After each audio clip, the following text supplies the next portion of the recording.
We're in jail.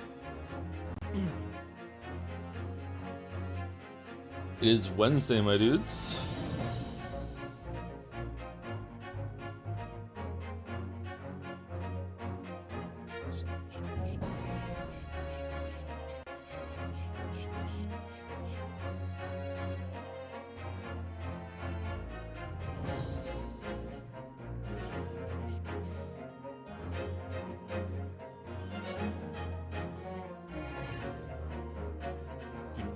Gay ace attorney.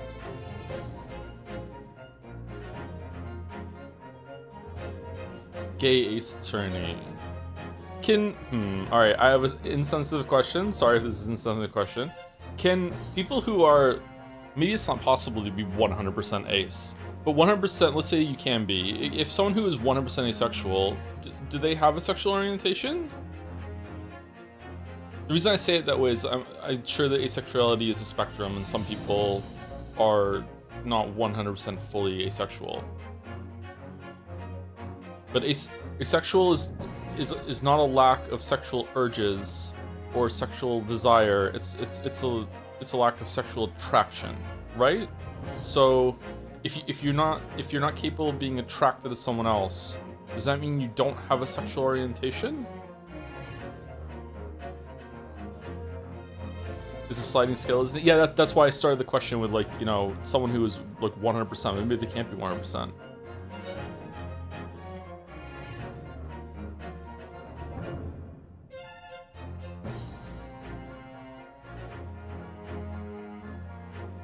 It's not sensitive at all. I'm ace, but I say I'm a lesbian because I'm still romantically attracted to women. The video is still a thing. Oh, yeah, romantic attraction, okay. What if someone was asexual and aromantic?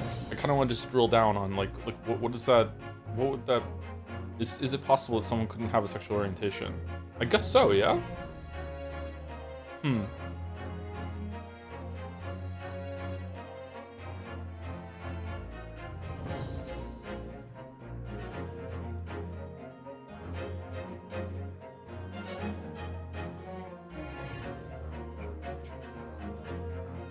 I had a similar question during the Neon White streams that I didn't want to get into, but the more as time's passed, I think it's actually not that bad of a question. I understand that when someone is trans, you can also be non-binary and you don't identify as either.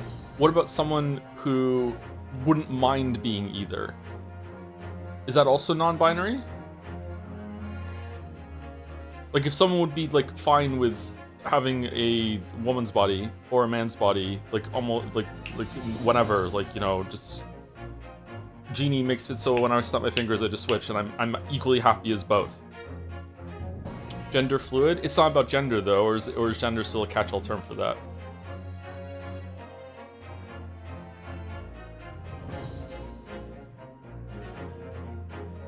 I don't like that sex and gender have become the same thing for some conversations. That makes me uncomfortable and confused. But I'm not the center of the universe, so that's okay. Back with more Ace Attorney. Might take a gameplay break tomorrow for Mina or something. But then back to Ace Attorney.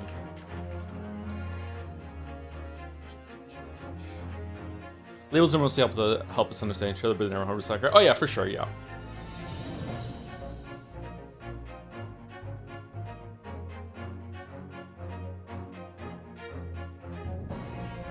At a certain point, questions become and how people exist can become so specific that it's just like we don't know what to call that. That's just Frank. He's doing his own thing. It's like, okay, cool.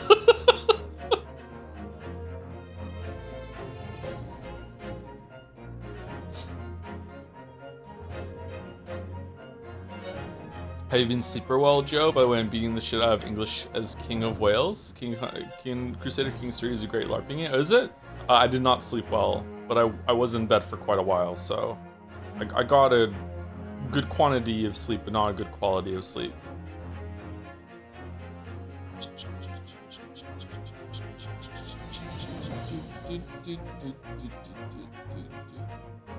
Time for my daily check to see if Evolve Idol got an update. Nope. Okay.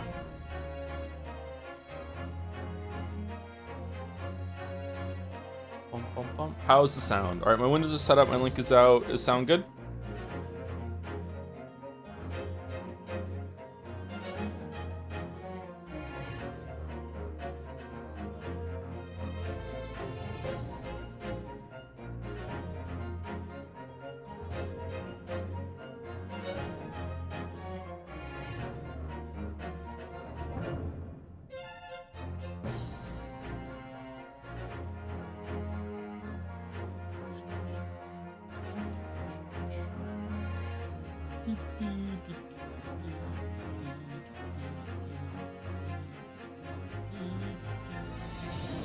Are we really skipping Grace 22 tomorrow for Midna? Say it isn't true. It might not be. But if I don't feel up to reading tomorrow for so many days in a row, then we'll be taking a gameplay break, yeah.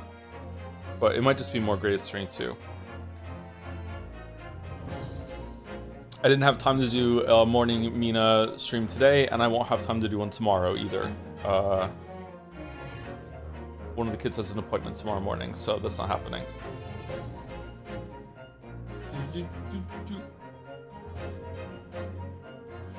A quick question from the Naja comments. When are you and moderators and Shaq going to stop being so toxic toward Nintendo Directs? Who's more fragile, but not that fragile? Who's more fragile, the Nintendo fan or the FromSoft fan? I don't know. I think maybe the Nintendo fan. The comments were insane. I didn't read them. Should I go read them? Are they funny?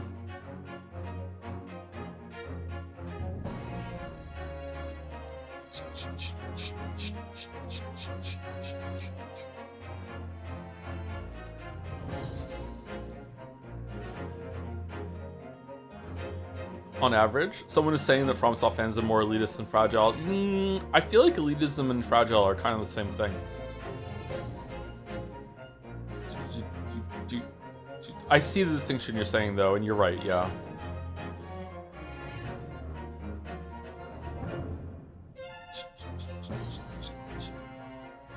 What's your spicy sauce recipe? I don't have a spicy sauce recipe, sorry. I don't typically make a lot of sauces.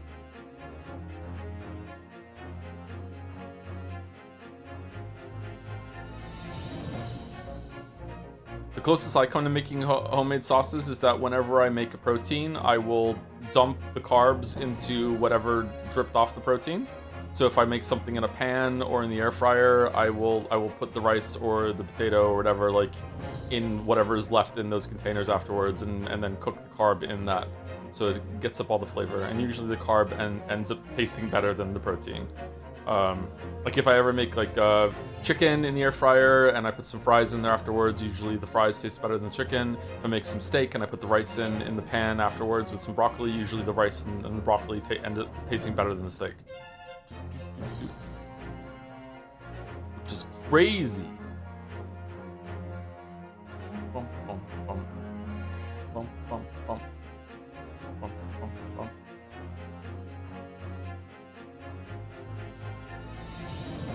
Saw an insane Twitter reaction where ZFG, one of the biggest Ocarina of Time speedrunners, said something like, well, no gameplay at all, but happy about there being a remake. And someone said, like, your type only exists to spread hate, and he responded with, do you know who I am, Lamayo?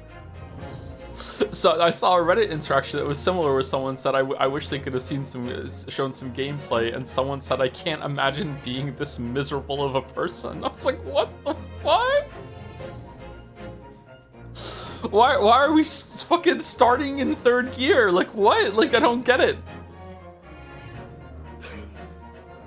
Why are Nintendo fans like this?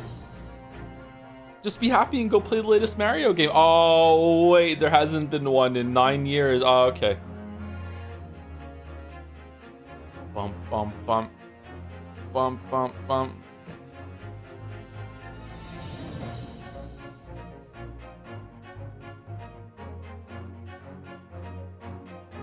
How would you rank the Final Fantasy games you've played?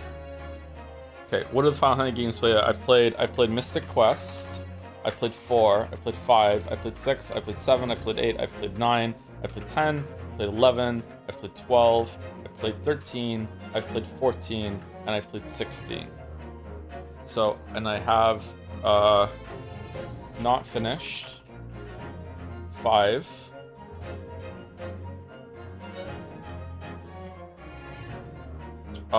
Not finished 11, not finished 12, not finished 13, not finished 14. Okay. All right. So there's our list. 6 number 1, probably 6, 8, 7, 4, 9. Oh god, the MMOs don't count. Fuck the MMOs. Then 16, and then 12, 5, and then 10. Final Fantasy 10 fucking sucked. Final Fantasy 10 is the worst one of these I finished. I hate Final Fantasy 10.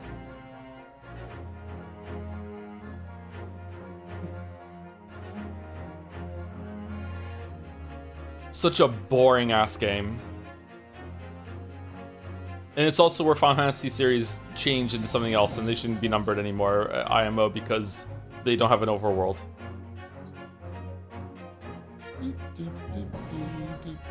Well, but if I put Mystic Quest in there, I should have had the other kind of spin-offs too, right? I played Final Fantasy Tactics Advance. I played Bravely Default.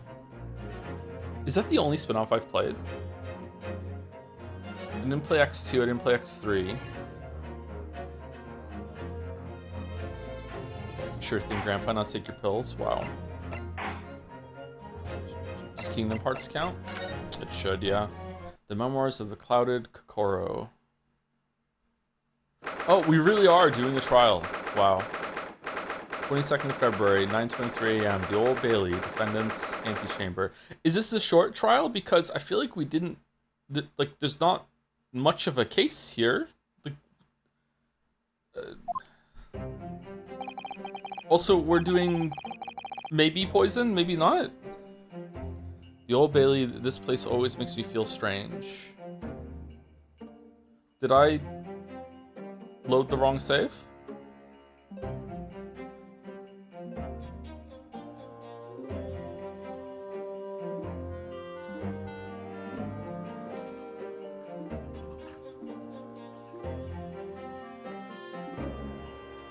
Some fans were crazy about Persona 4 revival criticism. Someone said it didn't look good and people jumped on him saying he was miserable and didn't have any whimsy or whatever. Yeah, okay, so is this the new meta? For a while it was stop yapping and now it's that you're a miserable person if you don't like what's being slopped up to you? Okay.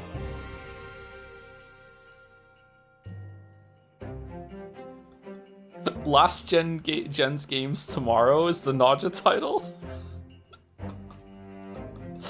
I think some people didn't understand why I found it so funny. Like, the Nintendo Direct is like their E3, and like most of their announcements were like that game that you could have played years ago. It's on Switch 2 now, and I'm like, okay, good. You should announce that stuff, but maybe not here. Like, come on. Like, oh, also Dragon's Dogma 2. I didn't realize that was DLC. I thought that was just the whole ass game was just being announced. I didn't realize that actually was new content. So my bad.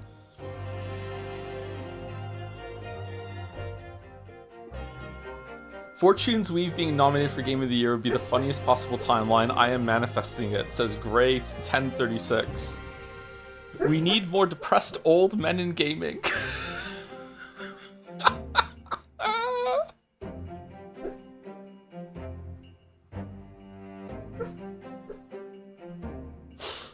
Hold on, let me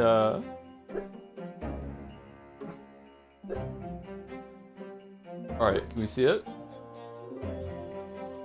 Should we zoom in a little bit? There we go.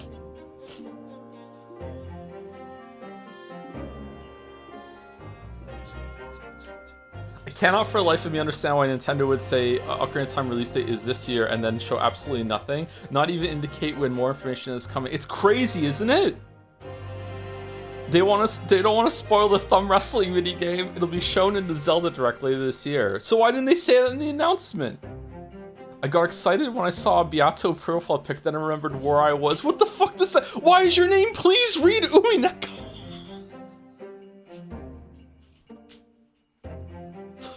It's insane how they showed like a full minute of Kingdom Hearts 4 gameplay. Did they though? And didn't even give us a year it comes out. And then shows us other trailers with no gameplay and it's coming next month or something. Can't wait for the Joseph Anderson Persona 6 stream series in 2030. Okay, that's an actually really important question. When Persona 6 does come out, if I'm still alive, do we want to stream it like night one? Or do we want to like wait for all the Persona fans to have a month to play it?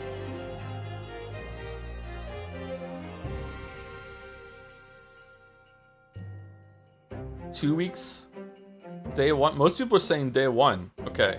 Is this a bunch of Persona fans that just don't want to play the game? fucking love Persona. Can't wait to watch someone else play it.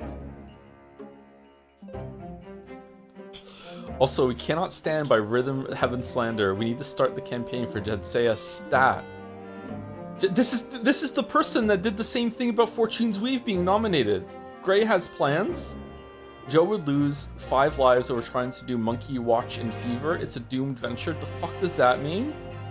Didn't he claim that Rhythm was made up at one point? Not surprised it's not his thing. No, that's not what I said. I agree. How dare Joe not like the Rhythm game, considering he's known for having negative rhythm? You can't even spell it. An unbiased source of opinion that has hundreds of hours and stuff like Osu and Quaver, think it looks pretty fun. I've never heard of Quaver. Quavers are like crisps in the UK. I share your passion for Rhythm Heaven, but this has to be the year that Fear and Hunger finally wins. Okay. The thumb game having a kind of parry system is the funniest thing to come out of gaming. Now this is art. Wait, was that Metaphor? Metaphor looked horrible, didn't it? How is that game like so fucking aliased all over the fucking place? Meanwhile, Devil May Cry 5 looks smooth as butter. I call it bullshit, man. Call it bullshit. This was hilarious. The enhanced fidelity on a bag between Xenoblade on Nintendo Switch 2 was the nail in the coffin for what? I didn't catch that one. The fact that it was a selling point was the best example they could show. Kingdom Hearts 4 be like, now face your most depraved enemy yet, Disney adults. I cannot believe Final Fantasy Brave Exodus is back, and this time it's an actual game. Also kind of sad Joe didn't see the Persona 4 Revival trailer. It's fine, don't worry about it. Those MC designs for the new Fire Emblem are phenomenal. What the fuck? Are they? Apparently 19 upvotes. Okay, there we go. Alright. Wait, can someone check whether the Thumb War segment got more screen time than any other segment of the Direct? Well, it certainly felt like it did. I think it did. I think that was the longest segment. Yeah. It's really funny seeing all the JRPG streamer YouTubers going crazy constantly this Direct, and many saying this is peak Direct, meanwhile everyone else seems to hate. Yeah, that's what I said yesterday. It's like, for the weebs, it seemed like it was a pretty good showing. Yeah. But, you know, for everyone else... Okay, where's the Nintendo slander? Half the appeal of Nintendo gaming is being able to play games from 5 years ago that run worse and look worse. And at full price.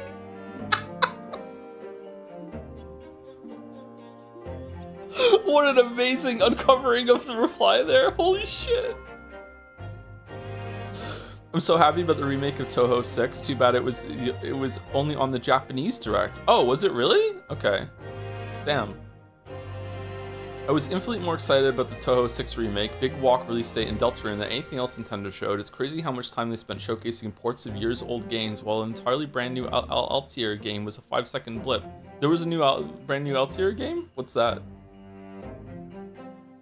This was a good direct if you only use Nintendo consoles. Tons and tons of ports of phenomenal games and some neat non-exclusive reveals, but it's difficult to justify purchasing games on Switch, which are now also on PC, when I won't have cross-saves and there's no guarantee that I can continue playing the Nintendo game on later hardware like I do with PC games. For exclusive, there's Rhythm Heaven, Orbitals, Pocopia Update Expansion, Fire Emblem, Luna Time DK stuff, Xenoblade 2 Season 2 Expedition, whatever the fuck, Xenoblade Genesis, and Splatoon Raiders. Also teasers for Dustbloods and Ocarina of Time remake. The fact that we got almost no information on either is strange. The only thing which really interests me out of that is Orbitals. Was this written by AI? And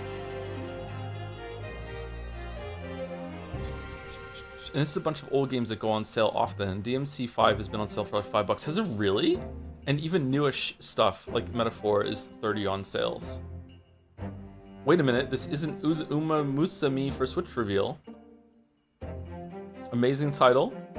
They love the title. Chatters are saying they love the title. Okay, here we go. Joe really does have the most miserable chat. Wow. All right, here we go. 29 replies. All right, let's go. Let's rub our hands together. We're eating good. They all fucking suck, to be honest. Not a single like. Wow. He wasn't negative with the state of play in Summer Game Fest. This direct was just bad. It's not that bad. What are you on about? Joe himself is nowhere near as bad, but yeah, it's because of him and his content. The whole irony-pilled, holier-than-thou video essay fan types who think that playing a few visual novels makes them the arbiters of quality. They scoff at JRPGs, obviously. 1995 Dragon. Is this a joke? So accurate, lol. Truth nuke. Unironically, I hate Joe's chat. Is this FR? Nintendo isn't helping, lol. How? I thought it was funny. Most of the announcements and supports could have been made like the rapid fire section close to the end. The amount of Nintendo corporate BS, the narration trying to sell Lies of P like a vacuum cleaner, an announcement for just achievements of DK games, the amount of nothing for Dustbloods and the Ocarina of Time remake. It's funny how bad the direct was. The thumb moved! There was some cool stuff, but it really felt like they had to stretch just to justify a showcase. Are you okay? They seem pretty positive when the game isn't shit. Joe's chat being positive on a game might be worse. Okay, what the fuck do you mean? Through their shenanigans, they can cause the Joe.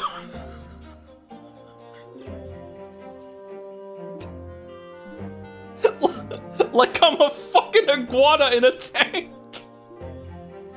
That could cause the Joe to hate the game by proxy, like with Nier, or just generally nuke the vibes. It's nowhere near the worst Twitch chat out there, but they do come off as worse because of their heightened ability to ruin things. This may come as a shock to you, but Joe is a grown-ass adult who can form his own opinions without needing others to confirm his views. So true. What do you mean? Joe will absolutely swear off playing or analyzing a game if he has a negative enough perception of fans and has done so before. He said this himself about Drakengard series, for example. This is also true. This is also true, but this is a different statement than this statement. These are two different things. Or maybe he just doesn't want to and people won't leave him alone. So exactly. You know what? Shinny Gamey 244 have a marble. See, the problem is that most games aren't shit, but seemingly see everything not above a 9.5/10 as a 2 out of 10. Really? Most of this direct were old games or remakes that didn't need to happen. Mate, that's just an opinion you and some others hold. Don't treat it like fact, alright? The opinion, persuaders here? You haven't seen Eris's chat. Who the fuck is Eris? They weren't any more negative than him today, though. Lamayo, so sorry, okay? How do all these people keep watching these videos? I've seen so many recently. Watch someone else. What do you mean? My weeb, you're on the phone.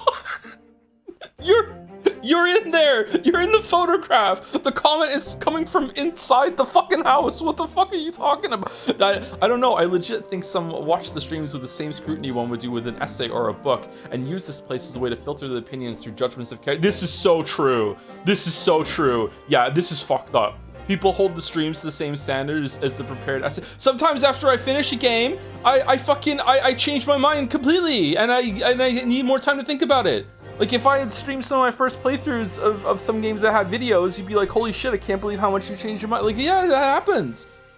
Personally, I like Joe, but dislike his chat. So brave. So brave. What did you like about the Direct? Legit, ignore chat and talk about what you liked instead of complaining about the chat that you hate. Can you engage in the actual thing you like? You are just clinging to others that share your opinion in this comment section.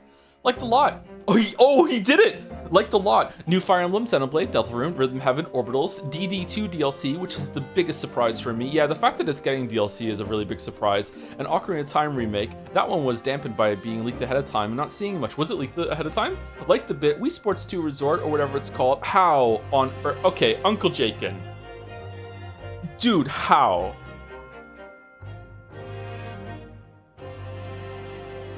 Final Fantasy HD 2D, Piku Niku 2, Pokopia updates DLC. Meh or bad? Most else, definitely disappointed not seeing more Dustblood, so I have no clue if the fault of that lies in on From or Nintendo. Would call it a 3 out of 5 direct at all. It's gotta be Nintendo, right? It is honestly no joke to drop all of the fun that we're having right now reading this. It is incredibly troubling that they didn't show anything of Dustbloods. Like, we're so close to release and we can't even show, like, maybe they're saving it for some sort of, like, showcase where they're actually going to explain what the fuck you do in the game, because I don't know. And I think they have explained it a bit in interviews, but, like, describing what happens in the game is shit when we live in a world where video technology is so good that you can just show it while talking about it, right? I don't know what you do, right? So it's very troubling that they're not showing that. Yeah, nowadays at least, it didn't used to be like this. Chatter, it has always been like this. It has always been like this. Fucking exclamation mark game grumps in the chat. It has always been like this. Man, another remake, I'm so upset. Chat, can I get a timestamp to a singular moment in this video in which both Joe and the chat seem to be happy or excited and not just irony doom posting? It's 1995 Dragon back, hold on. What did he say earlier? There was a comment. Joe himself is nowhere near as bad. Okay, all right, so you changed your minds? 1642. All right, what happened at 1642? Let's see. Blast off in the two-player. This game looks good. Yeah, that's true. All right.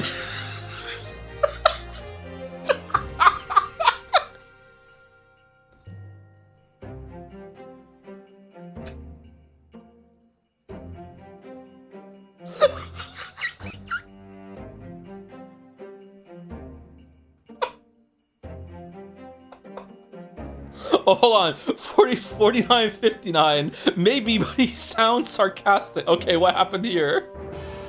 Oh my god. Everyone, chill the fuck out. Everyone shut up. No typing in chat right now. We need to focus. Shh. It's the big ticket item.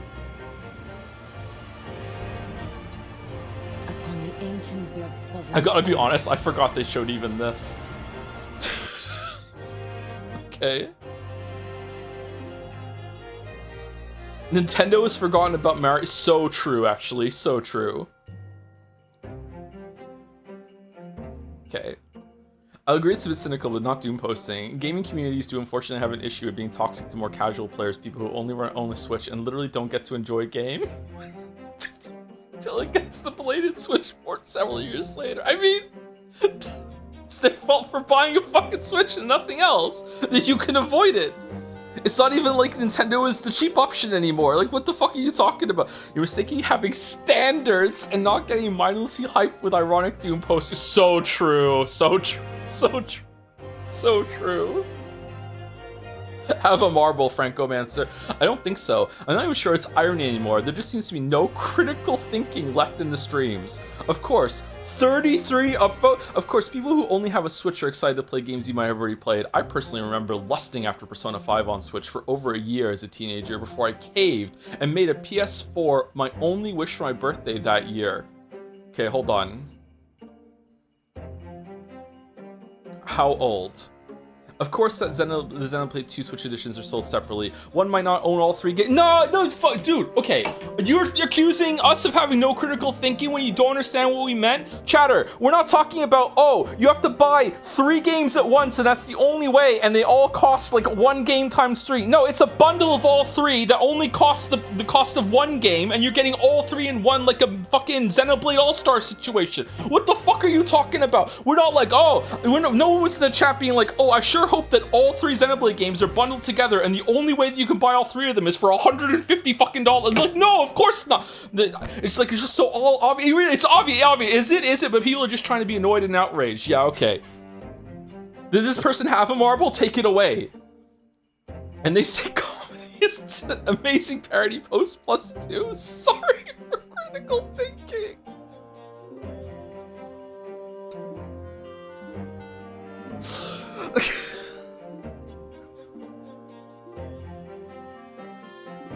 Twitch chat is not critical thing, it's afraid to tell you. I think you should not picture yourself as one either, because you chose to be pissed about people not liking the direct instead of talking about what you liked. Is this the same person up there was saying, why don't you talk about what you... Same vibes as just take a break? Oh, man. Show more replies. Nintendo fans with new accounts to hate on stream are not hyped enough after mid-event LMAO.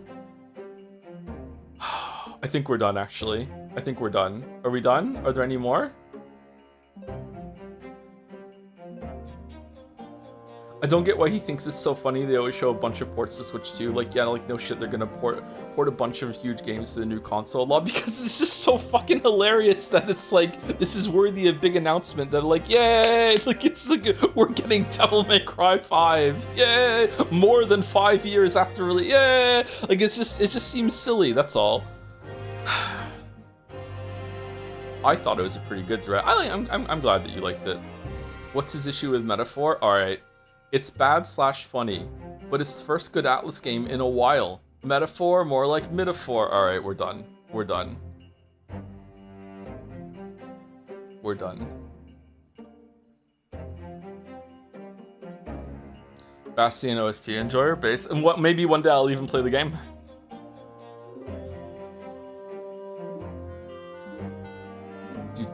Do.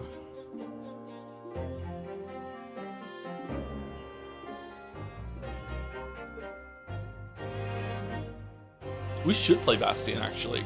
Does Bastion hold up? I played Bastion a couple months after it came out, and I didn't have a gamepad, so I played on mouse and keyboard, and I didn't like it.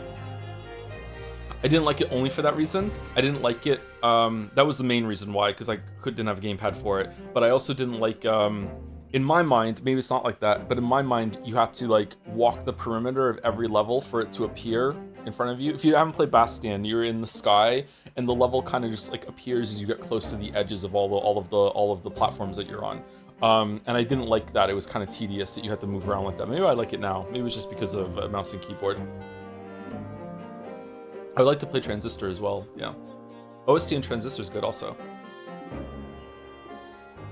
I dig a hole, you build a wall. I was listening to that when I was walking today. Oh shit!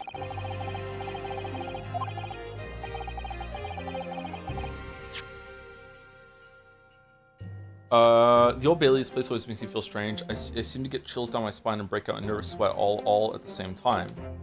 Well, I didn't think I'd be back here so soon.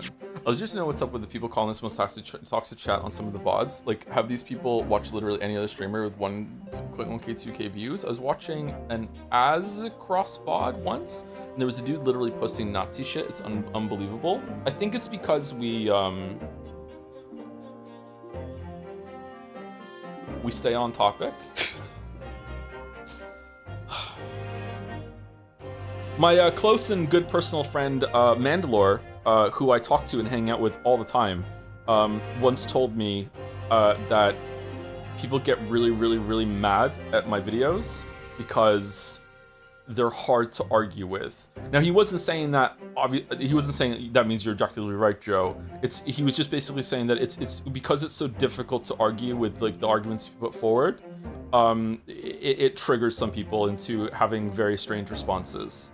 Yeah, this was when I linked him a Reddit comment that was criticizing my Hollow Knight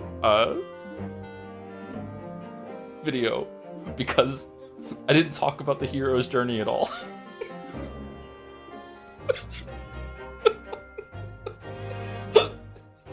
He was like, what the fuck? which is a comment that lives so rent-free in my mind that I talk about it in the Witcher 3 video, yeah.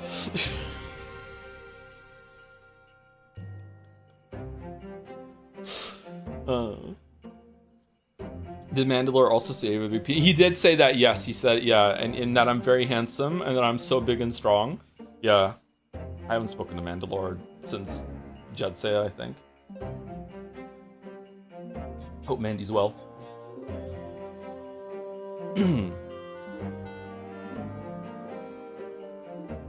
Anyway, I think that's what happens. People have told me, I don't watch a lot of streamers, but people have told me that I'm not unique, but well, people have told me I'm unique for other reasons. But people have told me that I'm uncommon on Twitch in that I actually actively discuss what's going on pretty much the whole time, right? And a lot of streamers don't do that. And if they do, they're usually not negative either. They're usually like yeah, like here we go. And like I'm not like that. So I think that like settles the vibe, and then chat will also maybe respond to that energy, and it comes across as like people thinking like why isn't everyone happy and excited here, right? Like usually when it comes to public performances, everyone's like, all right, let's have a cool chill time, and like yeah, here we go. It's like we're not like that. Sometimes we're like that, but usually when we're like that, it's usually when we're making fun of something because it's bad. Like we celebrate the cliffs here, so I don't know.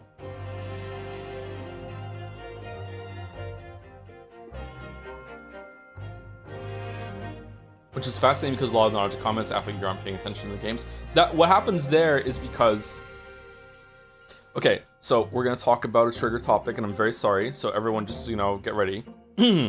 Silent Hill 2. All right. So Silent Hill 2 is what happens is that people will look at my reactions to that game and they'll say he didn't like it. Because even though I did. Because he didn't like it, he didn't understand it. Because Silent Hill 2 is so good that the only reason that you wouldn't like it is if you didn't understand it. So therefore, you must not understand it because you don't like it. So it's that sort of thing. It's that circular kind of logic. So if I'm ever like playing a beloved video game and I'm not really having a good time, they'll say, okay, he's not paying attention. Because if he was paying attention, he would like it. So if he's not liking it, he must not be paying attention. And it's just that kind of mode. Now, that said, there have probably been times that I wasn't paying full attention to a game. Like, it happens, I'm human. I've streamed a lot of fucking hours at this point. Sometimes I'm invested in talking to chat. Sometimes I'm checked out, that sort of thing. But usually once I'm checked out, I will just outright say, hey, I'm checked out. Like, I'm not paying attention to this anymore. Like, this has completely lost me. Or it never got me to begin with. Like, I was completely checked out very early on in Pragmata's story, right? I was like, I'm gone, right? Like, maybe there was some things I criticized in Pragmata's story on a passing, glancing blow sort of thing that they didn't deserve because I wasn't paying attention to some plot point they said earlier. But like the fuck, I'm out. I'm good, right? Like, yeah. I don't know. That's why I think it comes from. Silent Hill fans play the games exactly. You're gonna be eating soap? Don't eat soap. No. I think people forget you can be critical of games to like it. Yeah, although it's been pretty good with Mina, the Hollower, because I've been pretty critical about Mina, the Hollower, and I've said like repeatedly throughout it that I'm still really enjoying the game. And so far, I don't think there's been any real big pushback about that. I think it's been fine. Or when I say pushback, I mean there hasn't been any big like wow, he just fucking hates this game. But I haven't read the Mina comments, so maybe they're there.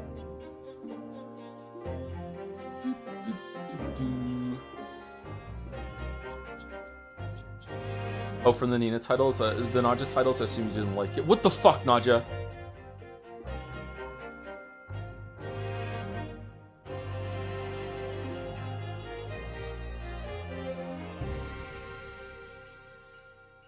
I mean, bro, you play Mina at 2 a.m. Oh, is that the secret? I need to play the controversial games at night. I'm surprised that the Mina VODs have gotten so many views.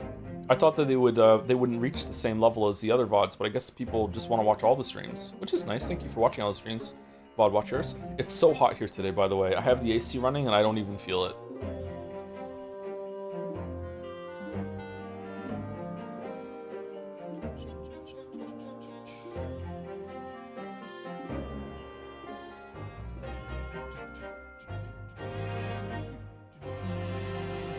When we be getting more Mina, by the way. Love those streams. It might be tomorrow in the main slot if I'm tired after reading today. But we're 40 minutes into the stream and we haven't started yet. so I don't know. If it's not tomorrow, then it's probably going to be on Friday morning. I got up at 4 in the morning today. I would stream it tomorrow morning, but one of the kids has an appointment, so I can't stream it tomorrow morning. Tomorrow's Thursday, right? Yeah, it's Wednesday, my dudes. It's Wednesday right now, so maybe Friday morning. We'll see. I would also really like to do Pathologic 2 on Saturday and Sunday this week. So maybe we can even finish it if we do longer streams on Saturday and Sunday, and then Pathologic 2 is donezo. It'd be nice to get Pathologic 2 done. I think the best part about finishing Pathologic 2 is that you don't need to play Pathologic 2 anymore. Thank you, Ara Deterno, for the 48 months. No, this was yesterday. I already said thank you to this person. Thank you again. Thank you, Calamari. Thank you, Top Lettuce, for the 80 months, 39 minutes ago when we started. Here's to another 10 years of no Mario. Yeah, I would like another 3D Mario. Well, how did they not have one like in the chamber ready to fire for the Mario 2 movie? Like, I understand not having it for the first Mario movie because they weren't sure it was gonna do so well, but the second one is obviously gonna do really, really well. So why can't we have a 3D Mario? Why not Super Mario Galaxy 3 just ready to go? I don't get it. It's a fucking Mario game. It's not like Grand Theft Auto. They're not that hard to make comparatively. Obviously, all games are very hard to make, but like, come on, it's not like Elder Scrolls 7. Fuck. Anyway, thank you Ash323D for the 18 months with Happy Pride. Happy Pride, that's true. Happy Pride kind of day. Happy Pride kind of month. Thank you Deselli for the 74 months with 69 streak. Joms, 69 watch streak, because you're 74 months with resub. 12 months and 74 and 69. Okay, 69, nice. Thank you Dirtplug22 for the 15 months. Zitbrain for the 28 months. Tier 3 as well. Thank you for the Tier 3. Sorry for the indulgent reading of the YouTube comments, by the way. It seemed to be funny, but yeah. Thank you, Errol, for the 111 bits specific. This YouTube comment read section, combined with today's trial and the greatest attorney, is going to be a legendary stream. I'm feeling it in my bones. Is it a good trial? Okay, interesting. Kinda hype? Little bit hype. As a treat? Mario Maker is too good. I want a 3D Mario Maker. It's gonna be too hard to do, but now I have a mouse on the Switch 2 Joy-Con. I haven't tried it, but apparently it works fairly well. Thank you, Fail Judy, for 49 months with the Joe, Nintendo hater for real. Yeah, I do kind of hate Nintendo, yes. But I feel like I'm allowed to hate Nintendo because they stole money from me. So, like, by copyright claiming the Breath of the Wild video and just never giving me that money back. Yeah, so I feel like that's a good reason to hate them instead of, you know, they made a Mario game that was just a little disappointing, you know? Thank you, Larson Defer, for the 7 months with good day. On a happy note for this month, Lady Gaga blessed me with a new tablet for drawing. Lady Gaga? Expecting fan art soon, or perhaps not, been busy with work. Also, have you considered doing a Jackbox stream with friends, community members only stream? Could be peak. I don't really know what Jackbox is, sorry. It's like some party game sort of like that? I haven't considered it, no. But if anyone would put a good argument for, we could try it, maybe? I'm not sure. I'm jealous you know Lady Gaga. I love Lady Gaga. And last few on my list are Faux Ryan. I feel like I haven't said your name out in a while, Faux Ryan. Hope you've been well. Thank you for the 43 months. Thank you, Asmodine DE for the 2 months. Similaris for the 3 months. And Ruggins for the new sub 2. Welcome, Ruggins. Thank you very much. For Ryan had the message with, hey Joe, I'm currently playing through 007 First Light and having a blast. Excited to see you play it someday. We're playing it after this. After the Great Ace Attorney 2, we're playing 007 First Light. It will be a good return to peak Joe dark comedy gameplay. He also looks like Henry, so we're going to have a lot of fun with that.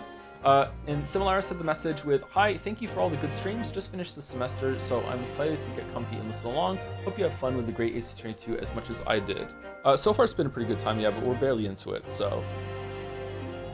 But the Great Ace Attorney 1 was really good. Probably the best of I don't know, maybe the last Phoenix Wright was better than Great Ace Attorney 1, I'm not sure. But I think overall, Great Ace Attorney 1 was better. I think it had better writing and better characters.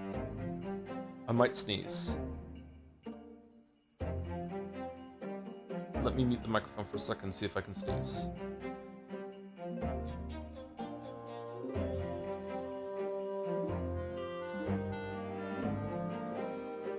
Nope, it went away. Okay, great. Man, if Ocarina of Time Remake is a proper full reimagining like Resident Evil 2, Resident Evil 4, we're gonna have to fit a whole ass playthrough of Ocarina of Time in this year, along with Grand Theft Auto. And should we play Grand Theft Auto before Grand Theft Auto? How are we constantly short for time? It's just video games. It's not like we spend 40 minutes reading YouTube comments or something like that. Ryunosuke says, well, I didn't think I'd be back here so soon. That's my line. Good morning. Ah, good morning, Mr. Natsumi. It was only 2 days ago that I was declared not guilty here. Yes, we somehow managed to prove he didn't stab Miss Green in the back. But now this. Another morning, another murder, and here I am again in this hellhole. Can't keep coming to court. Okay, that one was kind of a stretch. I'm beginning to think he's right. It really does seem as though he's cursed. Mr. Naruhodo, I'm afraid I have bad news. Oh. We love Susie. Mr. Natsumi, good morning. Yes, morning. So, here we are again. Yes, again.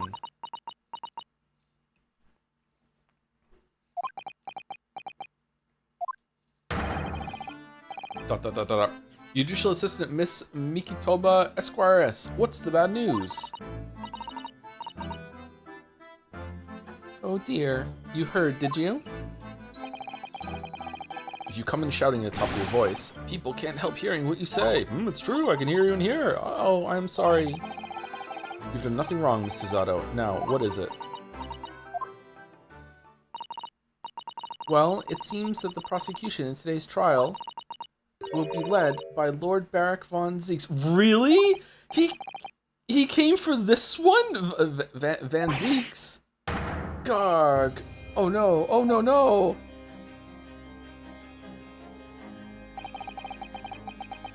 The so-called Reaper of the Bailey, the most legendary prosecutor in the land, okay? Has now lost to us 4 times? In the trial 2 days ago, he pursued Soseki-san and I relentlessly. Of course, by the skin of our teeth. We managed to pull through, but still. He wants to fuck us so bad, he looks stupid. But perhaps Mr. Natsumi's acquittal in the last trial wasn't the end of the matter after all. Yes, I know what you're thinking. The legend of the Reaper that says, nothing can save a person in the dock when Lord Van Zeeks is the prosecutor. Oh no. That even if that person is found not guilty, the accused will meet a mysterious end one way or another. And we've experienced it firsthand. A man we successfully defended met the most terrifying end after his acquittal right here in the Old Bailey. The Old Bailey. Do I have to put up with those ice-cold eyes boring into my soul again? Okay, this isn't landing because we know he's fine because of the opening. Cursed by evil spirits and now by the Reaper. Petrifying perils, potentially. Well, if it's potentially, at least you appear to have hope, Mr. Natsumi.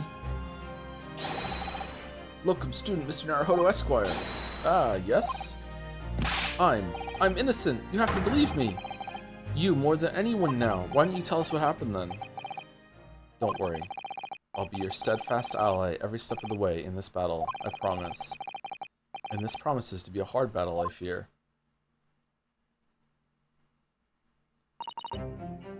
Well... The trial is scheduled to begin shortly. We should move into the courtroom. What are you on trial for? Attempted murder? Poisoning? Let's go. Oh yes, I forgot to say. I'm afraid he won't be able to make it. Mr. Sholmes, I mean. That's probably for the best. Oh. If he were here, I might be tempted to rely on his help. And that could be seen as a weakness. If Lord Van Zeeks were to notice, he'd prey on it mercilessly. I think Lord Van Zeeks would, like, really get turned on if you and Holmes did your dance of deduction in the middle of the courtroom with all the fucking snaps into a thumb wrestling thing. You know, I think he would really enjoy that. Apparently, Lord Van Zeeks being gay and thirsting after Ryunosuke is just straight up canon in my head now. Thanks so much, chat. At least that's my gut feeling. Mr. Naruhodo. You're right. Yes, you're so right. Oh, well said, Locum student, Mr. Naruhodo Esquire. Well said. I swear on this sword at my side and on the spirit of Kazuma that it harbors. I'll show him what a Japanese lawyer can do. I'll set you free. With honor. Oh, yes. Okay. Kind of weird from Susie there. 22nd of February, 9:40 a.m. The Old Bailey courtroom. Oh, no! No! Her Majesty the Queen, I hereby declare this court to be in session. I now call upon the counsels for the prosecution and the defense to declare their willingness to proceed. The prosecution is ready. The defense is ready, my lord. Readiness for the trial, my learned Nipponese friend, is not what the defense needs. What you need is readiness for your inevitable defeat. You promise? It's not just my imagination, it's really there. Lord Van Zeeks has such an animosity towards us Japanese for some reason. Huh. It was some time ago now that he first became known as the Reaper of the Bailey, I believe. These past few years, he hasn't appeared in court at all. Yet now, he's back in the courtroom, though for some reason, only when I'm defending. Yeah, what's that? Okay, this is so called upon that it has to be wrapped up in the big, overarching story that's going on. So, does it have anything to do with Sholmes?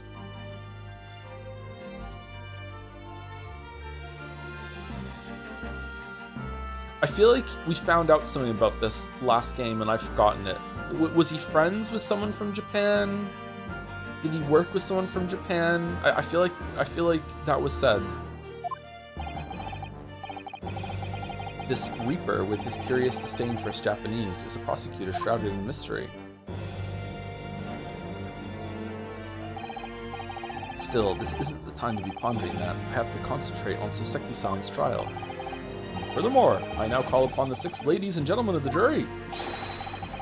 You have been chosen at random to represent the will. 6? You have been chosen at random to represent the will and the people in this trial. Are you ready to fulfill your duty? Absolutely. I had a feeling this larrikin wasn't innocent before. Her again? I must say, I feel especially ruthless on days when my hat refuses to sit right. Oh, well, I rather like how you're wearing your hat. I think the ruthless look is very fetching, actually. New juror just dropped? Okay. I need to be somewhere at 10 o'clock. I have a very important meeting. Let's make this quick. That's in 20 minutes. That's not happening. Okay. Oh, there really are 6. It was 5 usually, isn't it? No, it is 6 because you have to match them against each other. And you get 4. Yeah, it's usually 6, isn't it? I thought it was 5 for some reason.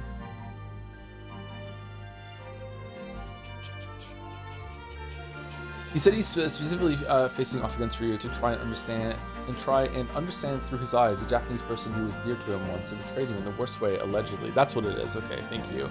I couldn't agree more. I need to take home five bob tonight, or the missus will go through the roof. Oh, may the Lord show us all the light here and lead his flock to the righteous verdict. You're a priest now? You were a doctor before. The British jury system is so very different to our own, isn't it? It's quite extraordinary to think that the power of judgment is in the hands of 6 members of the public. How do we still have the Nanjo emote? And that the judge can only pass sentence when all jurors are in agreement about the defendant's guilt. 6 citizens of London, chosen at random, sure, or at least that's the idea. The prosecution would draw attention to the fact that the accused was on trial here but 2 days ago. It's kind of fucked up. Accordingly, where possible, the same jurors have been asked to return for duty today. Wait, what? Why? Very well, let us commence the trial. Lord Van Zeeks, your opening statement, please. Ladies and gentlemen of the jury, it is not the intent of the prosecution to cast doubt over your past decision.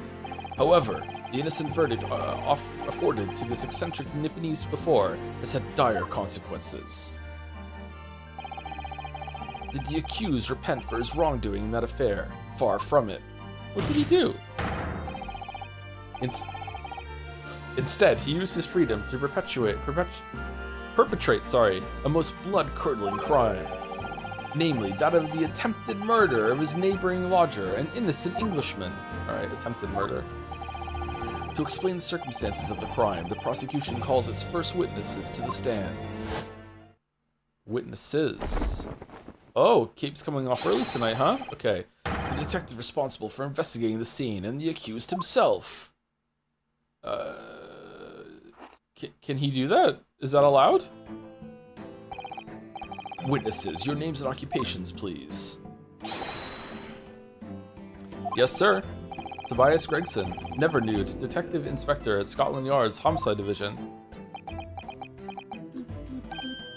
Ah, Soseki Natsumi from the Empire of Japan. My government ordered me to come here as a student to study your language and culture, and I fucking hate them for it. Mr. Natsumi? Yes, my lord, sir. I'm quite sure I'm not mistaken. That you swore an oath, never to set foot in my courtroom again. I remember as if it were yesterday, because it was. The day before, in fact, my lord, but close enough. Believe me, this is the last place I want to be. Inspector, let's hear from you first. Explain the case for the court. Right you are, sir? The incident occurred at the Garadeb household where the defendant has lodgings. In the ground floor room of the victim, Mr. William Shamspeare. The defendant has already admitted to visiting the victim on the night in question. Mr. Shamspeare collapsed in his room as a result of poisoning by strychnine? Strychnine. Why do I know that word?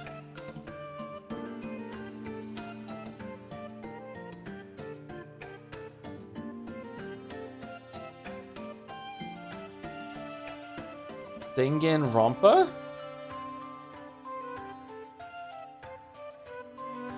Strychnine or strychnine. People can't agree on it. I think strychnine is better. He was found the following morning when the landlord, suspecting something was wrong, broke down the door.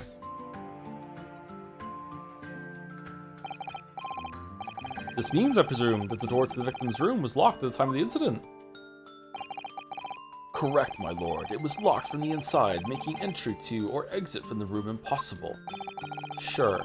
Although the victim, Mr. Shamspeare, lives to tell tale. He very nearly didn't. The man was halfway to heaven when we first found him. I was the first officer on the scene, my lord. And I have a photographic print here that I took at the time to show how it looked. Of course you do. Yes, a chilling scene indeed. The man looks very much deceased. That's right. Everyone present believed that's exactly what he was. How did you get that wrong?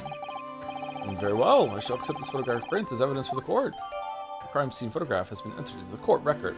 Photographic print of the scene taken by the police upon their arrival. The victim can be seen unconscious at the table having been poisoned. Now then, Mr. Tsumi. Yes. As the defendant, do you have anything to say at this juncture? They're haunted. Haunted by evil spirits. Good gracious. What's haunted? My lodgings. There's been a whole series of strange happenings in my lodgings. The tenant before me died in mysterious circumstances. A woman was stabbed by no one on the street outside. My neighbor was poisoned. And me? What about me?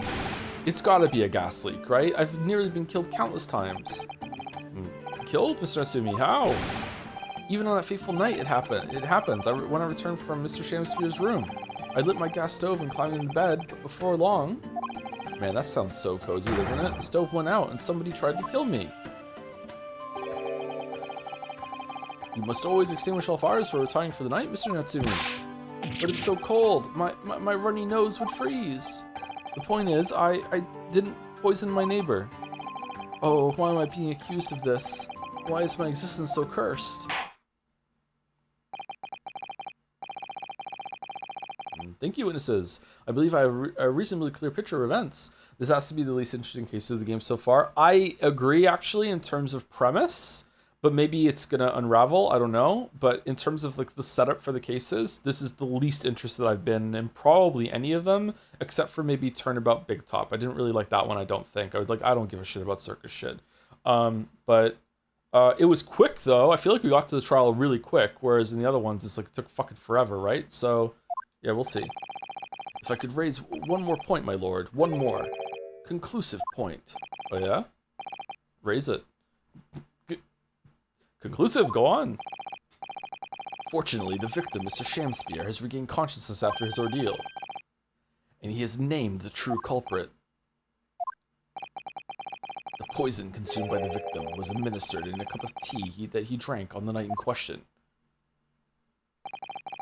Tea, my lord, that was brought to the victim's room by the accused. Okay. So, the accused? I don't know what you just said, I'm just guessing. Order! Order! Okay, so Shamspeare is either lying or confused. If he's lying, he's trying to cover for someone. And it's got to have something to do with like his soap ring that he's doing. Poison came through the window, the bricks where the bricks are, so it's still a closed room. Maybe he's doing a drug thing, and the soap is just a cover for that. Or he's confused. If he's confused, then he's just stupid. And characters are stupid in this all the time, so it just could be that he's just dumb. He thinks the tea was poisoned, but the tea actually wasn't poisoned. It came from somewhere else. Yes, that's the crux of this whole case. It's not much of a case. If Sozeki-san is innocent, then why? Why has the victim accused him? Well, Mr. Natsumi, what do you have to say to this accusation? That evening, yes, I did take some freshly brewed tea with me when I visited Mr. Shamspeare's room as a gift. The public water pump outside always freezes at night, so I bought bottled water, especially to make it. And this is the result. Never will I touch tea again. Never. Huh. The public pump was frozen, you say? That's not information we've heard before. That'll do, Pig. That'll do. Thank you. Now, according to our laws, the defense must have the opportunity to cross-examine witnesses at least once. Therefore, I call upon these witnesses now for a formal testimony. I presume the prosecution has no objection. Okay, we're not going to do the examination summation bullshit again, are we? None whatsoever, my lord. Good, then you will give your account of events on the night in question to the court now. Yes, my lord.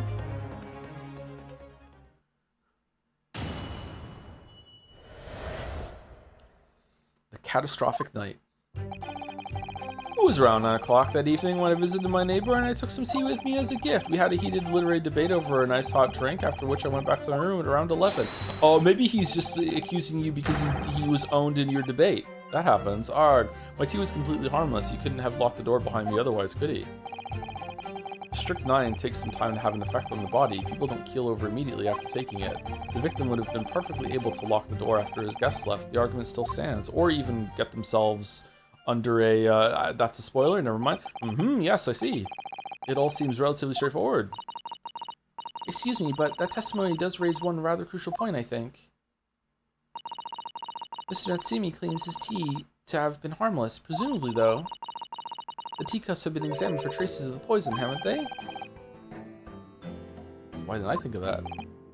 Well, as it happens, no. We haven't been able to. Did I hear you correctly, Inspector? Scotland Yard has failed to examine the suspect's substance? How could you have overlooked something so important? Isn't it the first thing you should have done? My learned Japanese friend is falsely incensed. It's so hot. The inspector said Scotland Yard was unable to examine the tea, not that it was overlooked. Why were you unable to? Unable? What? Yeah, why? It's simple enough. There was none left. Not a drop. There's no trace in the cup or anything like that. Someone must have been very thirsty indeed. With current scientific techniques, it's not possible to test for poison under such circumstances. Maybe in 100 years we can do better, but not right now. We only need a drop, but that one drop does actually have to exist, funnily enough. What? Did he lick the cup? What the fuck are you talking about? There would be just a tiny little bit like, The lack of examination notwithstanding, it appears nothing other than the tea passed the victim's lips on the night in question. I see, thank you. The matter is clear. Cast your eyes over the jury, my learned friend. What? You can see it in their faces, I'm sure, the recognition of the accused's guilt. Your client's fate is all but sealed.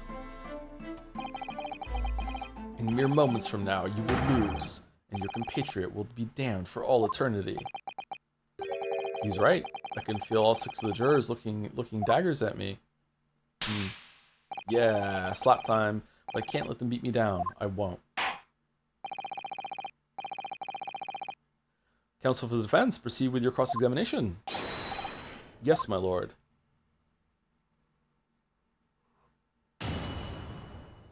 Doot doot doot doot doot doot doot doot doot. It was around 9 o'clock that evening when I visited my neighbor and took some tea with me as a gift. Hold it! Were you and your neighbor good friends then? Arg. No, we weren't friends. Not at all. Not at all. Never. Ever. Simple no would have sufficed. Then, why did you decide to pay him a visit? Mr. Shakespeare fancies himself as having great literary knowledge. As a fellow scholar of English literature, we find much to talk about together. Sounds like a friend to me. Come now, no Nipponese could understand the finer points of English literature. Whoa! And on the night in question, that was the topic of conversation as well, I presume. It was the day of my last trial when I was acquitted. I just arrived back at my lodgings. When I ran into Mr. Shakespeare outside on the street, that was around 6 o'clock. We exchanged 1 or 2 pleasantries, but it soon turned into a heated discussion. He was on his way out at the time, though. So I promised to visit his room that evening at 9 to continue our debate, but did I have ill intentions? No, not one, not two, not any. Not at all. Never, ever. Why is it so hot? A simple no would have sufficed, I feel. Then tell the court what did happen when you visited the victim's room. We had a heated literary debate over a nice hot drink, after which I went back to my room at around 11. So did you bring a pot of tea and pour it out, or did you make the tea in 2 different cups, brought them up? Because if it was a pot of tea, wouldn't you have been poisoned too if that's the case, or would there be tea left in the pot, or a literary debate about Shakespeare's works, I think you said, didn't you? And his name was Shamspeare? Interesting. Shakespeare. Very worthy topic of conversation, I must say. Oh yes, my lord. Romeo and Juliet, who was stronger? It was a profoundly pleasurable parley. Alright, let's talk about this for an hour now. Romeo and Juliet. Who was stronger? I know I'm going to regret asking this, but how did the debate go? Well, we both agreed that we would reach a conclusion more quickly with a reenactment. So we battled it out. In a Greco-Roman style, naturally. Greso? What? Mr. Shakespeare had all sorts of costumes in his room for just such a contest. Okay, so it's a poisoning and it's Romeo and Juliet. Was there poison in the costume because it was a really realistic reenactment of the play? Like, what the fuck? So when you say a reenactment, you mean you were actually in costume? He is Romeo and I is Juliet, and after a vigorous wild tussle... Whoa! Okay. Damn. I, as Juliet, came out on top. Happy Pride, everyone. A victory I'll cherish forever. I'm sure you will. I dare not imagine the terrible scene of carnage. The fact remains that it was you who prepared the tea and took it to the victim, correct? Also, my Nipponese friend, I have an idea for what we can do later tonight in the courtroom. I boiled the water in my room and made a pot to take with me. Ah, there was a pot! I heard that he was too poor to have tea himself, you see. It's true, there was no sign of any tea leaves in the man's room. I want to do something nice, to be friendly. So why is everyone looking at me with such suspicion? My tea was harmless, of course it was. And do you have any basis for that statement, witness? Okay, so you drank some too then, from the pot. My tea was completely harmless, he couldn't have locked the door behind me otherwise, could he? We already know that it takes a while to go through. Yes, there was not a drop of tea left in the victim's room anywhere, was there? That's correct. Anyone would think the fellow had never had a pot of tea before. He must have licked it dry. Oh, okay. Which is a pity, because 1 drop is all we would have needed to analyze it for poison. And you said that you returned home to your room at 11 o'clock, Mr. Natsumi. Are we gonna get a drop from something? They keep talking about the drop. Yes, definitely. By heaven and earth, I swear it. What about, like, if some of it spilled somewhere and dried? Would that be enough if you added some water to it? The landlord was able to verify that, as it happens. He confirmed that the defendant went back to his room at 11 that night. And how was the landlord able to attest to this? He Said it was the lamps, I believe. The lamps, Inspector? When tenants return to the rooms and start using gas, the lamps in other parts of the house flicker. Yes, Mr. Garrideb seems to pay a lot of attention to the comings and goings of his tenants. There's only one key to Mr. Shamspeare's room, I know that for certain. So he must have locked the door himself from inside his room. The victim has confirmed that to be the case, yes. So I'm right. My tea was harmless, completely harmless. If you take poison, you die. Everyone knows that. It's not that simple, I'm afraid. Or a shrimple. What do you mean? Strychnine takes some time to have an effect on the body. People don't keel over immediately after taking it.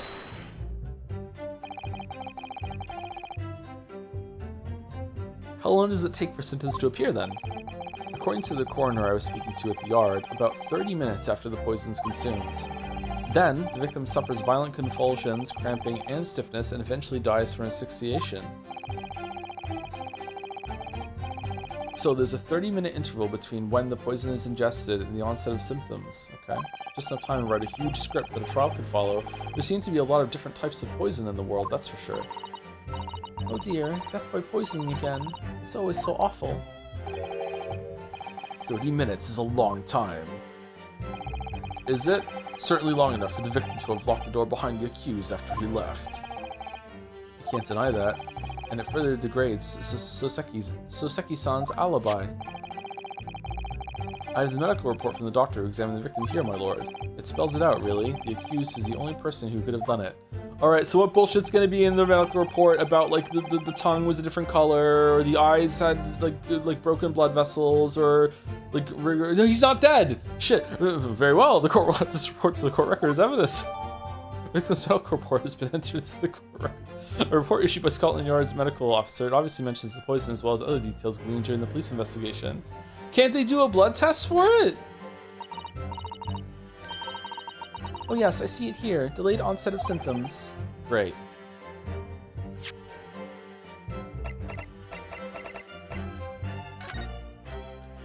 Cause of coma. Oh, no, yawning. I'm sorry, I'm yawning so much. Ingestion of a small quantity of strychnine. Toxic effects present 30 minutes after ingestion. High likelihood of the substance being mixed with tea the victim was drinking, but no sample could be obtained for testing. The poisoning incident occurred at around 1:30 a.m. on 21st of February. Huh?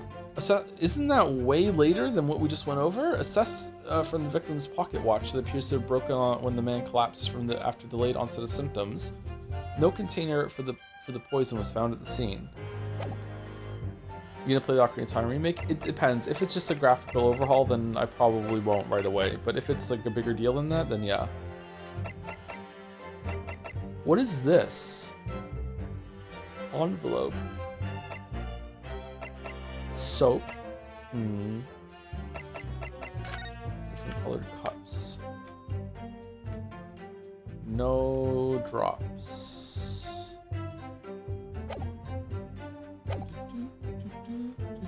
Great.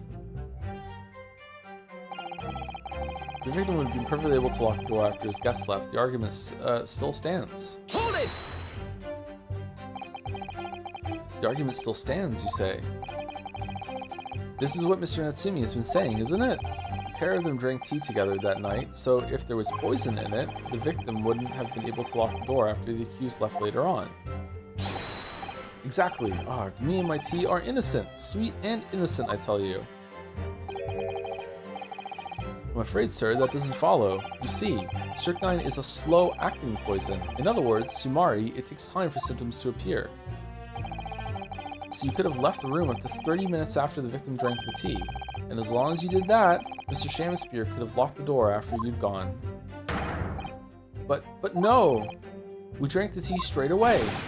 The battle over whether Romeo or Juliet was stronger, that came after the tea. Do you have any evidence to support that statement? The photographic prints of us in costume, here we go. In my great homeland, the Empire of Japan, we have a saying. If something stinks, it must be the butt. Drink tea while it's hot. Sure, a proverb will satisfy the prosecution. Good point. Then Zeeks, what are you gonna do? I'm afraid there's no conclusive proof to support the defendant's assertion. On the contrary, there are sufficient grounds to infer his guilt in this matter. No. That's the extent of their testimony, is it? If I could voice a personal opinion, Mr. Naruhodo. Of course, go ahead. Mr. Natsumi is arguing for his innocence so adamantly and so persistently, yet Inspector Gregson just brushes what he says aside. It's really quite infuriating. I agree. They probably also hate the Nintendo Direct, right? So we need to find an inconsistency in what the inspector is saying, I think. What miserable people. I'm afraid so. As things stand, the jurors are sure to find Mr. Natsumi guilty. As I see it, what we need to focus on is the poison and the tea. Let's listen carefully to this testimony again. Yes.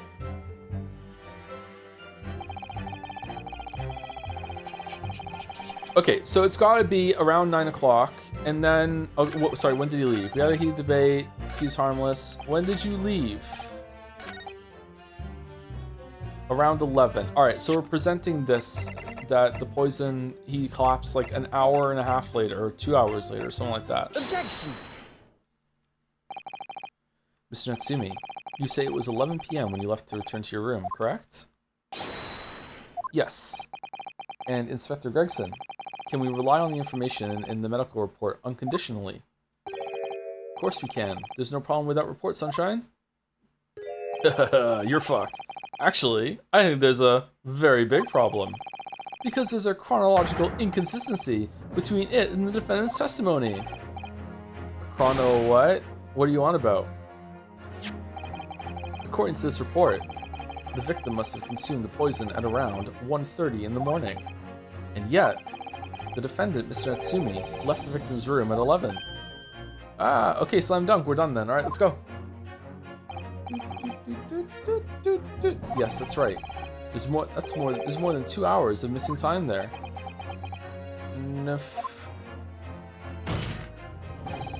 In other words, Sumari, if there was poison in the tea that Mr. Natsumi brought to the victim's room, how could the victim have fallen ill to it 2.5 full hours later? 2.5 full hours? Really? Really? Okay, after the defendant left. Alright. Wah!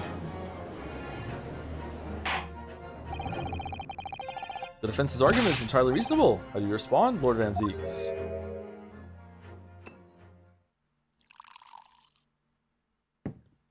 After I take a sip, we will have 30 minutes to finish this trial.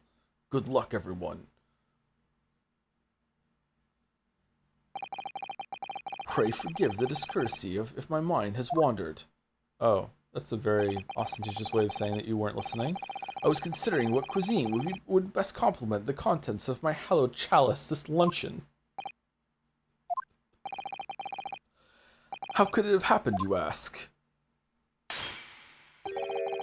I do hate to shatter illusions, but my Nipponese friend appears to be chasing a phantom idea. A phantom? Is it so hard to imagine that the victim drank his tea after the accused had left? For example, at the time stated in the medical report. Yes, at around 1:30. No, it's not possible.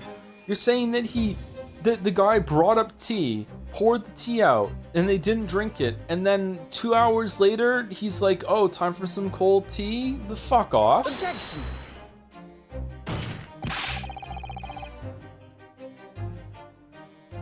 Is there like a huge pile of shattered glass and pools of not wine on the floor? It's a total girl failure on the other side of the courtroom. Yeah, like it fucking stinks.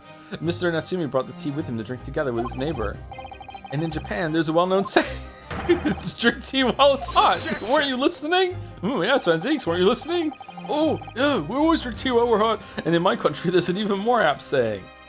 Drink tea whenever you fucking want. There is nothing more refreshing than cold tea. No?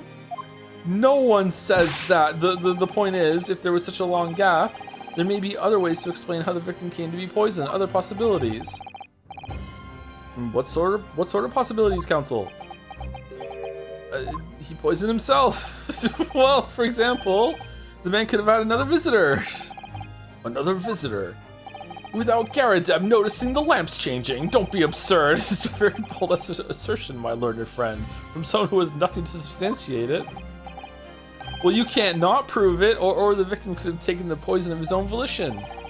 You suggest this man may be a suicide, counsel? Objection. Yeah, me and Herlock did a whole dance about it earlier. Mr. Shamspear has categorically denied suicide.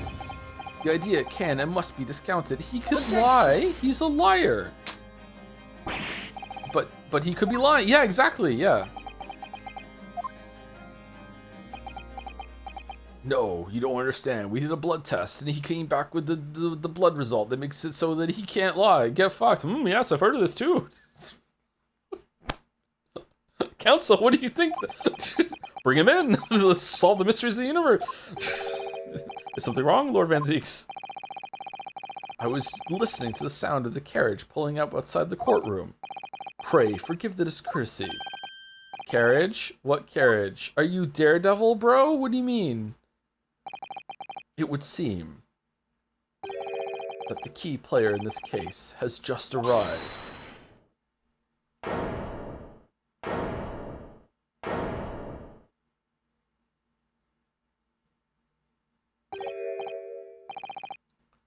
Out, out, brief candle.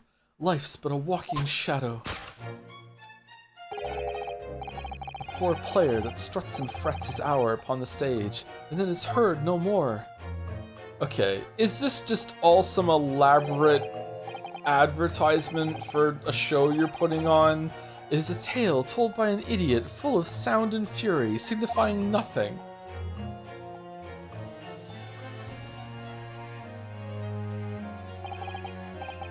Who, sir, are you? William Shamspear, my lord. Alas, you got it wrong. 'Twas I, undone by these bitter events. I am the victim. Lord Fuckwad, what? What's he doing here?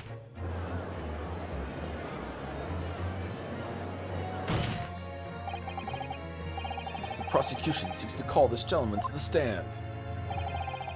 With his testimony, my learned friend's futile resistance will be utterly crushed. You're calling him as a witness? Surely this can't be allowed. Because he can now just further lie and be like, oh yeah, like I guess I didn't drink the tea. I did wait until it was cold and I drank it later. Very well, counsel. I grant your request with interest. I'm curious to discover what the court shall hear from the victim himself. The jury's been real quiet.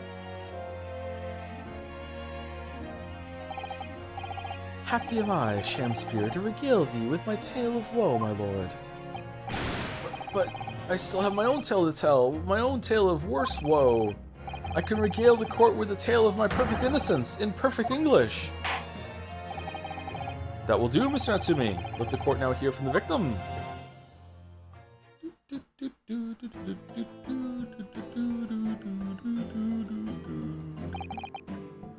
All right.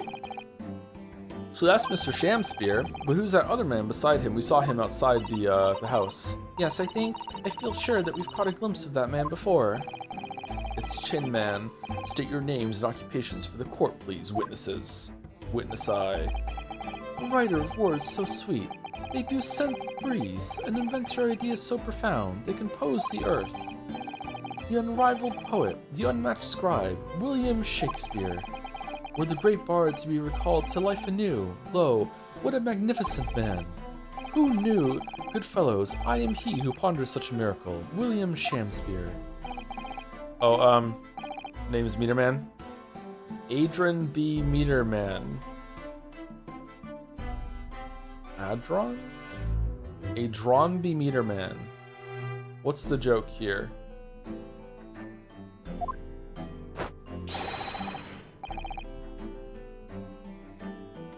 I work for the Altamont Gas Company, East End branch office.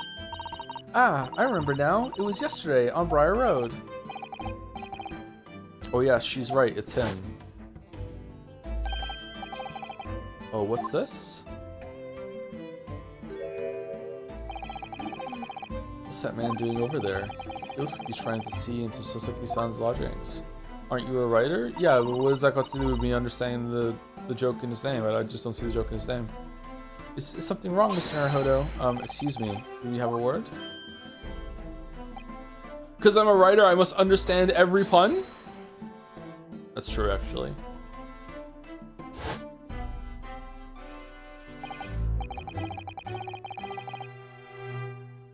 I wonder what pun for this man who looks like a bee. Does he look like a bee? He doesn't look like a bee to me. Yes, we spotted him outside Mr. Garadeb's house that morning. Let me see him again. Maybe he does look like a bee. And he's a gas company employee. What does this have to do with this case? So, Mr. William Shamspeare, you are the victim in this miserable affair, correct? Oh heaven, oh hell, do you command me to remember that sweet poison that didst cross me and crossed mine innocent lips? I subpoenaed him for the trial with his doctor's permission, naturally. He was poisoned. Hearing the testimony of the aggrieved will remove any room for doubt from the jurors' minds, I'm sure. Behold, you have only to rearrange the letters of my name to see that me's a seraph, an angel indeed. Yeah, sure, why not? Thus be I of noble of mind, sweet of nature, and verily honest of heart, as all heavenly angels be. Aren't you poor? How do you have a golden staff? Yellow paint? Because there isn't a less contrived meaning in your name. No, not at all. The jurors seem to be very moved by this man, I'm afraid. They love him. You're actually making this seraph anagram idea... Sorry, taking this seraph anagram idea seriously. Thank you, witnesses, for your illuminating introductions. But my lord, what's the man next to Mr. Shamspeare doing here? The gas man, I mean.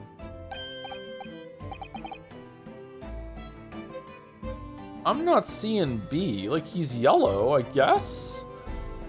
Really? Does this scream B to people?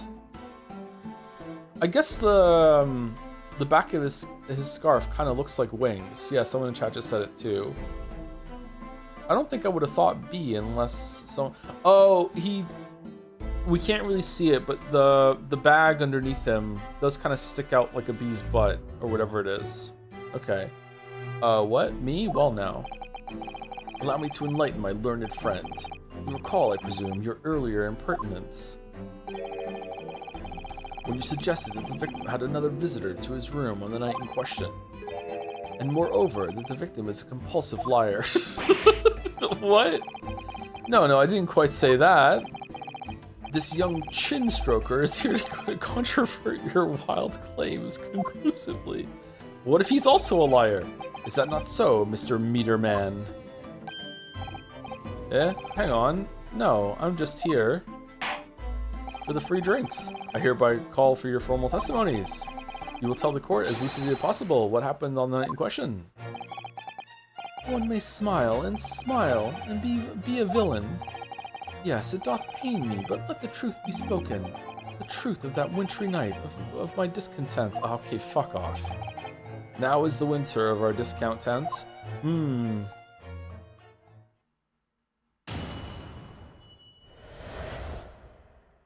wintry night of my discontent. The snow lay about. My neighbor did cometh in the evening, bearing a gift of tea. Okay, is this the introduction to some recipe that we're gonna follow? But marry, bitter was his drink. But when he left, I did fall prostrate on my table. It was the tea alone did pass my lips that late hour, naught else. I was outside this bloke's window in the freezing cold all night, keeping an eye on his room. No one else visited his room, but that's short. Okay, Erica, why? The little fucking what? That short little round back to Eastern fella. Wait, what did you say? You were keeping an eye on Mr. Shamspeare's room all night? That's right. Of course, the bloke's window is all but blocked up, isn't it? But there's a little gap in the bricks where you can see into the room.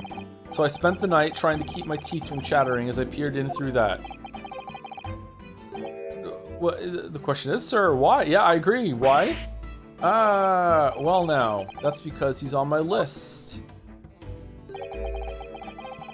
What a piece of work is a man.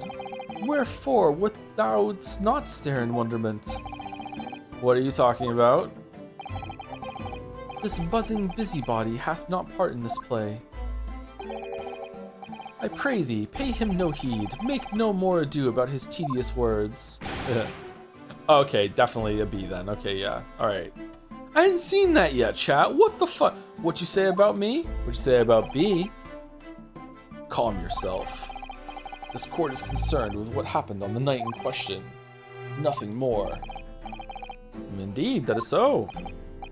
And as the testimony we have just heard clearly reveals, there was no one other than the accused present at the time who could have carried out this crime. Okay, but we're judging that off the guy just saying, I was standing outside this window all night. I'm not, no, I won't tell you why. Dude, just trust me. What?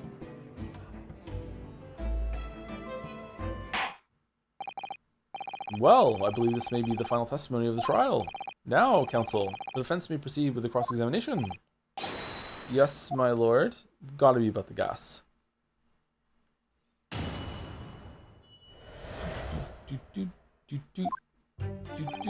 I mean, so Seki is just saying, dude, just trust me, I didn't poison him. And the whole trial is drilling down on the why and interrogating him. Why are we interrogating the bee about why he was standing outside the fucking window? Why are we just letting it go? Snowlay about my neighbor did come in the evening bearing a gift of tea. Hold it! To be clear, by neighbor, you are referring to the defendant, Mr. Natsumi? Oh, indeed, sire. Perchance thou wouldst thou call him the man from upstairs. And at what time did the mustachioed Nipponese visit you in your room? Our meeting was promised for the hour of 9, and lo, did he come to tender a gift of fragrant tea. Details which are in accordance with the defendant's own testimony, yes. And we were broiled in such a literary debate as history hath not seen before. We dressed up as Romeo and Juliet and tussled and fucked on the floor. Meanwhile, the bee cuck outside the window watched the whole thing and can attest that we did indeed do this. And then after that, I drank the tea and died, by which I presume he means the discussion about who was the stronger, Romeo or Juliet. I, Shamspeare, did play the part of young Romeo, whilst my neighbor played the fair Juliet. Each of us dressed as would our characters be, to bring weight upon our merry experiment. I dare not imagine the scene. Why is it lagging? Frailty, thy name is woman. Canst thou imagine how dismayed I was? Yes, I had heard of the eastern art of jujitsu, but never did I dream 'twould be a skill practiced by the comely maiden. Comely? Comely maiden? Comely maiden? It's not homely? Comely? Juliet beat Romeo up? That is not helping our case. I believe the court has heard enough about your earth-shattering literary debate. Perhaps you could reiterate your statement about the tea that the accused brought to your room. My liege, I am thy servant. Gladly I would do thy bidding. Maybe this is all a setup so Natsumi can go down for something so Vanzix can get a win. But Mary, is it like an ex-boyfriend sort of thing that was situation? Oh, things are heating up. But Mary, bitter was his drink, and when he left, it did fall prostrate on my table. Hold it! Hello, Joe. Did you sleep well? No. Let me stop you there. Miss Natsumi left your room at 11 o'clock, but it wasn't until after 2 that the poison made you collapse.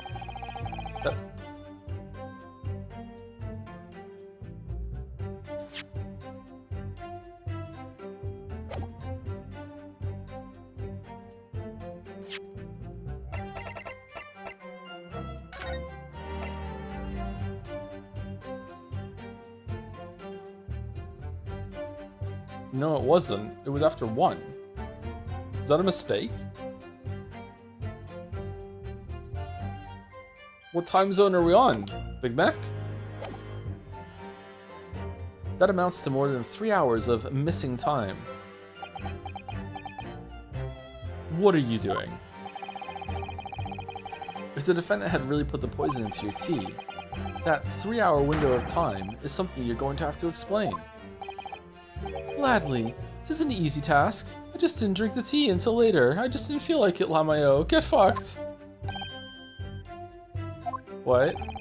I did drink the tea, not while my guest did its tarry, but after he took leave of me. Faith, 'twas stone cold, but at 1 hour post-midnight, verily were my lips parched. Objection! That doesn't sound normal. Can you see me? You think I'm normal? Get fucked! Nay, 'tis quite ordinary, sire, after all.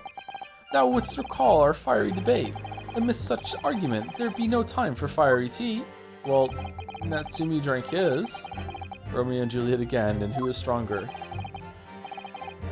Did Gumfuck not tell you? Mr. Shamspeare, in summary, allow me to confirm. Did you not come here with the intention of naming your attacker? But of course, my liege. 'Twas the stooped lover of words that attempt to shuffle me off this mortal coil. We all know what that means. 'Twas the tea alone did pass my lips that late hour, naught else. Hold it! You sure? So, you didn't have any kind of evening meal, dinner, supper? Ha! Fie on luxury, fie on gluttony, fee, fo, fum, fee? On gluttony, to eat thrice daily is but a waste of time. So true! Just twice. Sorry? I would that my belly were full, no more oft than the sun doth rise. Well, most heroic eating habits, I must say. Night and day do I fill my hours with learned study of the great bard and playwright. Hence it is that there doth not in my chamber be then the costumes of mine art. Okay, you have a lot of animations, which means you're gonna be behind the testimony for a lot of this, I guess. So it was probably you that poisoned yourself or something like that. So you're gonna go down for this. That would appear to be the case, as even a rodent was found starved to death in your room. Was there? Now I think of it, it's not just food that was conspicuously missing from that room, is it? I don't recall seeing a single play or script anywhere. Oh, for I have devoured them all. You've eaten them? Every word be within my skull. Didst thou imagine otherwise? Okay, so I think maybe you probably poisoned yourself by eating paper? Right, that wasn't misleading at all. Now, could you turn around, do you think? Which brings us to the conclusion. The only way the poison could have passed the victim's lips is in the tea. Why was there soap on your table? Why aren't we asking the more important questions? I was outside this bloke's window in the freezing cold all night, keeping an eye on his room for no fucking reason. But the windows of that house have all been filled in. A historical artifact of the now defunct window tax. That just keeps coming up, huh? Yeah, you're right. All bricked up horribly. But as it happens, there's a little part of the brickwork at the bottom corner that's been opened up. I was looking in through that gap. You didn't notice that some of them were loose? Yes, there were a few bricks loose, weren't there? And for some strange reason, a couple of bars of soap lined up on the ledge outside as well. Oh, that's my soap. You know, the wall smelled really bad, so I just put some soap so I had some good smelling to do while I was peering in. Don't like going around poking my chin in other people's business, especially on the freezing cold nights. Why isn't there soap on your chin? But them's my orders, so that's what I'll keep doing as long as there's breath in my body. Whose orders? What's with all the theatricals today? Out of interest, Mr. Meat Man, after the accused had left and returned to his own lodgings, did you see the victim leave the room at all? No, he never left. He was in that room the whole time as far as I'm concerned. And we can therefore discount the possibility of suicide. How can you be sure of that? What if he knew there was poison in the tea? The police carried out a thorough investigation of the scene and found no receptacle for the poison. And since we know the victim didn't leave his room, and hence didn't dispose of the poison's container himself, it's clear this was no attempted suicide. Only the culprit could have removed the receptacle. I'm starting to think that he did eat the soap. In order to put fake bubbles around his mouth to show that he was poisoned. I think he did. I'm still on soap eating. He ate the soap. Yes, Lucid the Explain Council, thank you. It really was. You can't argue with the logic. No one else visited his room, but that short little round-backed Eastern fella. Hold it! You say a short little round-backed Eastern fella, so you can't be sure it was the defendant then. Objection! Ryu, shut the fuck up. How many other short little round-backed Nipponese with a mustache do you think there are in London? Exactly, come on. Well, of course. It's only a narrow gap and it was quite dark, so I didn't notice the mustache. Oh, never mind, slam dunk. But you showed up at around 9, so I'm pretty sure of myself. And when the person you saw arrived, did he and Mr. Shamspeare drink tea together? Nah, sorry, I couldn't say. Why not? Because I couldn't see into the room all that well, could I? What I did see was the silhouette of that little round-backed fella wearing a pretty dress. Then the pair of them started some kind of wrestling match. I tell you, I didn't know what to make of it. I suppose. Fucking how Natsumi decided to spend this night after getting off of the murder. It's time to go home and dress up as Juliet and have a wrestling match with the guy I hate upstairs. That was the Romeo and Juliet championship battle getting underway. Mr. Meterman, allow me to confirm one final time. Apart from the accused, can you state with certainty that no one else visited the victim on the night in question? How the fuck is this going to result in a book that Herlock is like, no, Iris, this can't go out? What? No question, no doubt. Gasman's honor. Hold it.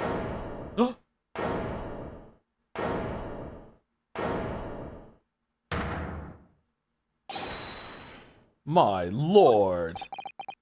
Goodness me. Yes, Mr. Foreman. I've kept my mouth shut and listened up till now, but this has gone on long enough. Are you all with me? Yes. Are we to understand that you ladies and gentlemen of the jury are in agreement with one another? That you've reached a unanimous decision?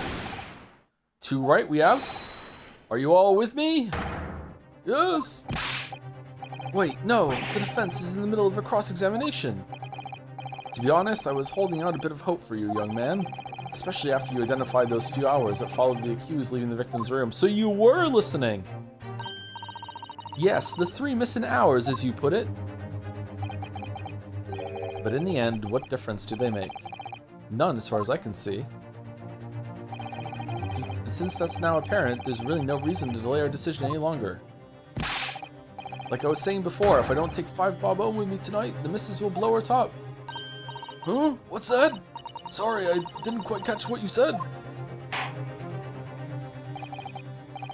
Spilt tea? Oh, guilty. Okay. Very well. Sorry. Very well. The court be apprised of your decisions. Ladies and gentlemen of the jury, you will now state your leanings to the defendant's culpability. Guilty! Guilty. Guilty. Guilty. Guilty. Guilty. Spilled tea.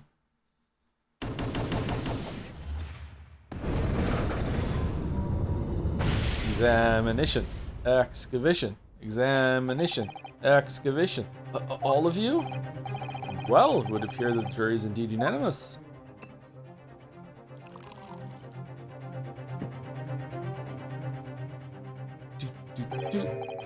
So, this time at least, it seems justice will be done. All's well that ends well, as they say. This calls for a toast, I feel. To you. To the guilty being punished.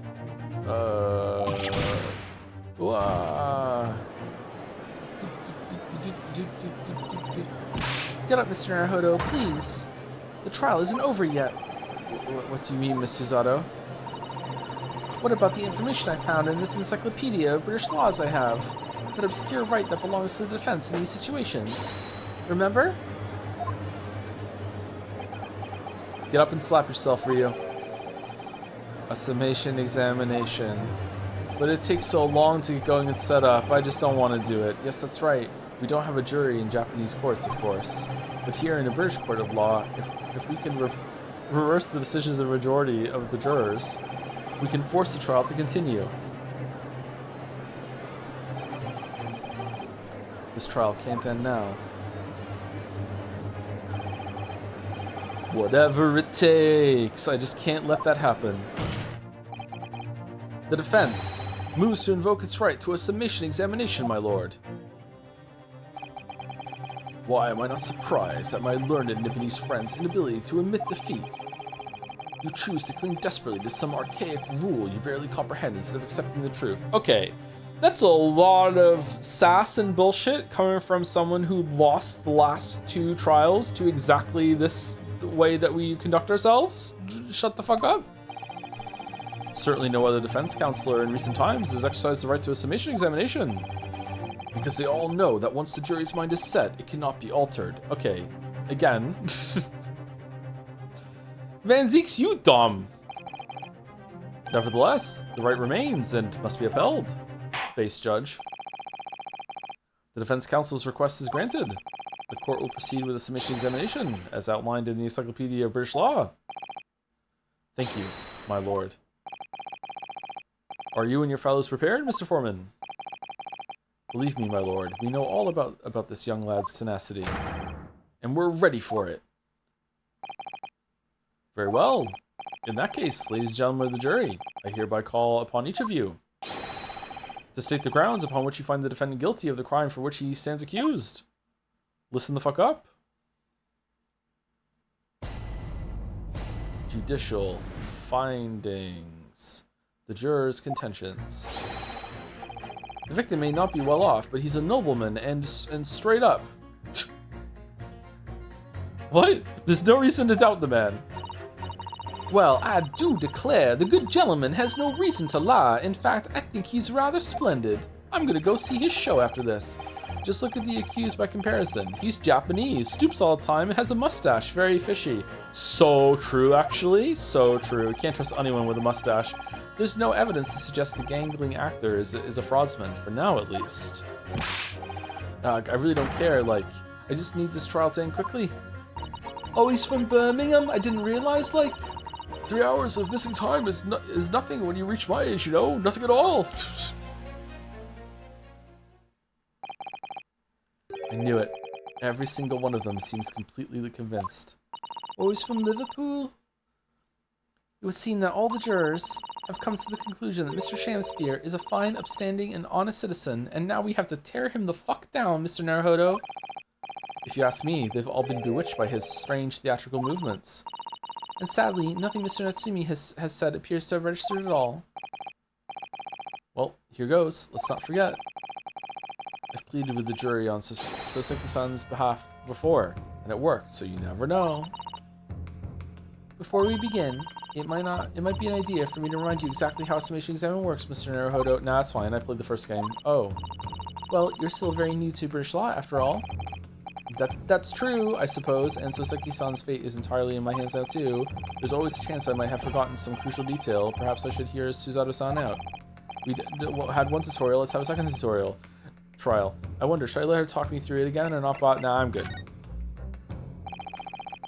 Thank you for the kind offer, Miss Suzato, but I've been through plenty of these summation examinations already now. I think it's important that we don't delay the start any longer than necessary. So how does this work again, chat? You have to like put their statements against each other, right? Of course, I understand, and I'm quite sure you're right. If you're confused by anything at any point, you can turn to me for advice whenever you like. I'll be here for you. When the rain starts to pour, the key to this is really listening carefully to each juror's statement. All right, so we get a tutorial no matter what. Finding two that are contradictory and pitting the corresponding jurors against each other. Without further ado, please, counsel, proceed with summation examination.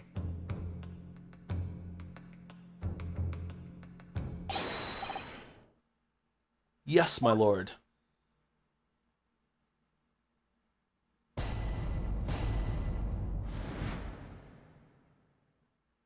The defense's rebuttal. The victim may not be well off because the woman is straight up, is the reason to doubt the man.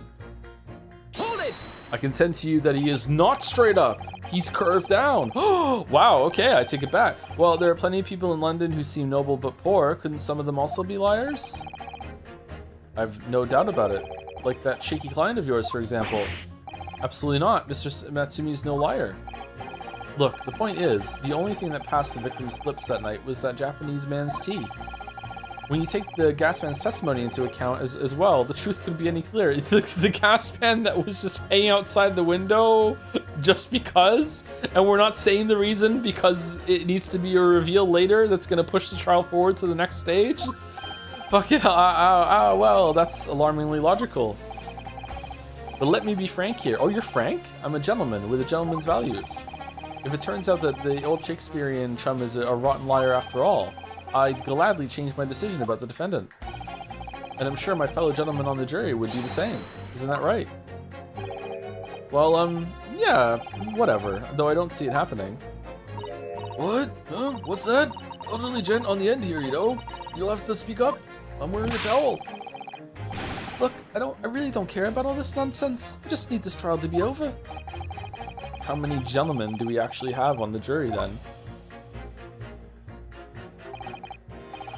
Alright, sir. I may hold you to that. Don't forget what you said. Humph.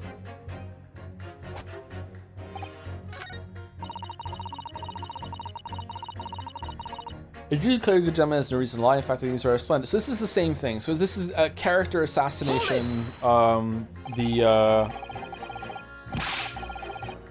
movie. Okay. Are you saying you believe the man to be trustworthy because he's rather splendid? No, that's not what I said. The point is, the man is the victim here. What reason would he have to lie?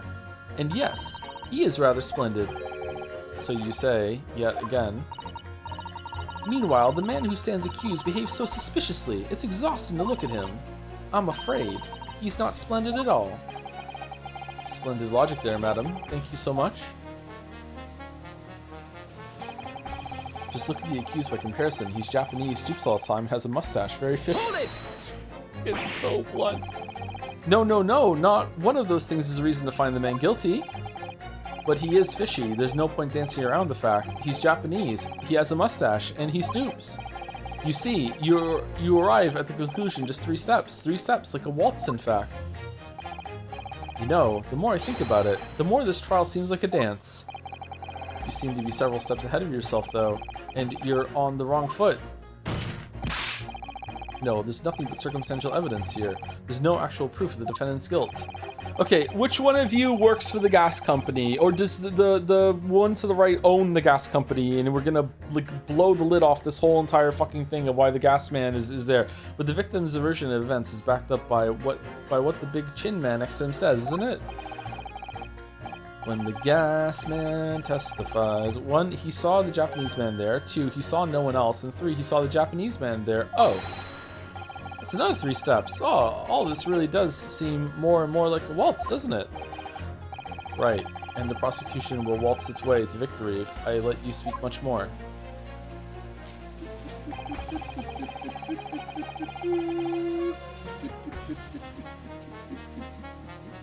Oh, thank you, Frosty McDougal, for the resub, by the way. I didn't see it. That came in a while ago. Sorry about that. 26 months. With the jobs. Thank you. There's no evidence to suggest the gangling actor is a fraudsman, for now at least. She seems rather wealthy, and she's also the only new one. A fraudsman? What do you mean by that, madam?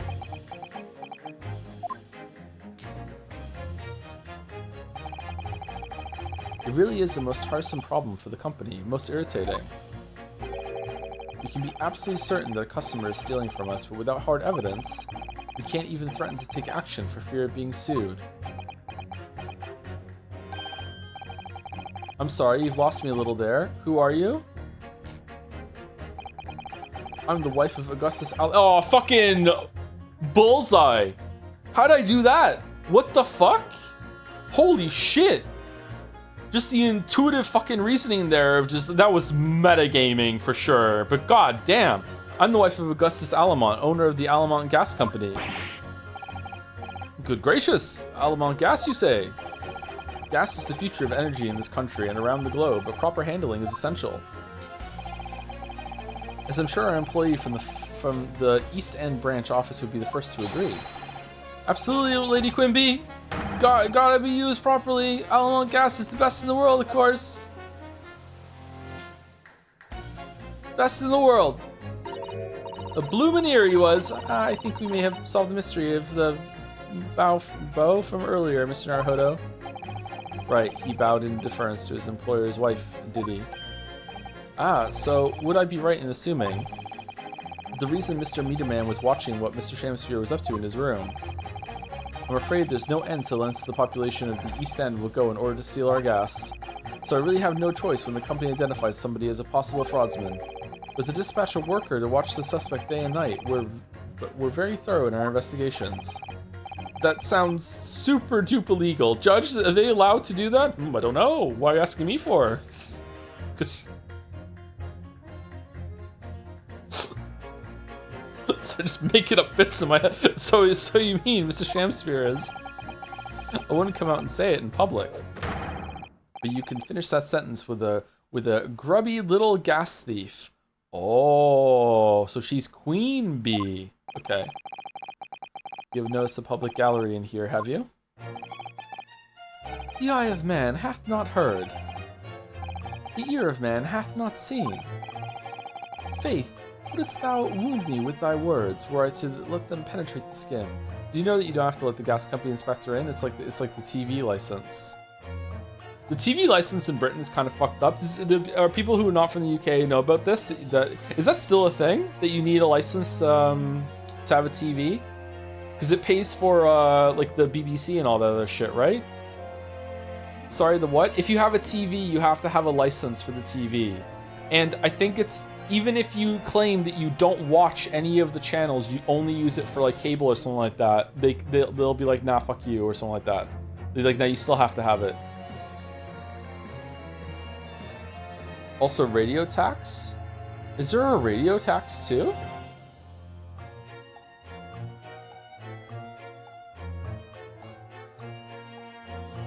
What if you only have a TV for gaming? Honestly, at least it funds public media. Yeah, it funds BBC, British Broadcasting Channel. Does it broadcast ITV? How many channels are they up to now? Channel 5? I think it was up to 5 when I was there.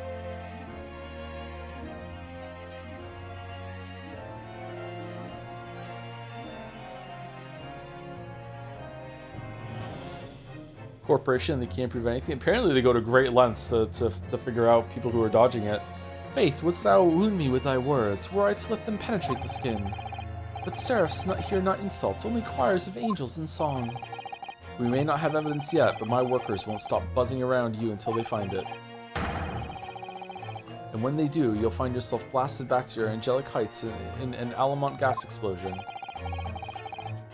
If you have access to the internet, you can access the BBC iPlayer, so you have to pay your license, but you can just not let the license inspector in and they can't prove you got to your computer. This is really fucked up, that the BBC is like, the British government is apparently making content that they distribute for free, but if you partake of the freely distributed content, do you have to pay a tax for it or some shit? This has to go. They need to drop that fucking bullshit. That's really fucking stupid. So Mr. Shamspeare has been stealing gas.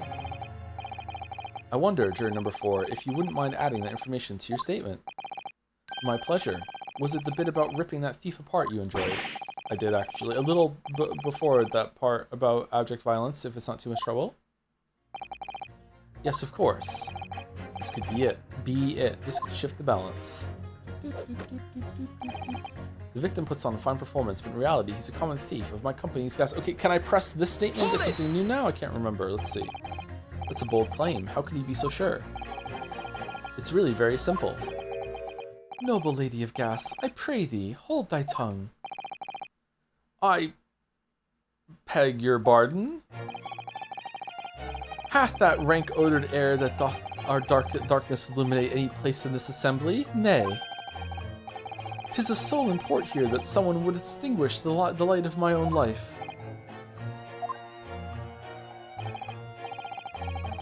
Verily, I never recall stealing thy gas, but pray, let the matter rest till anon. What, you little... Begging your pardon, my lady, but might I suggest you don't say any more at this stage? We need hard evidence first. We need hard evidence to peg the Barden. If I keep secretly watching this bloke, I'll get him in the end. He'll slip up. Do you think maybe that secret's out of the bag? Oh, this is so frustrating. I really don't care. Like, I just need this trial to end quickly. Hold it! I don't know if I can do this accent consistently. Keep talking about needing to take home some money. What's that all about, sir? How's this relevant? Finish last. That's what it's about. Finish last? What's that? I'm talking about the Derby at Hyde Park, aren't I? It was the Queen's Cup last week, wasn't it? Derby?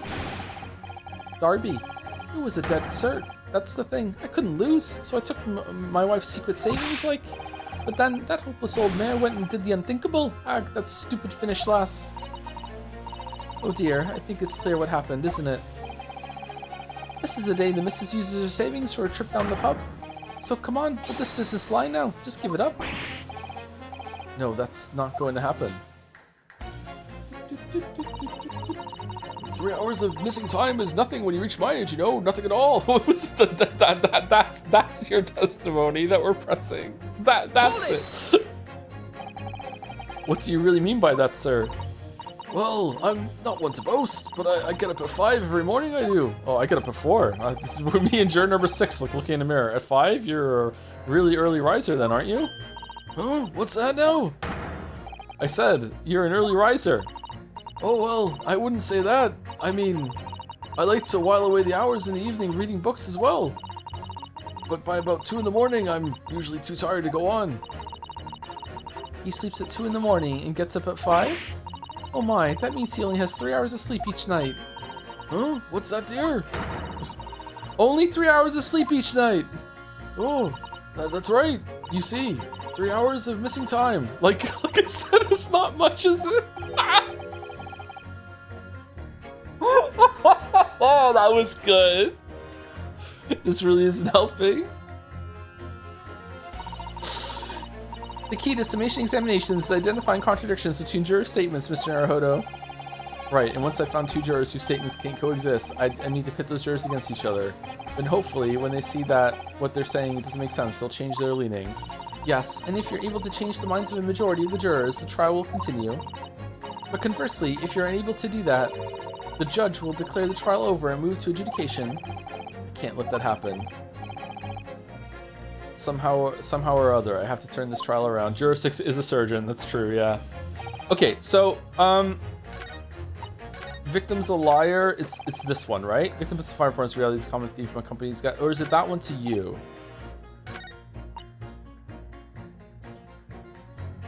Okay, I feel like this could go to juror 1 or 2. Let's go 1 and see. Objection! Those 2 statements clearly contradict each other. Good gracious! To whose statements do you refer, counsel? Juror number 1. Eh? What are you yelling about, lad? I presume you've heard juror number 4's statement, made by the wife of the owner of Altamont Gas. Well, yes. The victim, who you claim to be a noble, straight-up man, in fact, turns out to be a common thief. So the good lady says, but there's no evidence, is there? You and I both heard them say as much. It's true, we don't have evidence as such, just yet. But the claims aren't baseless, you know. What? Baseless? You heard me. Seeing as this operation has already been compromised, I would suggest that the court hears testimony from our East End branch office employee over there. I'll do whatever you say, my lady. Gasman's honor.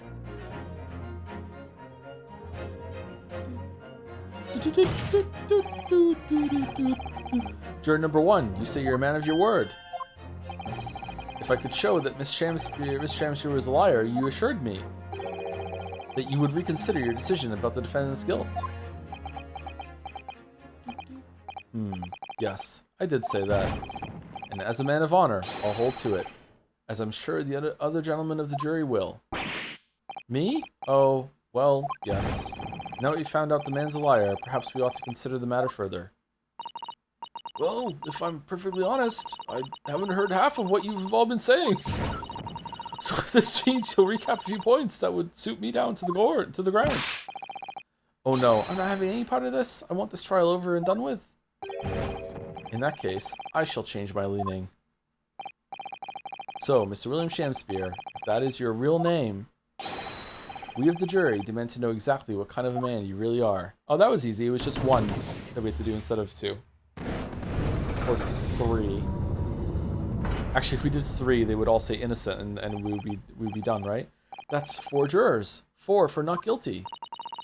Yes, Mr. Naruhodo. Yay! Victory! Yay! Order! Order! Time for a break. Be back in a couple of minutes.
Alright, I'm back. I got a drink. I just was standing in front of the air conditioner for most of the break there.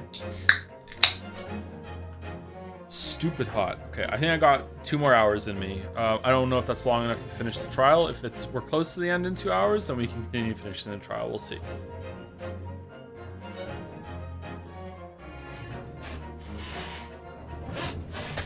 Let's see how it goes. Order, order! Xbox One controller disconnected. Well, fuck me then. Alright, there we go. Well, this is quite extraordinary, I must say. As a result of the defense's summation examination, the jury's leaning has changed. For the 5th time this week, now only 2 jurors say guilty, whilst 4 say not guilty. So if we convince all of them in that, would it be over, or does Van Zieks get to do a summation and argue them back? I therefore declare this court to be in a state of disaccord. Disaccord. In order the trial to continue.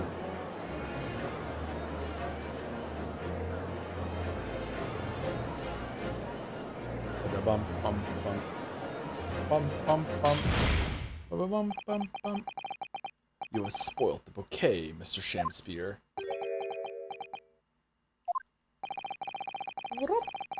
Ladies and gentlemen of the jury now find they are unable to trust you, the victim. Oh dear. But you gods will give us some faults to make us men. So God mend me, I do swear. This gas man speaketh that which concerns him most, naught but gas, naught but thin air. Okay, why did you bring him then? Hoisted by your own petard, huh? Aye, it burneth bright a while, but it hath no substance, and it doth reek foul. Bzz. Oi, what did you say?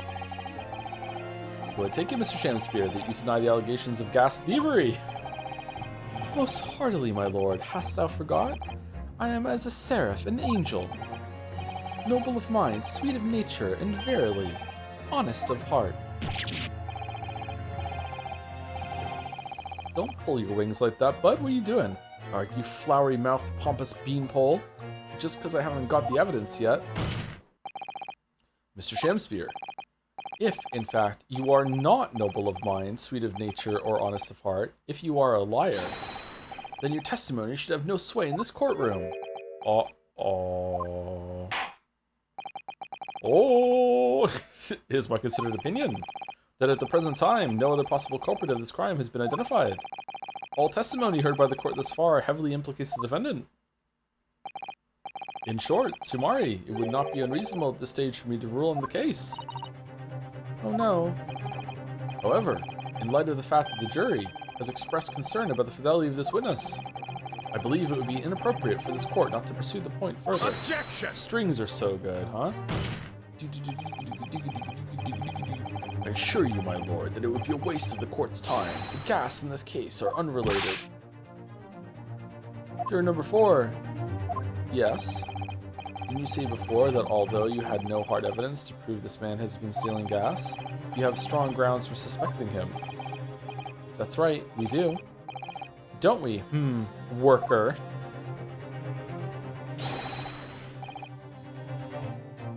Absolutely, Lady Quinby. Gasman's honor.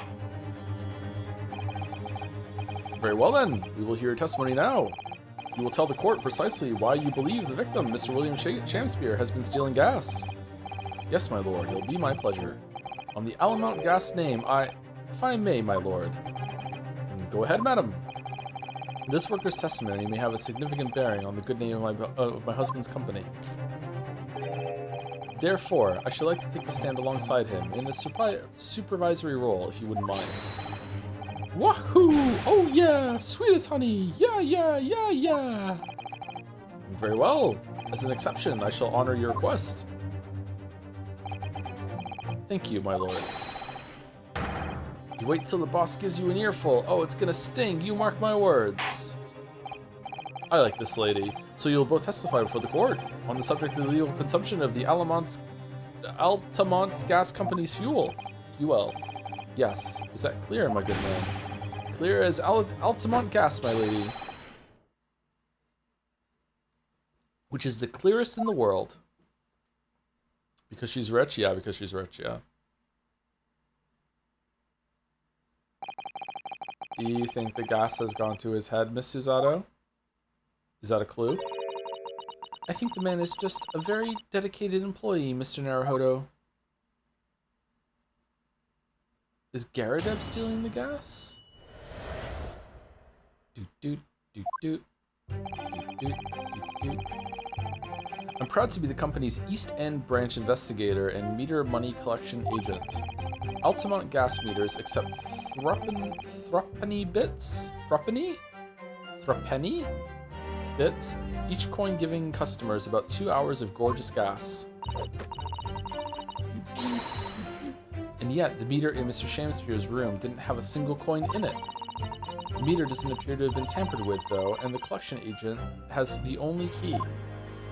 Ooh, the twirl. Somehow, he's using all the flamin' gas he wants without paying a penny. If that's not thieving, what is? Thrupney? Oh! What about an apney?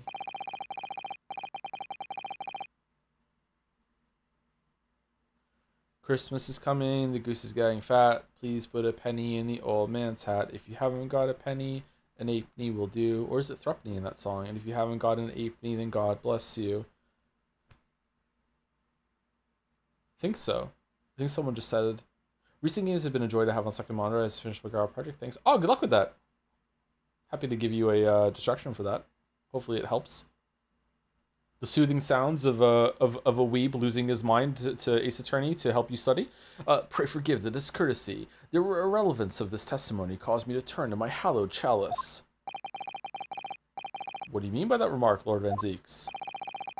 Did the mustachioed nippities poison the gangling excuse for an actor, or didn't he? That is all that should concern this court. And yet, now we must listen to this. Abhorrence. He's got a point, actually.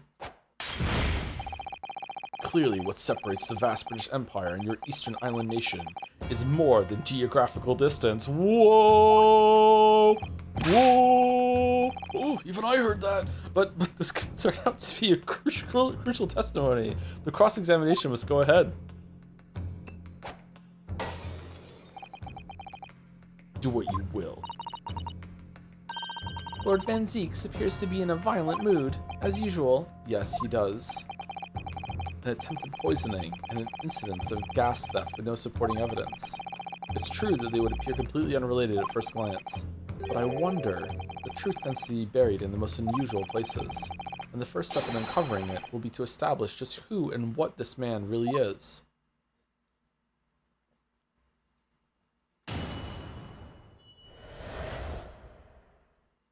The Altamont Gas Company's investigation. So the fact that they haven't said maybe there's a gas leak and that's what made him have a coma and there was no poison at all, the fact that they haven't said that yet makes me think that is probably going to be relevant to the answer. It's kind of annoying they haven't said that yet because it feels like that should be something that should be brought up right now. Like that's why it's relevant. I'm proud to be the company's East End branch investigator and meter money collection agent. Hold it! So does that mean you enter people's houses in order to empty their gas meters? That I do. Have to try to catch people when they're in. Then I ask permission to come inside and do my business.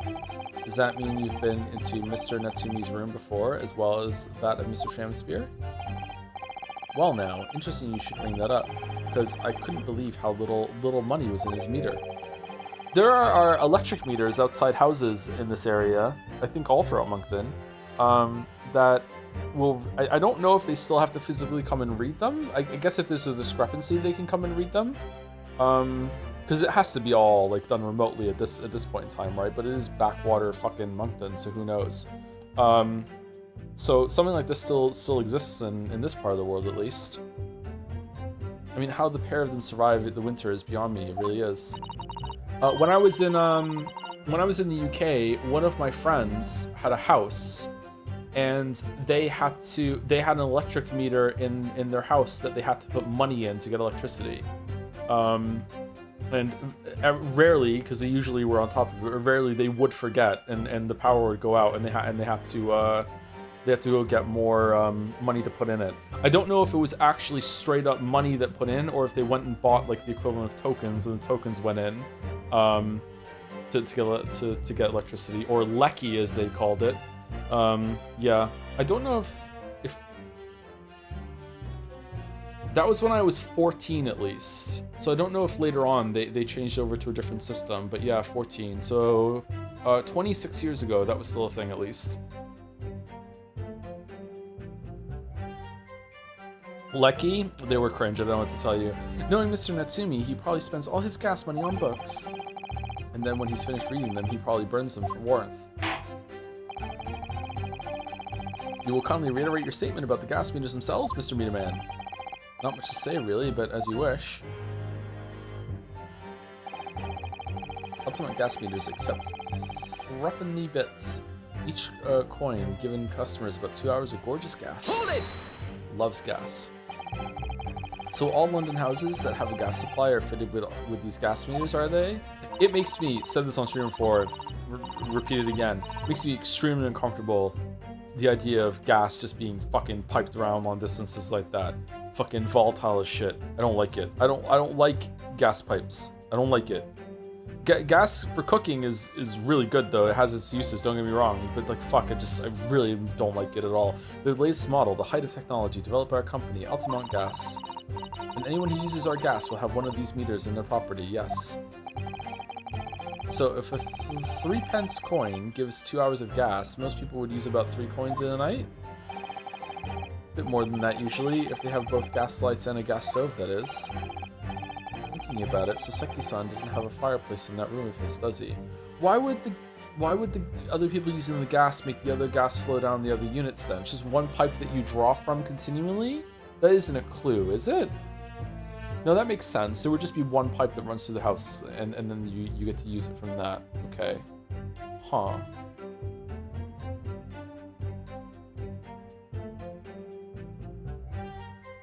Thinking about it, Saseki-san doesn't have a fireplace in that room of his, does he?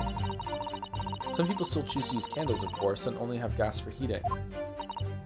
Ah, yes, I do remember seeing candles in Mr. Natsumi's room, actually. What does Herlock's house do? And how does the money in the meter get back to you at the gas company? Every 3 days, gas man... 3 days? You're coming twice a week, bro? What? Did gas man visit properties on the gas supply and empty the meters of coins? I must say, the design and manufacture of the new meter costs the company an awful lot of money. But happily, it did put a stop to people not paying their dues, for the most part. Because they have to pay in advance, you mean? I'm coming more than twice a week? You gotta talk to Heisme, bro, I don't know what to tell you. Yes, exactly right. And yet, the meter in Mr. Shamsphere's room didn't have a single coin in it. Hold it! Out of interest, how long has this been going on? Weeks and weeks. He's been pinching gas off us for ages. And you've examined the meter in Mr. Shamsphere's room, I take it? Naturally, we took it off the wall and went over it with a fine-tooth comb. And found nothing suspicious at all, I presume. Oh, look who's interested! Oh, got a little bit of a buzz going as you're looking to the piece from your Hilo Chalice, and you're like, yeah, fuck it, I'm in, I wanna know? Alright, okay. No, I'm afraid we didn't. Which is exactly why I demanded a new type of meter to be produced. One with an indestructible lock. The Shamsphere Special. Man, all this to get your fucking 3 pennies a night. That sounds like it would have cost an awful lot of 3 penny PC. Exactly, yeah. But even after that, the rascal's meter was still empty. Okay. Did the special lock have a leak on it? I'll never forget the humiliation. When I opened up the money box and found it bare, you said, you what I said? You what? Apologies if this is obvious to you, but my interesting thing I learned the other day is that a lot of things like this eventually moved to the token system to combat the fact that inflation kept making them have to update and rebuild whole new model of meters. Oh, that makes sense, doesn't it? Yeah.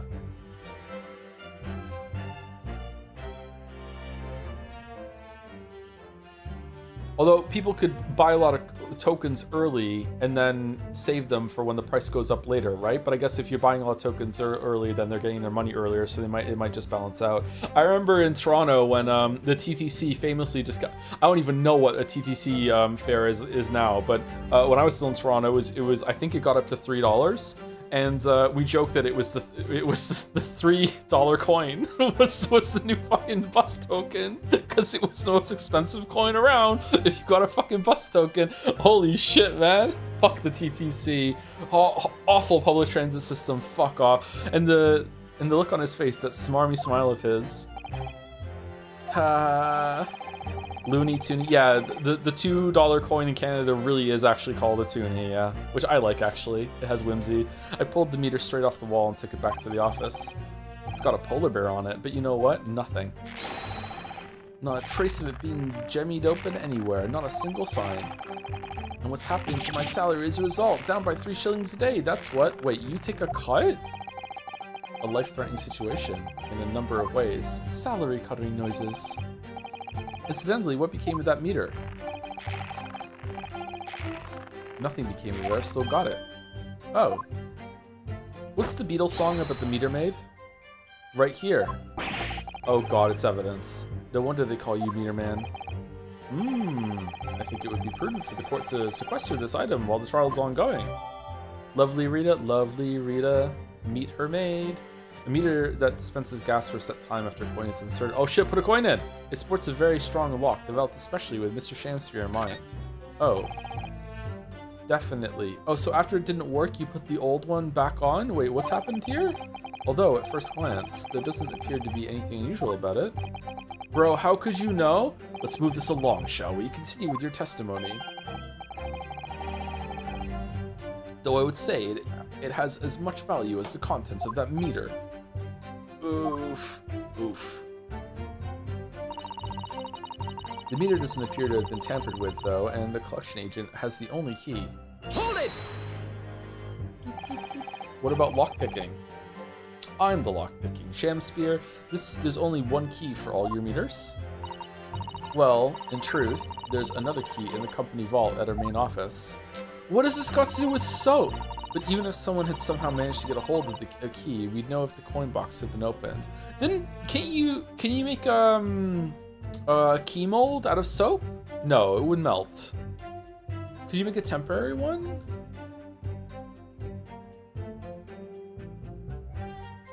You could make an imprint of a key with soap.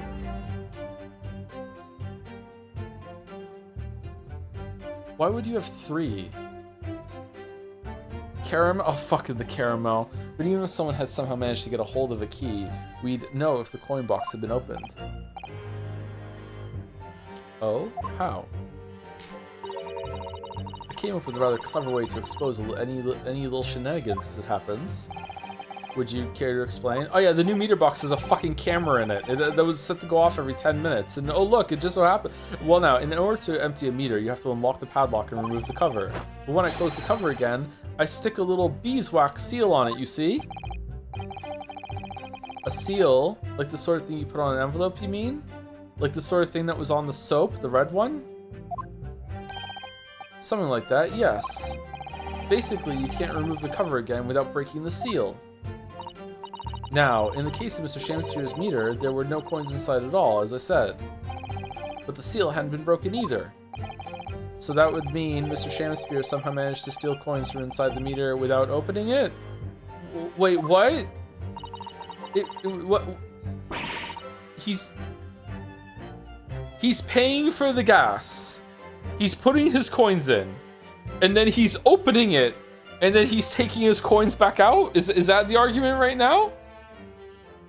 He's got, it's just infinite money value he can do. Is that what they're arguing? It would seem so, but that would be impossible.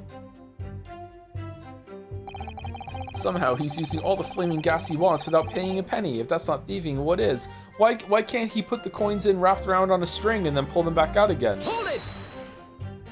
Maybe he's making, maybe he's weighing out soap that's the same weight as the coins, and putting them inside the machine, and then getting like a fire that he's using your gas for in order to heat up the box from the outside that melts the soap, and then it's gone. There you go. Yeah, fuck you. Soap effect. But he did it too much, and the gas from all the soap went to his head because it's poisonous, and then he passed out, and that's how he died. But he's not dead. He's back now. So in a way, he inhaled soap instead of eating it. There you go. Done. Done. The twist, the soap costs more than the... Yeah, soap isn't free. What the fuck is this shit? How do you know that he's been using gas, though? Well now, since I started investigating this bloke, I've been to his room more than a few times. And on every single occasion, his lamps have been blazing and his stove pounding. It's the middle of winter and he still turns to me, sweat dripping down his cheeks, and says, "Get thee to a nunnery." Aw, banger Hamlet line. Me using gas? No. No, widow, oh me. Hamlet indeed. Yay! Judge knows it too. Alright, I could wring the bloke's neck. I get all hot under the collar, but still. Every time I open up that flaming meter, it's empty. He's robbing me of my salary too. What's wrong with the world? Where's the justice? But how can Mr. Shamspeare possibly be stealing the money? I don't understand. The simple explanation is right before your eyes. What? Soap coins. A toast to you eventually realizing that the gas man could be an accomplice. No way. He loves Queen Bee. There's no fucking... You what? Good lord. Eminently plausible indeed.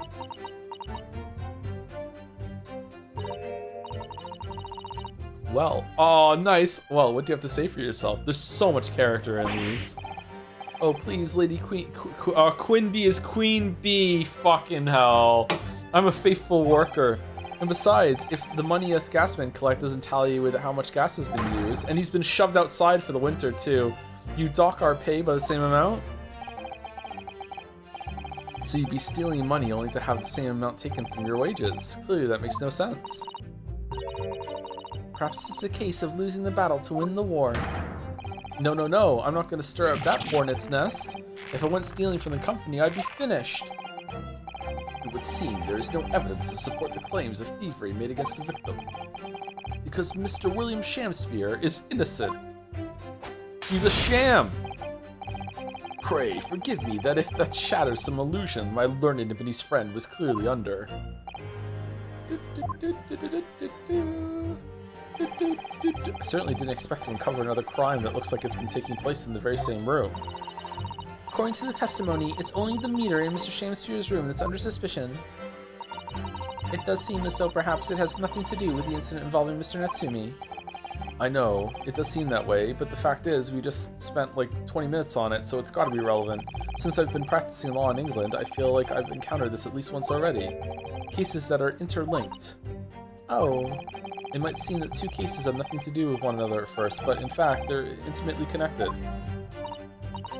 And then Iris came in and then said, here's what's the case is going on. It turns out they were stealing gas. And then Herlock said, oh, just like we are at our house, we're doing the exact same system. And Iris was like, oh, very interesting. Let me write that down on my book. And then Herlock was like, no, you can't publish it. Then they'll know we're stealing gas. No, I'll always be pawning. Put the book in the pawn shop. That's it. And that's the whole mystery. It has nothing to do with anything else. Yes, we have experienced that before, haven't we? I wonder if this is another instance.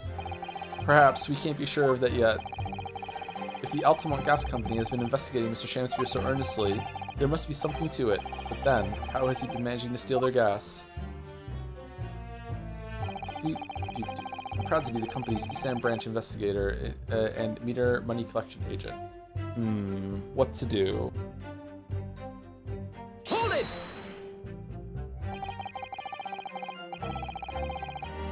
Whoops, sorry, I leaned forward and I hit the fucking button again.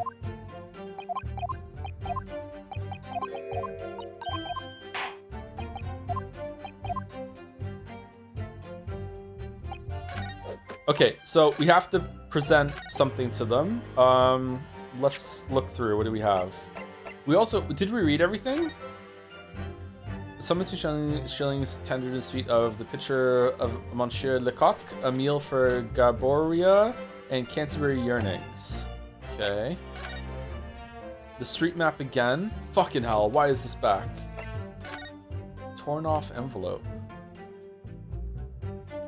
F. Huh.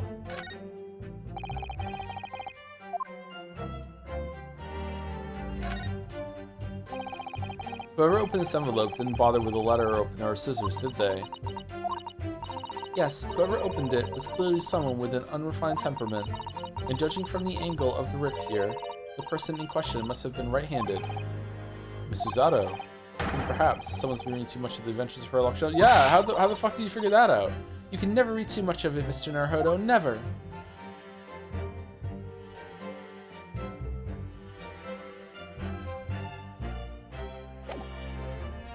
Huh. Cheap bar of soap that was discovered just outside Mr. Shamster's window. It's one of two that were found there.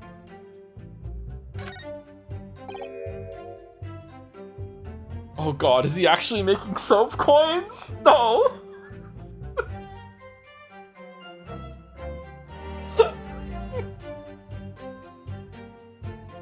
No fucking way, right? Oh. What is it, Mr. Naruhodo? This bar of soap. When we first found it, I could have sworn there was some sort of round disc in this depression just here, a reddish one. Yes, you're right, I remember it too. But now, the depression is completely empty. Where could the disc have gone? The details of the bar of soap have been updated in the court record.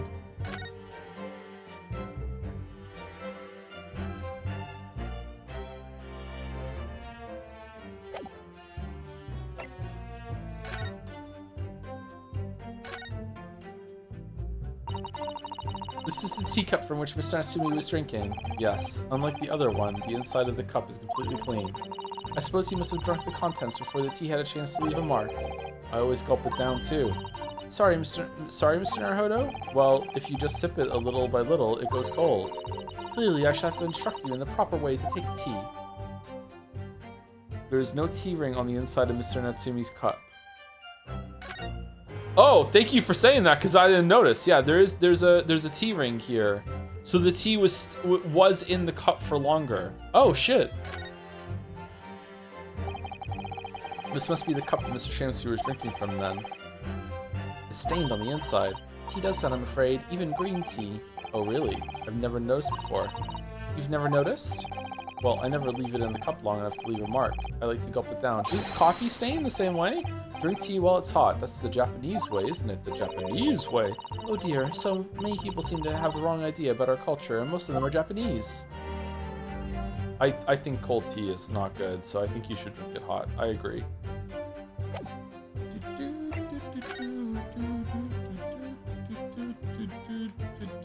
He is. He's making soap coins, and then they're melting and dripping out, and that's what this fucking puddle is on the floor. What the fuck?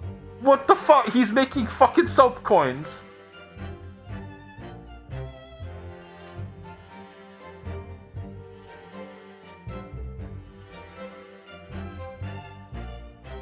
It was red though. No, he's using the soap as like a mold. What is he making them out of?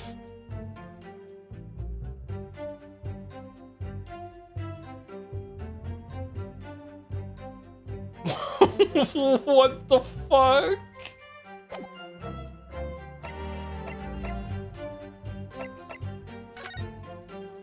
We looked at this one already. Okay, what's this?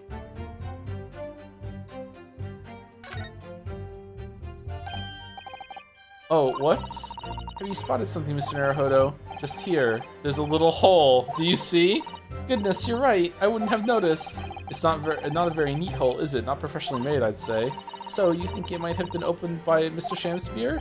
Possibly. It seems the people at Altamont Gas must have missed it. Well, it certainly seems to go all the way through to the inside.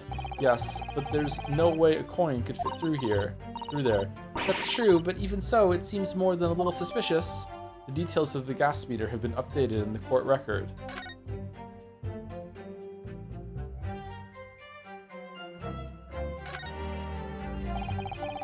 It's a very sturdy looking padlock, isn't it?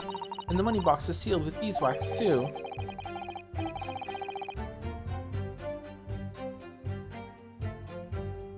Could you make coins out of beeswax? And soap? So if Mr. Sholmes were to get up to any mischief, he'd be found out immediately. Mr. Naruhodo, mischief of that kind is not the sort of thing that Mr. Sholmes would... You know, you didn't finish that sentence, don't you? Well, anyway, it's understandable that the gas company would want to safeguard the money that's rightfully theirs. But it does feel a little over the top, perhaps, doesn't it?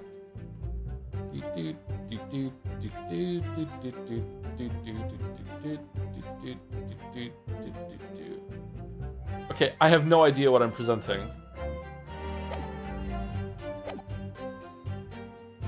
Okay, on the proud to be the company's East End branch investigator and menu money collection agent. Ultimate gas money is the open bids each coin given to customers with 2 hours of gorgeous gas.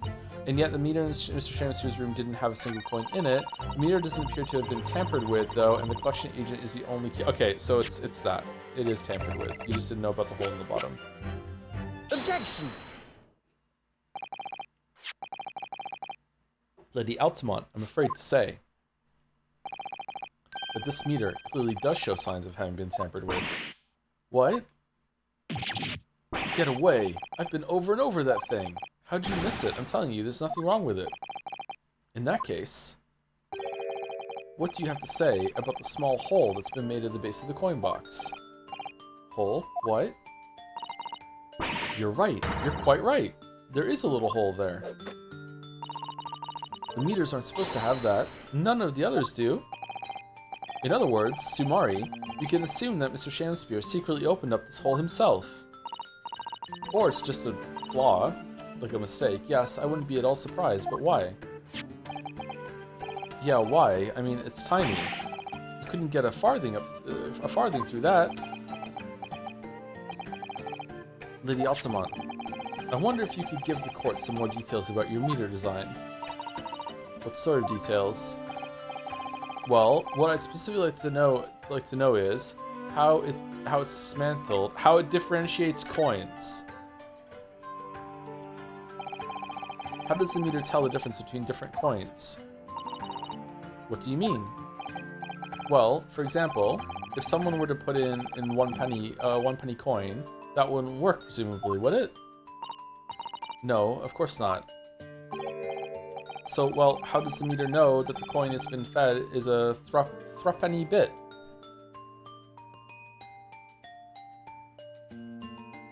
Is there, if it's an invalid coin, does it just come back out again on an exit slot, or does it just go through and fuck you, you don't get it back? Because usually things that take coins have like sometimes they can error out and they just spit the coin back out at the bottom. It just doesn't get accepted. I see what you're getting at now.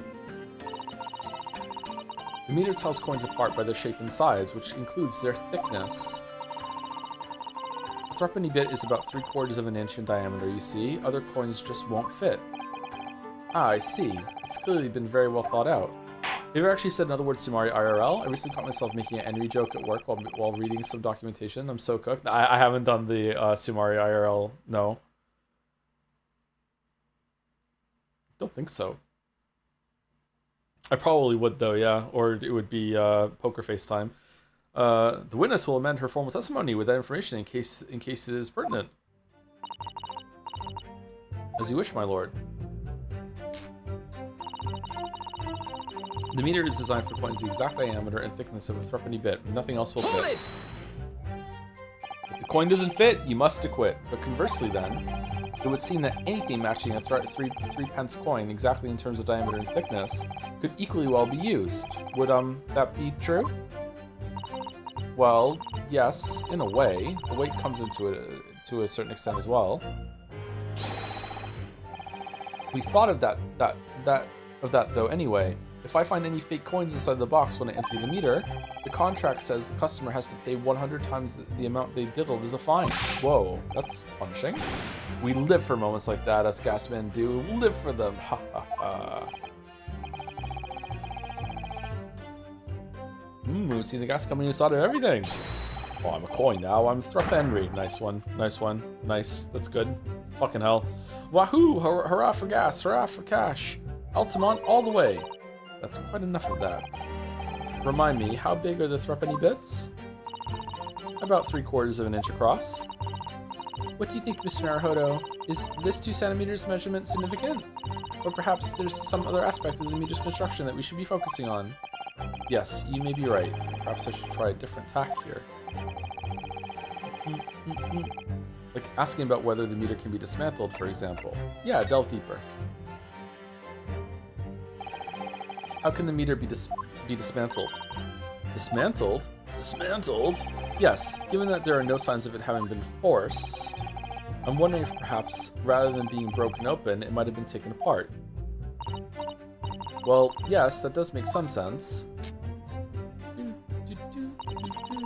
The padlocks are made by a first-class locksmith from the finest quality steel. And the meter box itself is made from plate steel as well, welded shut to ensure it can be opened again. How the fuck did he get a hole through that? I can assure you, it's quite impossible to dismantle it. And yet the hole, wahoo, wahoo, yeah, nothing leaks for an Altamont meter. No coins, no gas, no nothing. I see. The witness will amend her formal testimony with that information in case it is pertinent. As you wish, my lord. Wow, this is a rabbit hole. Holy fuck. All joints on the meter are welded shut, and the lock is made from solid steel. There's no way to dismantle it. Has anyone ever tried? Oh yeah, they've tried, but they've all given up before long. After all, if they actually broke the meter, the company would be able to take legal action. Yes, that makes sense. What do you think, Mr. Naruhodo? Is this wielded steel construction significant? Or perhaps there's some other aspect of the meter's construction that we should be focusing on? Yes, you may be right. Perhaps I should try a different tack here.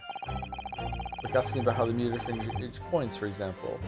Okay, so it's got to be about the coins, right? So we get to flip it over, and then so one of these two statements is something that we press.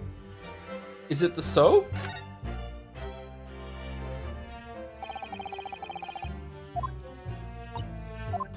Okay, we did this already.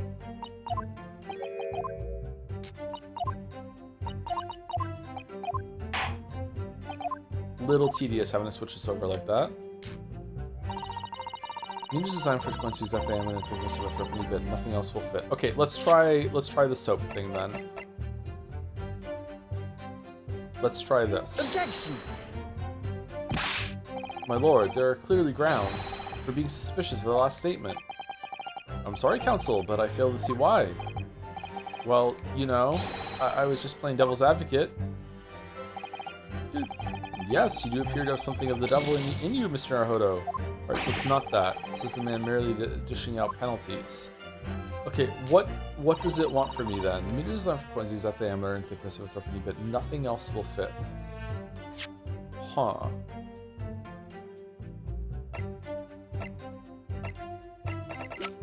Thought that might work.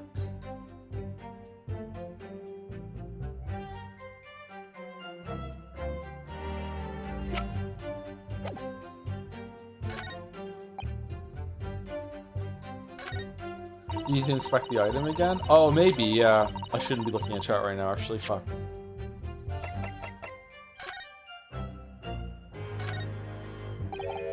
Oh, look at this bar of soap. There's a circular depression on this side, about 2 centimeters across. Or 3/4 of an inch. Ah, do you think? We did find the soap at the scene, didn't we? Yes, there were 2 bars on that little ledge just outside the window, so we took... Oh, they're outside, so whatever it's made of stays cold in the outside air. Alright, so he's made them out of something that melts pretty easily, yeah. And then he's melting it and draining it out. So what the fuck could this be? Could it just be water? Just ice? It was red. What's red? Blood? Yeah, it's blood. He's making that blood. I'm sure that when we first found it, there was some sort of reddish medallion in the middle of there. I remember it clearly. Yes, but there's no sign of it now. Where could it have gone? Alright, thank you for the help, chatter, because I wouldn't have realized to press this again.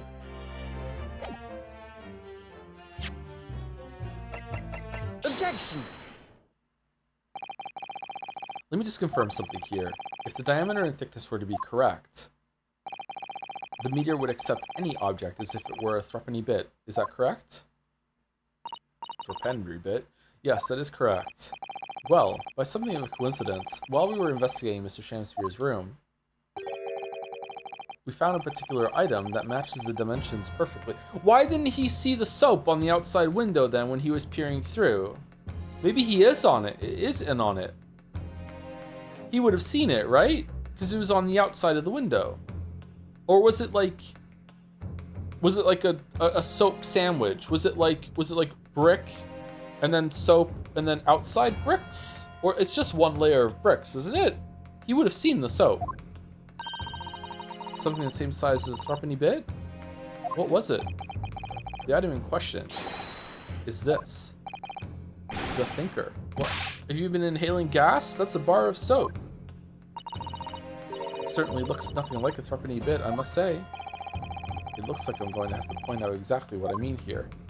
Maybe it was made of poison. What's so important about soap is this part here. He was paying for a supply of strychnine was actually cheaper than paying for the gas. And it just so happens that it freezes and melts in this perfect way. And here we go. Got it! You have to turn over the soap to see what I mean. Ah! Are you referring to that round depression in the middle of the soap there? That's right, a depression that's approximately 3/4 of an inch thick in diameter.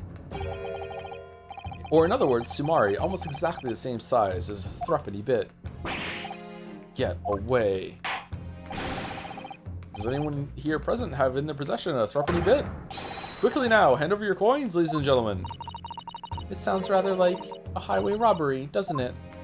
I happen to have one. Thanks to a kind member of the public in the gallery, I have here a threepenny bit. Now, to see if it fits. My word, it couldn't be more snug. Yes, as I suspected. This, without a doubt, is a vital clue to explain how the Ultimate Gas Company is being defrauded. Oh, well done. Too bad that's not the fucking trial. Let's move on.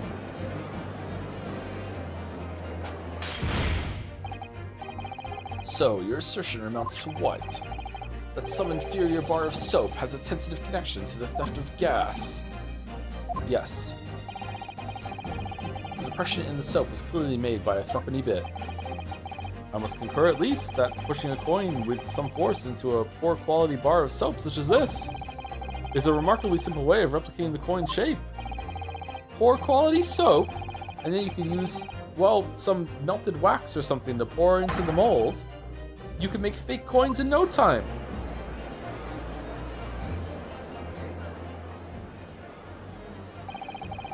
This brings all the pieces of the puzzle together.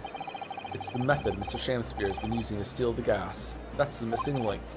And now, if I follow the chain of thought, it's going to bring me to a new explanation for what happened that nobody's considered yet, not even me. But this is all nonsense. If the man had been making fake coins, my worker here would have found them when he emptied the meter. Quite true, my Lady Altamont. In the absence of some black magic that could make them disappear. I see. That's what we're dealing with, is it? There is one form of black magic that could cause the fake coins to disappear into thin air, yes. Exactly. And the meter here gives it away. What on earth? There are remnants of the magical method used visible on the gas meter taken from the victim's room. If that's your assertion, counsel, the defense will identify these remnants for the court at once. Where on the meter can the remnants of the method used to make the fake coins disappear be seen? Okay, what does it want from me? Does it want that he was using wax, so he's taking the wax? Does it want these weird stains that are up here, or does it want the hole that you're letting it drain? It's gotta be. Got it! We found this bar of soap at the scene of the crime, just outside the victim's window. Outside? Yes, outside, where you yourself, Mr. Meter Man, were loitering in the freezing winter air. How did you not see them? That's where we found this soap. Ah, I get it. That's right. The answer, of course, is ice. Did you say ice? Well, how many coins did he make? 9?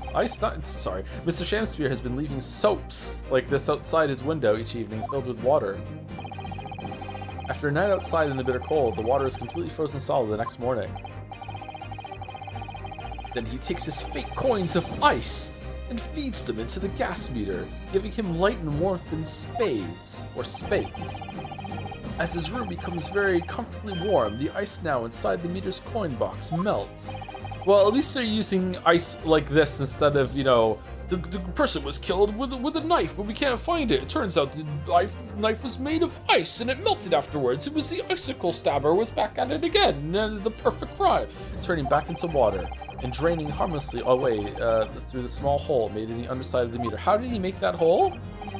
That is how, without leaving any evidence of his wrongdoing, this man has been stealing Altamont gas.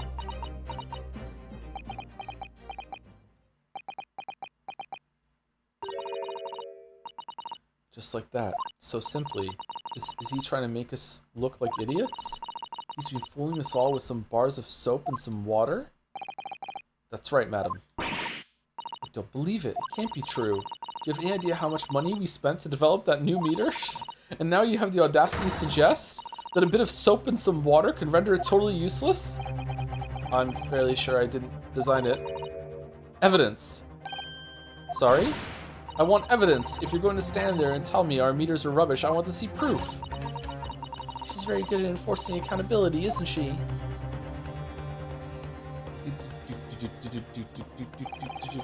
Very well, Lady Altamont. Very well. If you'd like evidence, I'll provide it. Will we? What? Mr. Naruhodo, are you saying you do actually have evidence to support this theory? I did notice a trace of something that bothered me a little at the time. And I have a feeling that this theory we've come up with now can explain it. A piece of evidence that substantiates the theory about how Mr. Shamspeare has been stealing gas is... the casino! The thing on the melted part of the photograph, right? Yeah? Take that! This is a photograph of the scene at the point when the victim was discovered, taken by Inspector Gregson, and it clearly shows the remnants of the crime carried out by Mr. Shamspeare. What remnants?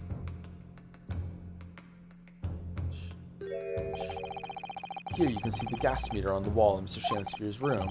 Now, look closely at the floorboards directly underneath the meter. What is that? Some kind of grubby stain? Almost certainly, it's a water stain resulting from the liquid that drained out of the hole made in the meter. How? Oh, I guess he's just living large, just putting like fucking so many of these coins in all the time and then melting? Like, come on, they wouldn't be that much water. If one coin gives around 2 hours of gas usage and the occupant was heating his room in all his waking hours, we can imagine he would have used around 10 of his fake coins each day. Holy shit!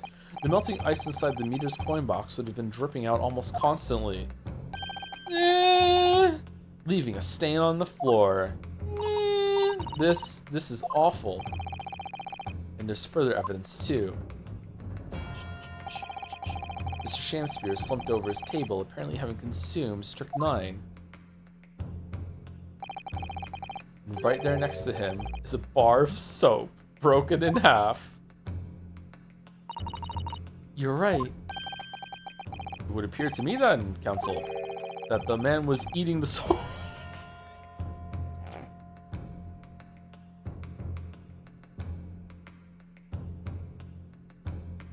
The man was eating the soap, was he?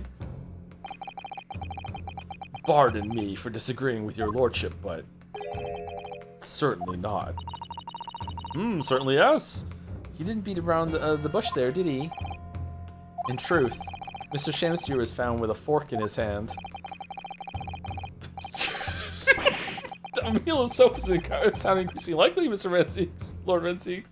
Do you mean to say he was using that fork to... Yes. To extract the frozen coin from the bar of soap. What's his soap budget? But the bar broke in half. So perhaps it didn't go very well. But there was no indent on that bar, was it? Good gracious.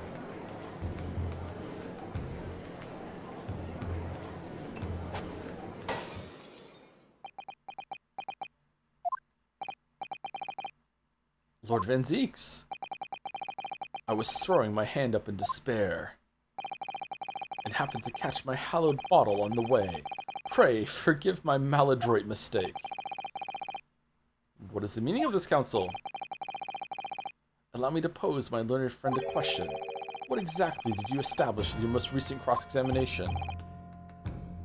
Well, that Mr. William Shamspeare is a liar and a thief. In other words, sumari, that his testimony is unreliable. Yeah, that's it. Yeah, that's exactly it. Yeah, what Susie said. I actually just got caught up in the mystery of how he was stealing gas and ice coins made out of soap. But yeah, oh yeah, Natsumi's trial for attempted murder. Yeah, okay, the poison. To be fair, I think a bar would have probably cost about three pence back then, so I think it'd be profitable since you can get at least 2 coins out of a bar. I think he's getting way more than 2 coins out of a bar. You can reuse it, can't you?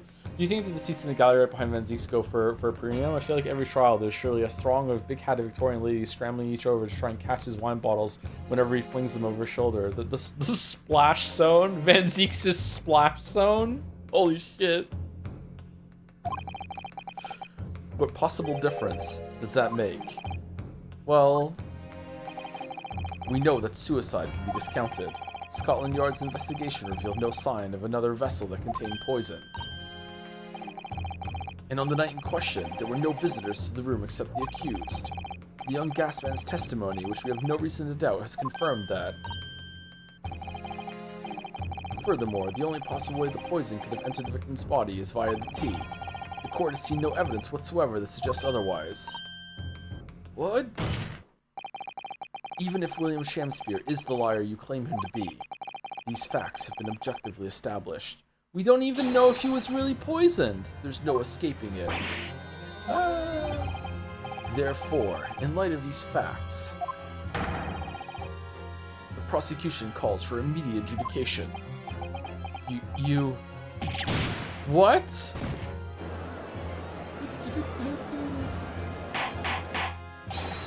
Ora! Ora! Well, counsel, how does the defense respond? Also, thank you to Cordy German for 28 months. So to say this year is going to be structured like a trial, right? And Joe's going to be accused of weepery? That would be fun, yeah. Not sure what we're doing this year, but that would be fun, yeah. Not guilty. Mr. Naruhodo.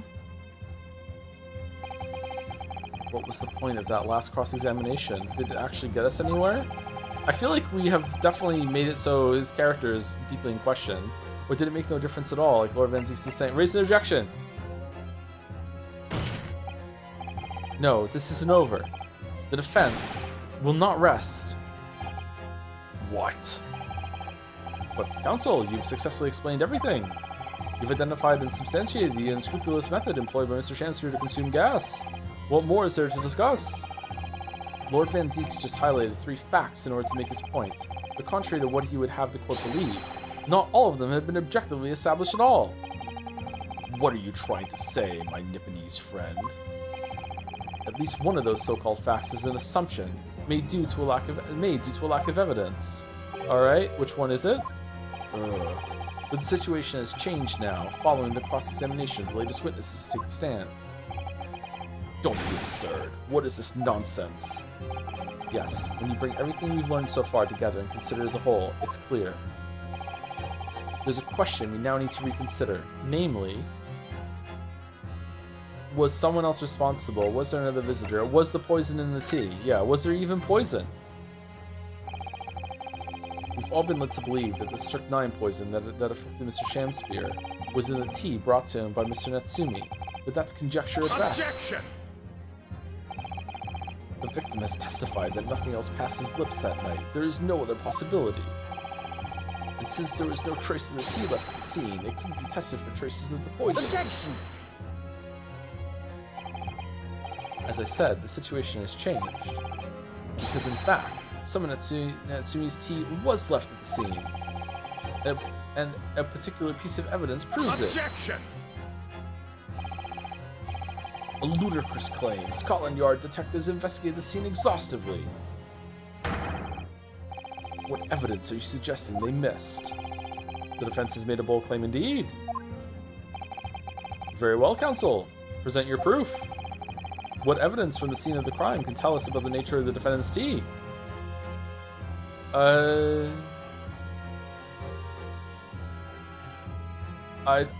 don't know.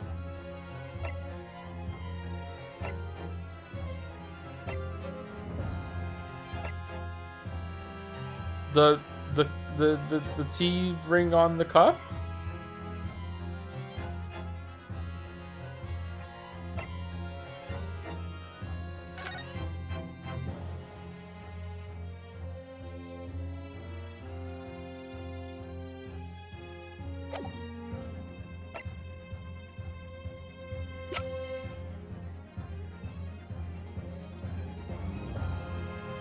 It's not that one.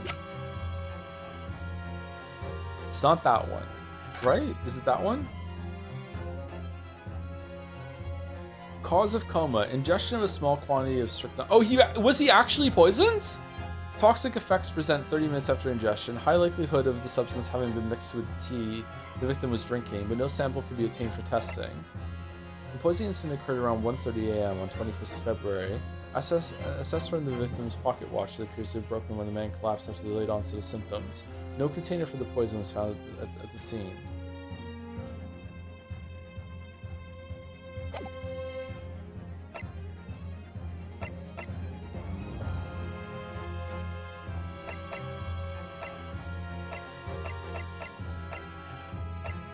Could it be something like he was poisoned from the soap? Like when he got one of his coins out, he put it in his mouth for some reason, and then it leached into the coin, like the water they use in the coin, some shit like that.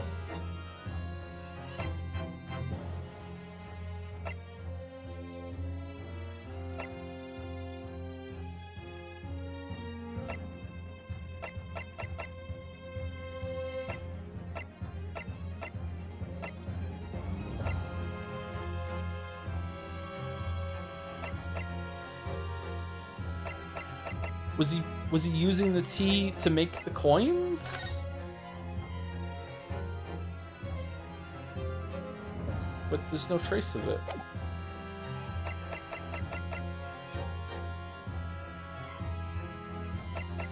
What's the envelope?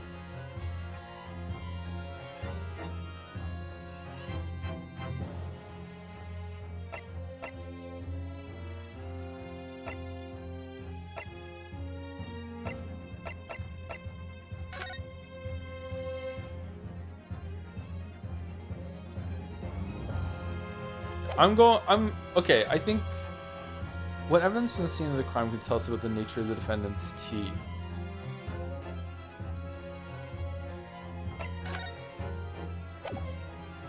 It's either somehow he was using the what would frozen tea look like?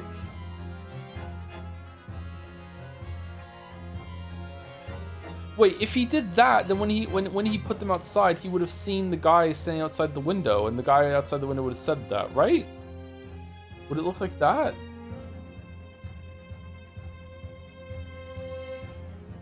Either it could be that, or it could be the ring on the tea, or it could be something in the photograph. I'm gonna go with the rings on the teacup and see. Take that! Nope, it's not that. What exactly is this piece of evidence supposed to reveal about Mr. Natsumi's tea, Counsel? Well, I suspect it may possibly be related to the tea in some small way if we dig deep enough. Maybe? Then you'll be digging for a very long time indeed, my learned friend. Oh, even at the bottom of the deepest chasm, or some say chasm, you will find no sense in that absurd assertion.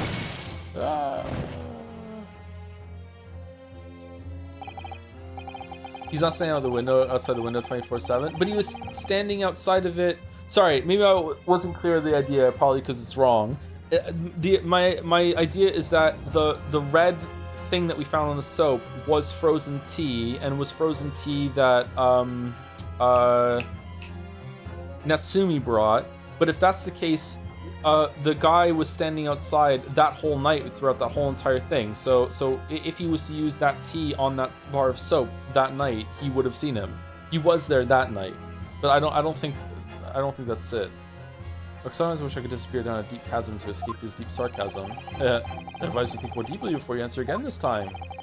What evidence to the scene of the crime consider? Let's just try it. Is it this? Take that! Good gracious. The soap again. The same bar the victim used to fashion his coins of ice. Yes, it's this? That's right, my lord. It's just come back to me. Someone when we first found this bar of soap at the scene yesterday. It's more bars of soap. Soap? What are bars of soap doing lined up on the ledge outside the window? I'm quite certain that when we originally stumbled upon the bars of soap, there was actually a frozen coin in each bar. So you discovered the gas thief's coin factory. Fascinating. In a way, yes, but there's more. The coins we found in the soap at the time weren't normal ice. There was something strange about them, you mean? Exactly, something very obviously strange. They were red. The ice was red. No, you mean? That's right, it's obvious to me now. Fake coins in the soap were made from frozen tea.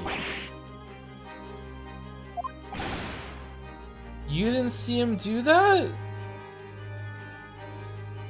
Okay, so Shamspeare's sitting at the table and he's like carving them out or putting the indent, and then what? He pours the tea in and then he's like, oh shit, hope it doesn't spill, while he takes it over to the window, or does he take the bricks out first and then he pours it in over there? Wouldn't that melt the soap? He waits till the tea's cold, right? What? I would remind the court of a statement made by Mr. Natsumi earlier in this trial. That evening, yes, I did take some freshly brewed tea with me when I visited Mr. Shamspeare's room as a gift. The public water pump outside always freezes at night, so I bought bottled water especially to make it. And this is the result. Never will I touch tea again, never. Yes, I believe there had been a snowfall that day. It was particularly cold. Sadly, on such occasions, the poorly constructed water mains on the east end are prone to freezing. So on the night in question, Mr. Shamspeare, having no running water to use, was forced to use the tea brought by Mr. Natsumi in order to make his fake coins. My word! There were 2 bars of soap on the window ledge when my judicial assistant and I investigated the scene. That's right, and we only borrowed one of them. Which means that even as we speak and squeak, some of the defendant's tea is still present at the scene of the crime, frozen solid in a bar of soap outside Mr. Shamspeare's window. Extraordinary! Earlier today, Inspector Gregson informed the court that if even one drop of the tea remains, Scotland Yard would be able to analyze it for poison. God, I hope it's poisoned. As such, we are now in a position to prove or disprove what has until now been mere conjecture. By finding out for sure whether or not Mr. Natsumi's tea actually contains strychnine at all. Ah, you smug Nipponese! My lord, we cannot do the defendant the injustice of passing judgment now. The police should be dispatched to recover the remaining bar of soap from the scene at once. No poison in the soap! Have to vote no. And the defense requests a thorough analysis of the frozen tea embedded in it. I smell a recess! To determine whether or not it contains any poison.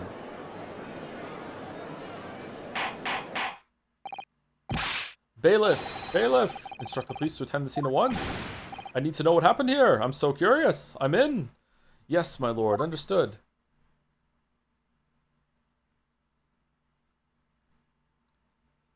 It would seem we have no choice but to suspend these proceedings for the time being. I trust you have no objection, Lord Van Zeeks. None, my lord. Scotland Yard will recover the tea from the scene and carry out the requisite test immediately. We'll reconvene tomorrow, because there's no way that they're going to go get it and do that test today. The trial will resume at the same hour tomorrow. Oh, it really is tomorrow! Oh shit, the prosecution and defense may conduct further investigations as appropriate in the interim. No! No! No, no, no, no, no, no, no, no, no, yes, no, no, no, no, no.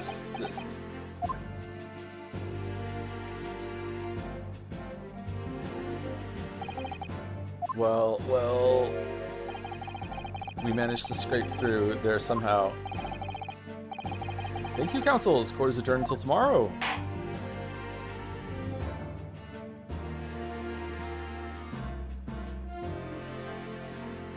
To be continued.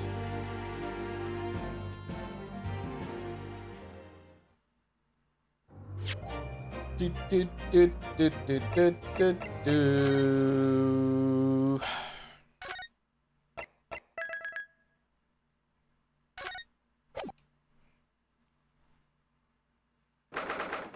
22nd of February, 1:11 p.m. Naruhodo's Legal Consultancy. Where'd the desk go? We made it back in one piece. Just had they not moved everything in yet? To be perfectly honest, I thought we were finished there for a while. Oh, I know. What a lot of close shaves. There are so many carriages on the streets of London. You were very nearly flattened several times. Oh no, I didn't mean that. Yes, I know. It was a marvelous defense, Naruhodo-san. It really was. I was in awe of you. It makes me want to be a lawyer myself one day. Oh, thank you. And now that your fervent exploits have won us some more precious investigation time, let's see if we can't find some new clues for court tomorrow. No, I don't want you do it. Yes, let's do that. Is everything all right? No, I suppose I still can't quite believe it. That's all. But I'm here in England, working as a lawyer, I mean. In the Old Bailey, no less. Truth is, it shouldn't be me, should it? It should be him standing in my shoes. Gumshoe? It should be Kazuma. Kiru? It was Kazuma-sama's wish that you follow him to Great Britain and work alongside him. He even hid you in his closet for no reason. Yes, I mean, I never had the chance to ask him exactly why, but he clearly had a plan. I wouldn't be here today if it wasn't for him. You're doing wonderfully, Naruhodo-san. I've no doubt that Kazuma-sama would say exactly the same if you were here with us. Thank you, Suzato-san. Thank you.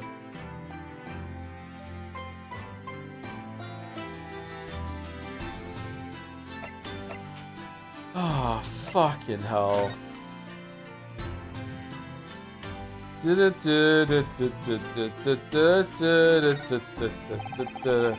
we should put this spade away somewhere.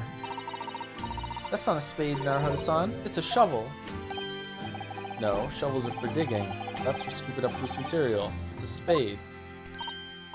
No, spades are for digging. That's for scooping up loose material. It's a shovel. Is this reversed from last time? Whoa. Well, it doesn't really matter, does it? You're so right, Naruhodo-san. We mustn't quarrel over such trifles. On reflection, then, I think I'll leave the spade where it is. Yes, I think that's for the best. We may need a shovel when we're working in the garden.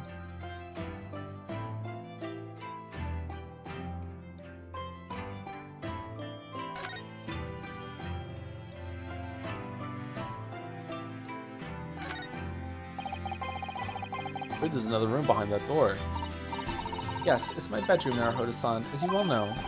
Shall I help you unpack your things? That's very kind, but no thank you. Your luggage looked very heavy. Are you sure I can't help you move it? That's very kind, but really, no thank you. A young man's private chamber is a place of bittersweet secrets, you know. The only secret I have is the 5-yen banknote on the backside of my Daruma doll. You get some more secrets, bro. These tanks are for keeping sea creatures. They're called aquariums, and they were all the rage in London at one time, apparently. Still are, bud. Yes, the English are so clever, coming up with the idea of having ocean life on display in the home. And it means you always have an emergency midnight's feast on hand, too. I'm not sure that's really the idea. It's like a fridge, but for fish. Okay, that's it? Okay. 3? It was quite a shock earlier today, wasn't it? When the victim himself turned up in court and took the stand. I know. Not only that, but then finding out that he is actually a bare-faced gas thief as well. Yes, that was certainly a surprise to us all. For a while, it seemed as though everyone had quite forgotten about Saseki-san poisoning the tea. Carefully rephrasing, Suzato-san. He didn't poison anything. That's our client you're talking about. I won't have this language in this house. And there's more to this Mr. Shamspear than we yet know, I'm sure of it. Mr. Shamspear certainly wasn't the noble, upstanding man everyone thought he was at first. What's become of him, actually? I was told that he'd be returning to the hospital ward where he was receiving treatment. Oh, which one is that? Let me see. Ah, yes, he's at St. Bartholomew's, or Bart's as Londoners call it. Is he roomies with Crawling Ollie? What does Crawling Ollie have to do with this? We know that place, don't we? Yes, we visited Miss Green there yesterday. It's the same hospital to which she was taken. Ah, yes, after Soseki-san stabbed her in the back.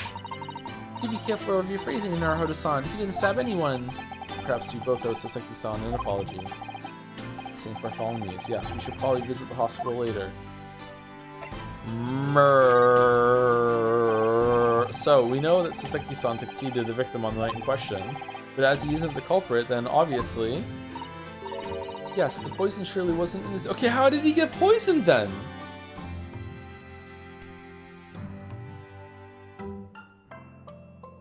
The envelope? Did he eat fucking, like, a manuscript that came in the envelope and it had strychnine on it somehow?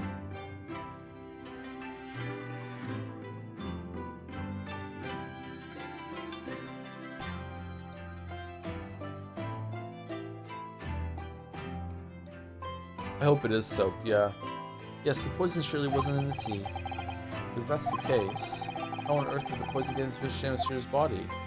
I'm sure we'll find a clue at the scene, will we? There must be something in Mr. Shamspear's room that will help solve the mystery. Well, naturally, Scotland Yard detectives have been over the place already, but it couldn't hurt for us to have another look around, I think. Definitely! And I'm desperate to know the outcome of the investigation into the tea left in the bar of soap. Look at this cute frown. Aww. Well, if we run into Inspector Gregson, we could ask him about that. God, I hope we don't. Kazuma Asogi, the best friend I ever had, and a lawyer with such promise. He really saved my bacon in that horrible incident just before we left Japan. I think it's really fucked up how they killed Kazuma off on the cruise on the way there, in the way that they did, with the fucking like comedy fucking swaying boat. Didn't mean to kill him, but I did. Fucking thing with the escaping ballerina with the fucking dog or whatever, the cat. Fucking hell, man. They took down a goat like that. I can still picture him now, looking so fierce and determined in court. And then after the trial, that crazy idea he came up with. As a stowaway? Yes, you can fit inside my trunk if you curl up small enough, I'm sure. No one will know. Kazuma, won't you tell me why? Tell me why! Why go through these lengths so I can accompany you to Great Britain? Well, it's been on my mind ever since we got through that trial. That you really ought to go into law, be a defense lawyer. And my boyfriend, you've got a natural talent for it. Believe me, I guarantee it. I never even thought about becoming a lawyer. Well, I can't force you, obviously. You'll have to decide for yourself. But anyway, London is the cultural capital of the world. The city at the forefront of everything. It can't hurt for you to see it with your own eyes. No, that's true. I suppose, though, if you were to become a lawyer, then one day...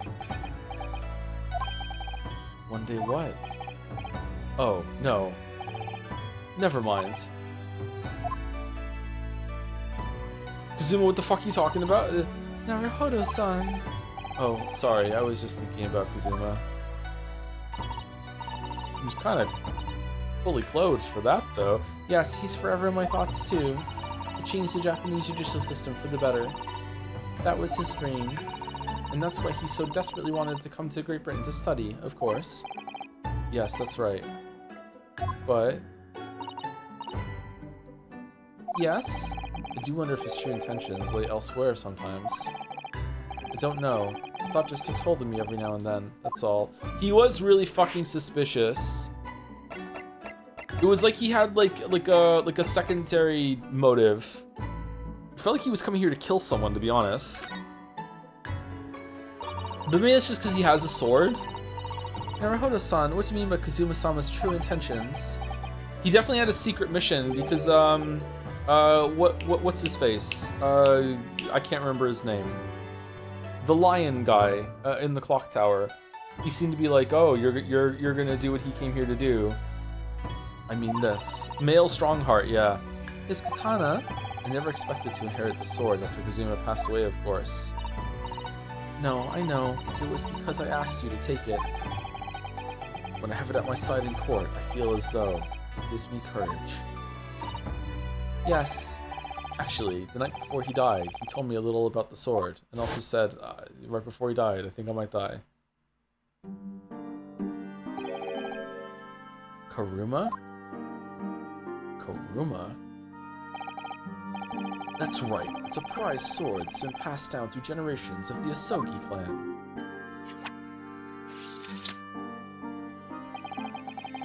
A Japanese man's sword is his soul, Ryunosuke.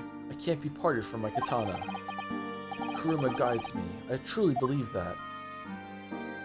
He's so cool. So its name compels its wielder to slice evil in two? Not that you would need much compelling. On that subject, there's something very important that I have to do in Great Britain. Ah, for sure. Okay. Something you have to do? Yes. I'd appreciate you seeing it through with me. Of course I will. Whatever it is, I'll see it through to the end with you.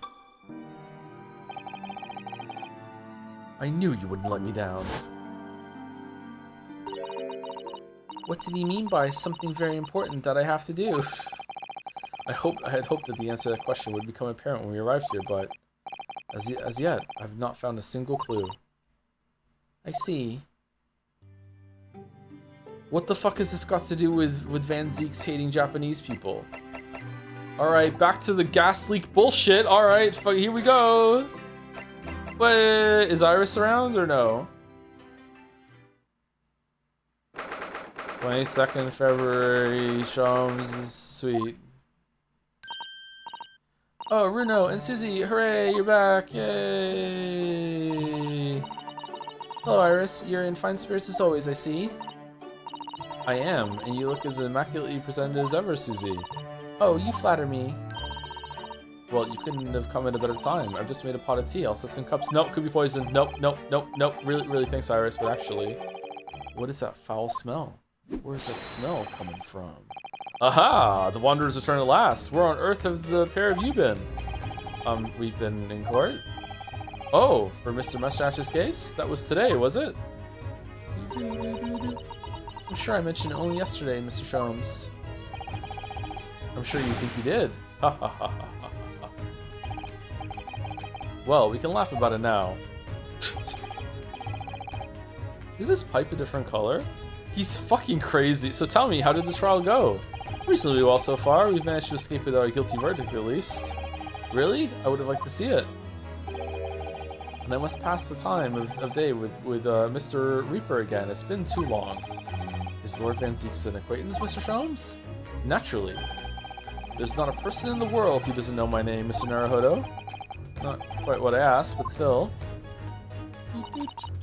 Mr. Sholmes? Whatever is that odor?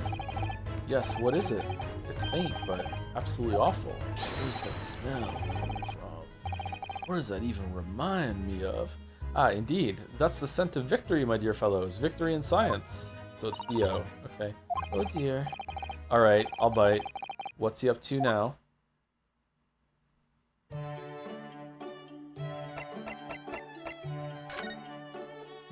It's my new concoction that conveniently detects the presence of where ice has been. Lord Van Zeeks. Lord Barack Van Zeeks. Yes, it's an interesting sobriquet. Fucking hell. Sobriquet? He has, isn't it? The Reaper of the Bailey. I don't know that word, but I'm too tired to look it up, so we're just gonna keep on going. Once the legendary prosecutor has fought for someone's conviction, that person is doomed. Even if he or she is found not guilty by the courts, sooner or later, the hapless soul will vanish from the capital. But vanish how exactly? By falling under a passing carriage, or drowning in the Thames, or succumbing to a sudden fever, or quite out of the blue, being set upon by a highwayman. There are numerous routes to one's final terminus, my dear fellow. It all seems a little far-fetched, really. Well, on the bright side, Mr. Mustache is fighting fit, for the time being at least. It's not overly reassuring. If the rumors are true, though, the obvious conclusion would surely be that those acquitted are, well, by Lord Van Zieks' own hand. As it happens, Mr. Zato, that is quite impossible. Oh? Why? He doesn't have hands. He puts on fake ones when he goes into court. Naturally, the man is very quickly came under such suspicion. However, whenever these incidents occurred, the Reaper always had a cast iron alibi. Really? Huh. And so his reign continued, but 5 years ago, he vanished from the courts, never to appear as a prosecutor again. Oh, he had a Japanese friend that would do the assassinating for him.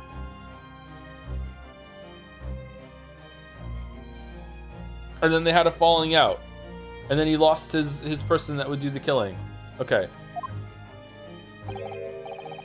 That is until you arrived in the country, Mr. Naruhodo. Yes, so I've heard. Was it Mikatoba? Was it Susie's dad? No way. Was he here? How long was he here for? Did he do lawyering?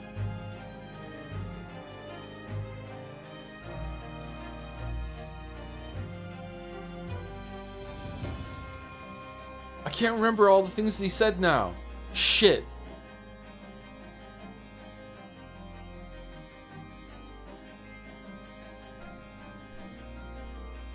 $5 years ago. No, he was back. It was when he was really young that he did that. It was when he was in his 20s that he was here, right? Before Susie was even born? Didn't he say that? I can't remember what he said now. Shit, I don't think that matches up. Okay, no, that would be a funny twist though. In fact, it was the very day I arrived when I was thrust in that trial at the Old Bailey. That bitter fight to the death coincided with the Reaper's resurrection. And really did end bitterly indeed. And here you are, facing Mr. Reaper again. Poor Runo, I don't know if you're just incredibly unlucky, or incredibly unlikable. I think it goes deeper than just me. I sense a general loathing of all Japanese people. Japanese people! With Mr. Natsumi, who I'm currently defending, being Japanese as well as Miss Suzato and myself, I felt even more keenly in court today. For some reason, Lord Van Zieks seems to have an inherent disdain of the Japanese. Indeed. It is an interesting observation. Do you know something about it? Do you, Mr. Sholmes?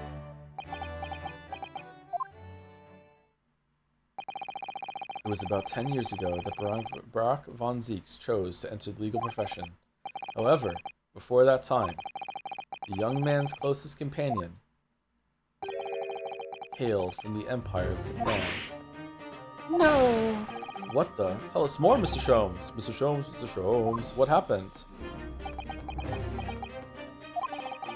Was it the judge? I believe I've made it clear before. I'm unable to tell you anything about the affair. So it was oh, but...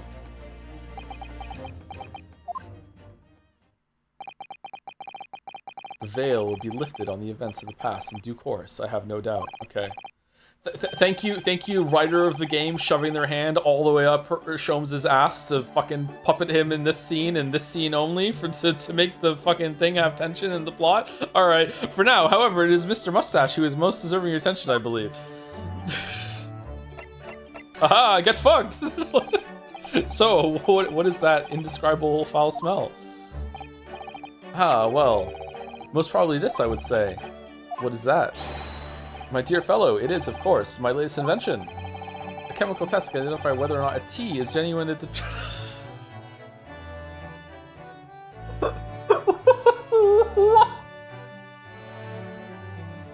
A chemical test can identify whether or not a tea is genuine at the drop of some tea.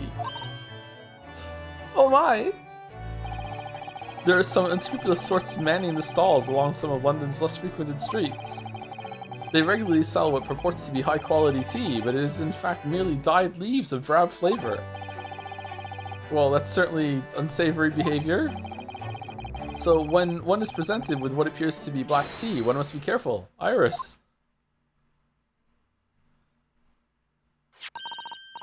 At the ready, Hurley.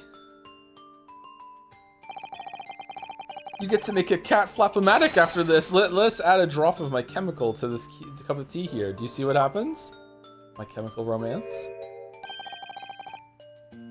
Turn completely black. Parade. And what a foul odor it's giving off. Indeed. The blacker the tea becomes, the more foul the odor, the better the tea is. It would appear that this cup was a particularly fine Darjeeling. That's very ingenious, but what do you do with that black liquid now? Why, dispose of it, naturally. Surely you wouldn't like to drink it, would you? There does seem to be a rather obvious problem with your new invention, Mr. Sholmes. Hence why this chemical test is merely a test, my dear madam. Right. The point is, we are entering a new era of science. In the world of criminal investigation, also. Yes, forensic science. Oh, these are such exciting times. I regularly engage in this scientific experimentation alongside my unofficial consulting detective work. The Herlock-Sholmes method will be the foundation upon which modern investigative technique is based. This little tea indicant was a happy byproduct of my ongoing forensic science research. Forensic science? I suppose I should find out more about that. Forensic science, forensic science. Mystic Maya, Mystic Maya. So your t-test, is that an example of forensic science? Indeed it is. An essential tool in cases that hinge on the knowledge of whether some tea is of higher or inferior quality, and it just so happened.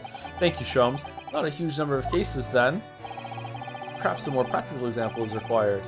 Fingerprints? Not yet accepted in our courts as evidence, I might add. Really, we are dragging our heels there. I hadn't even heard of them until recently. Which is partly why I undertake research in this field myself, of course. Does that mean you're studying fingerprints, Mr. Sholmes? There are others in that field already, and I abhor the company of inferior minds. Isn't it true that fingerprints are not as unique as we were led to believe in the past few decades, or something like that? Or the amount of matches on a fingerprint is kind of dubious at best when it comes to like saying their air quotes a match. Like when you put a fingerprint and they have two sources of it. It's not like they line them up and it's like a perfect thing. They just look for overlapping pieces, and if there's enough of them, they're like, okay, this is a match. When really, it's like not really. Huh. Kind of fucked up, man. There are others in that field already, and I abhor the company of inferior minds. No, what I'm researching is skin prints. Skin prints. A nomenclature of my own design, as is this chemical agent that makes it possible.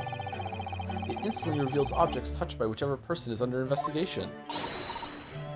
Brilliant, Mr. Sholmes. How does it work? It doesn't, as long as it doesn't turn everything completely odorous and black. I assure you, my dear fellows, you will witness my forensic talents in action very soon indeed. We had the blood one from in the last game, right? Different colors of blood? Most forensic science is surprisingly unreliable. TV shows just like to pretend it's conclusive. Generally, you need additional circumstantial evidence for a lot of forensics to be useful. I remember one of my friends' sister, she was also my friend, so I don't know why I'm saying friend's sister, was going to school for that. And she told me about during one of the lectures that she had that the professor voiced some frustration in how a lot of shows like CSI have changed the public expectation for how much of this forensic work is actually done in courts, and that it's unrealistic for them to have all everything backed up by that sort of shit. I don't know if that's still true now, or maybe it was just a professor going fucking off back then, but like, yeah. Seems weird to me. It's like, yeah, we don't have an unlimited budget, so yeah, it makes sense, but nah. Sucks, man. Well, I think we should go back to the scene and see if we can uncover any new clues. Tell me it's propaganda. It's kind of propaganda, yeah. That's the spirit, Runo. See you later. Yes, until later. No, Mr. Jones. We were thinking you'd come with us. You were? Yes, of course. You said so just a moment ago. You said we witnessed your forensic talents in action. Yes, I do recall saying something along those lines, but you go on ahead. I should be sure to follow you later, in all likelihood. Probably. Maybe. We'll see. Well, I might. Your commitment astounds me. Oh, thank you, Mr. Sholmes. We'll eagerly await your arrival. Bye-bye, Runo. Bye, Susie.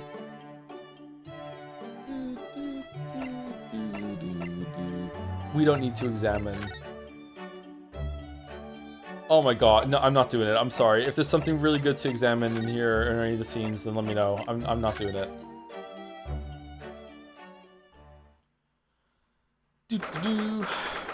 22nd of February, St. Bartholomew's Hospital Recovery Ward. What do you suppose is happening? It sounds like some sort of disturbance. Yes, I hear angry voices.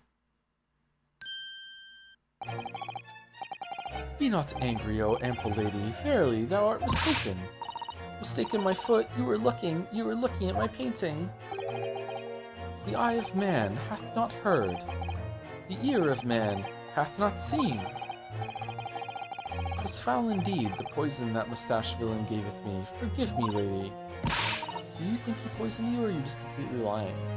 Oh, thank you to Luis XOXOXO for 24 months. Sorry I didn't see it now.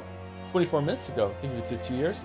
And thank you to Dawn's Royal for the 4 months also with the message, hello, hello. Thank you very much, Dawn's Royal. I wish that you died from that poison. God a mercy, ample lady, but thou seest I have vigor still. Why are you saying you wish he had died? Do you know each other? Behold, my sham spear dance. Or is it just the day of this is all you needed to be sick of it? This looks rather ominous, doesn't it?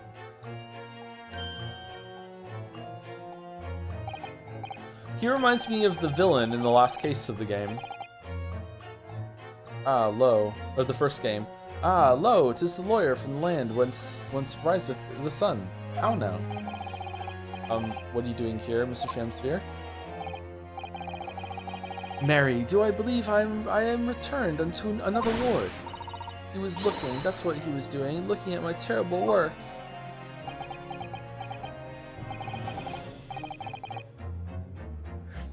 Eastern fellow, so dark ye clad. Faith, thy work in court this morning was wonderful. I do applaud thee. Oh, well, thank you. But that doesn't mean things will go so wonderfully for you tomorrow, does it? How does this one have a two-parter? Wow.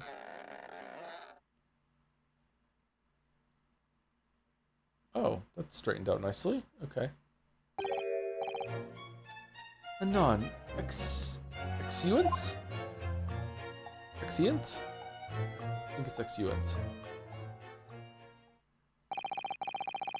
Mr. Shamsphere might technically be the victim in this case, but there's definitely a lot more to it than that. It's very hard to pin the man down. I'm so sorry. I'm such an awful person. Miss Green, is everything alright? Oh, yes, I mean, don't worry about me. They're about to discharge me, so I must get ready to leave now. Oh, I see.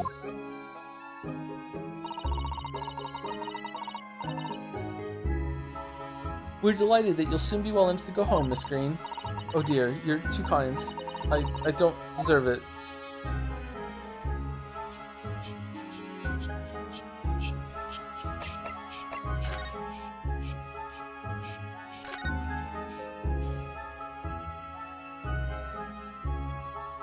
Oh, we can't look at it.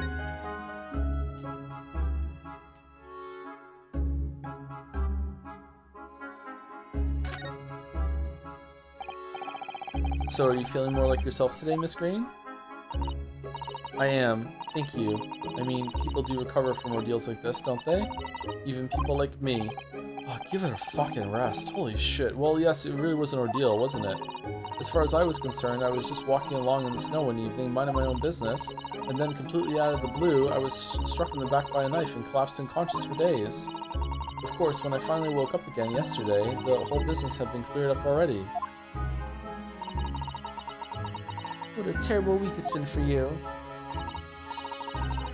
Oh no, I'm sure I'm very lucky, really. I'll look back on this fondly. Really? Anyway, I must be getting my things together now, so I'm ready to be discharged. Oh yes, of course. Sorry to take up your time when you're obviously busy. So busy. Alright, is that it? Oh, okay. Well, that wasn't so bad.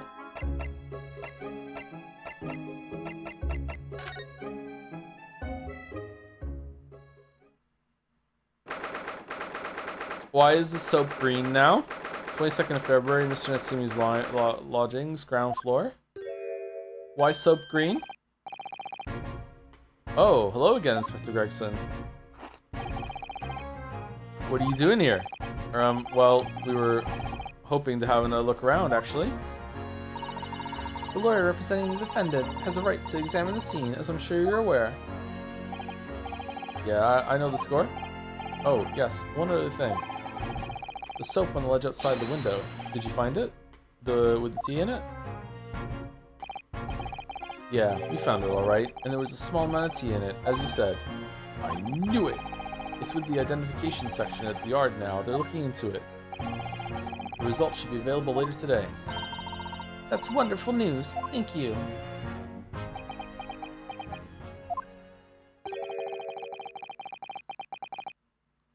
Pretty impressive performance in court this morning. Sorry? Nothing. Forget it. Just make sure you don't disturb anything in here. Aw, getting some respect from the Greg? Okay. Okay, why is it green?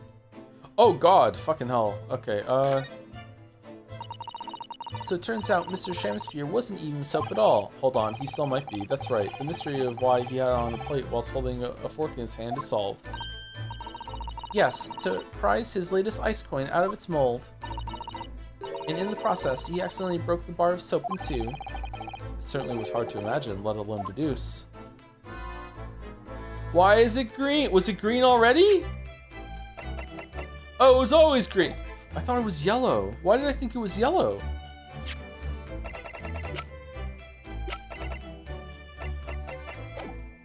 Why did I think it was yellow? That's weird. Ah, the ill-fated teacups from which the two men drank on the ill-fated night. During their heated literary debate, yes. Who's stronger, Romeo or Juliet? It sounds like it was quite a discussion. Now I think of it, I'm sure that the two lovers in the play ended their lives with poison. That's fiction, Miss Susato. Let's hope it stays that way. The end of Romeo and Juliet is fucking hilarious.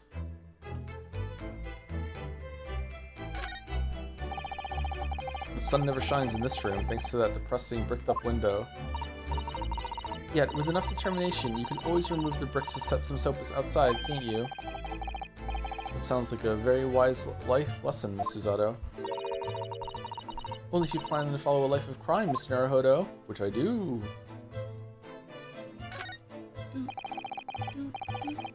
If you ran out of change, you wouldn't even have any light, let alone heat. For the needy, London's winters can be very harsh. That's true, but if you think about it, even the wealthy would find themselves freezing if they ran out of small change. London's winters can be very harsh for the forgetful too then. Frankly, I'm starting to wonder if Susato-san and I are going to make it to spring. You're not. That's true, we don't even have a meter at Baker Street, let alone a gas stove. Look how dark the stain on the floor is underneath the meter there. Yes, from all the water dripping out after the ice coins melted, as you established in court this morning, like a fucking genius. It's a very large and obvious stain, isn't it? Mr. Shamspeare must have used an awful lot of ice coins, I suppose. It was an ingenious idea, I'll give him that. He'd been more of a genius if he mixed in some coins and paid legitimately now and then, so it just looked like a consistent fucking error on the thing, that it was just giving out too much gas instead of you're not paying at all. That's what he should have done. This is a gas wall light, isn't it? It must be connected to a gas pipe in the wall. Gas lights, a gas stove. London really is a city of gas. I wonder if Garadeb is siphoning the gas from all the other units without paying for it. Now I think about it, Mr. and Mrs. Garadeb had an open fire on the top floor, didn't they? Oh yes, you're right. I don't recall seeing a gas stove up there. Well, I much prefer a real fire anyway. It's so much cozier. I enjoy a fire, yeah.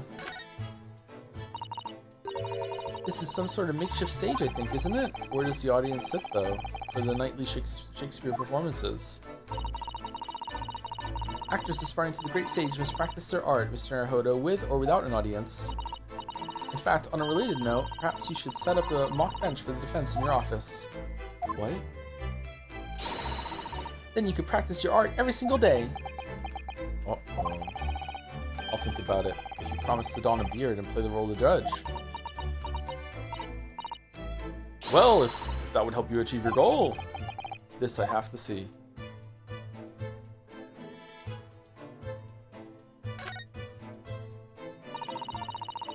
Are you looking for new clues, Inspector? It's a new clue. On Lord Van Zeek's orders, yeah. Why isn't he here doing it himself? Don't come back till you got something for me, he says. Oh dear. For you. It's Susato's famous catchphrase, oh dear. Says it 7 times a day. Yeah, poor me. Because we've already searched every bleeding nook and cranny in this place. Don't know what he expects, to be honest. Thank goodness for warm chips is all I can say. I could go for some chips right now. Oh well, at least he's honest.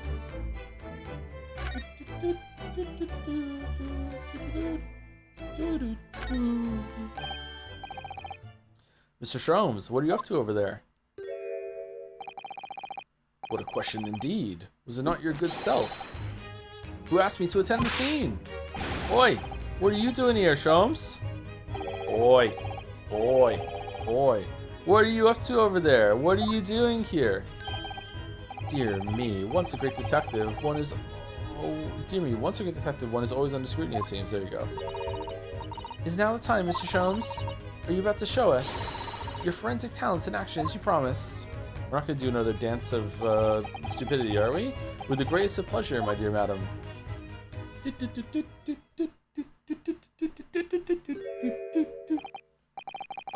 What's all this? All this is precisely what you requested, Mr. Naruhodo. What's the fucking battery tech that you have? Herlock Sholmes' a sensational skin print seeker gun.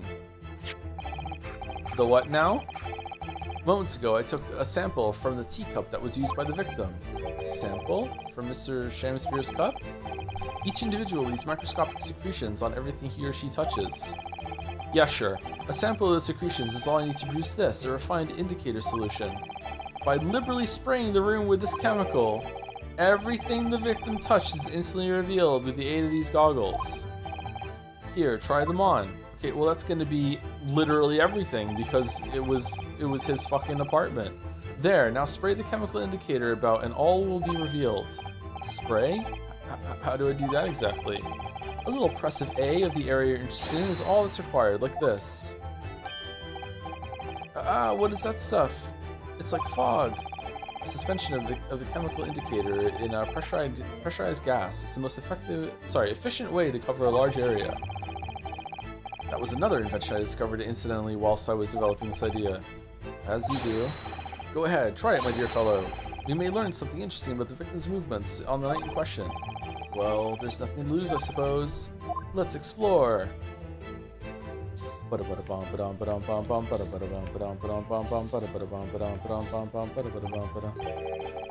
Oh, look at all this here. Ah, yes, interesting. A multitude of the victim's handprints. Why are there so many of them on the floor on this one spot? Oh, perhaps he had a bad fall just here. No, this is when he was tussling with Natsumi. There's nothing obvious that would have tripped over, though, is there? I wonder. Personally, I often stumble when there's nothing obvious to trip over. I think that's something only a great detective would do, Mr. Sholmes. Well, this is quite a puzzle. Handprints all over the floor? Yes, there's no obvious explanation. Shh. Is it really not where they were tussling?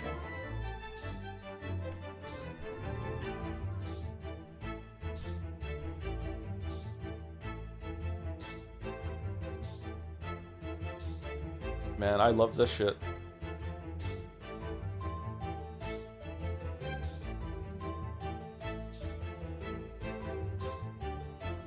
He didn't touch this?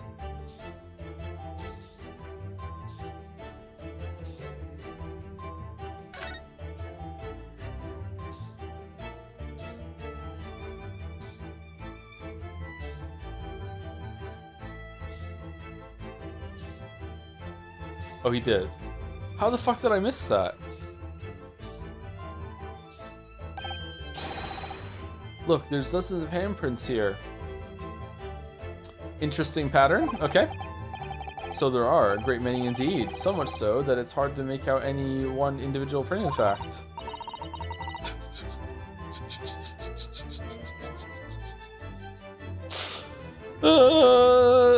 It sends a chill down my spine.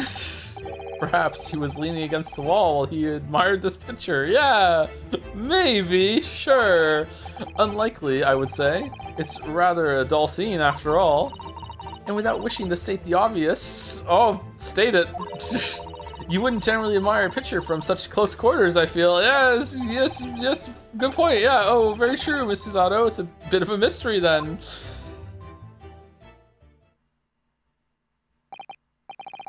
Well, we sprayed Mr. Shrome's amazing skin print indicator all over this room, didn't we?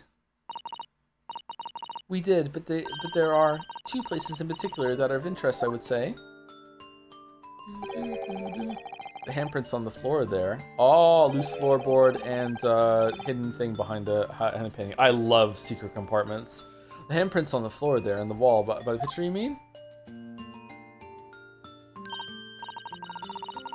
Yes, and I think the floor warrants closer investigation. It won't be a moment. Drowners, gotta be.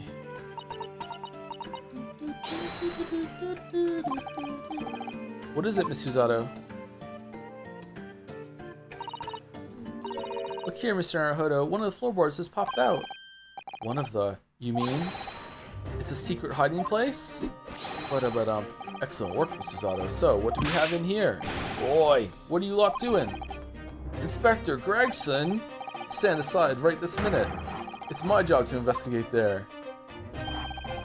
No need, Inspector. You continue to dig in your portion of chips while we dig around under the floor here. Your fancy talk's putting me off my food anyway, Sholmes. A new bit of evidence is exactly what I need.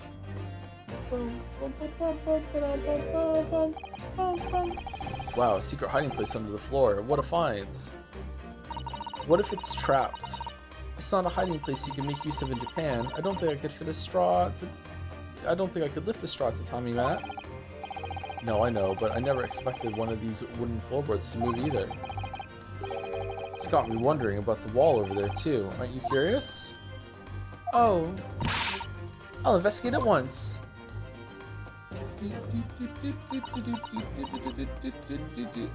Oh man, they even had something to stand on. Well, that's good. There's nothing behind the picture, sadly. Only the wall. Oh, okay. Really? How disappointing. But then how do you explain the handprints?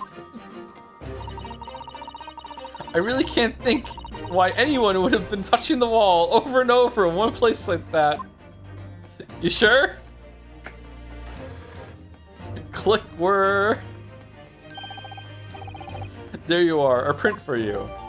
The photograph of the handprints on the wall have been entered in the court record.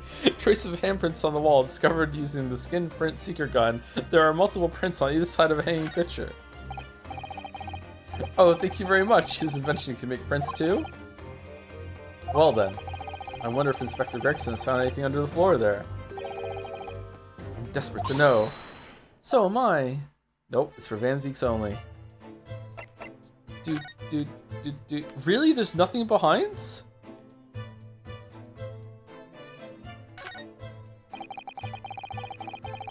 I'd love to know if there's anything hidden underneath the floorboard there. Allow me to ask Gregson now. After all, we're well acquainted. Just kick him. Kick him. Kick him. Inspector Gregson, really, it's been too long. What is it, Sholmes? I thought perhaps you might show me what you found there. Seeing as we're such good friends. We're not friends. Oh, we're family then. No, I suppose not. Great friends. A dismal failure. Yes, I heard. I'd kill to know what was under that floorboard. Let's kill him then.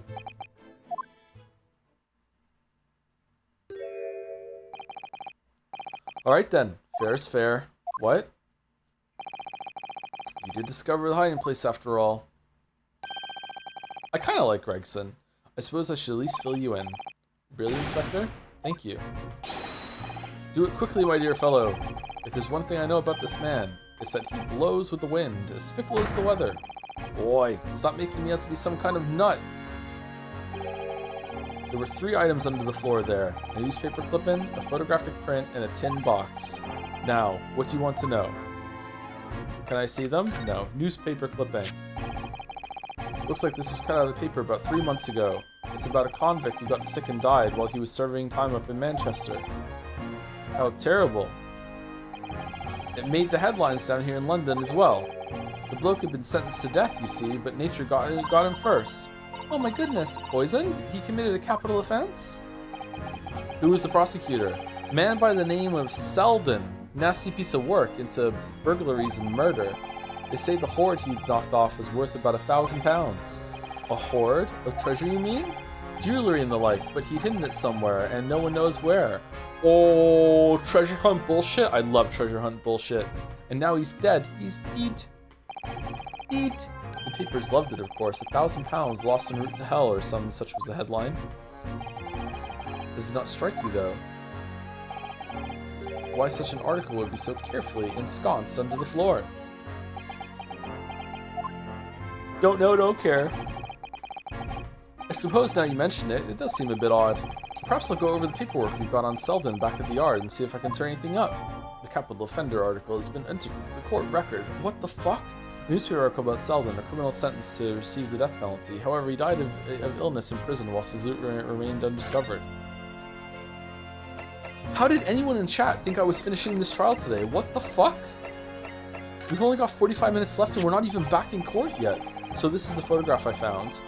Looks reasonably recent to me. £150,000 today? That's a lot. Oh, it's... what?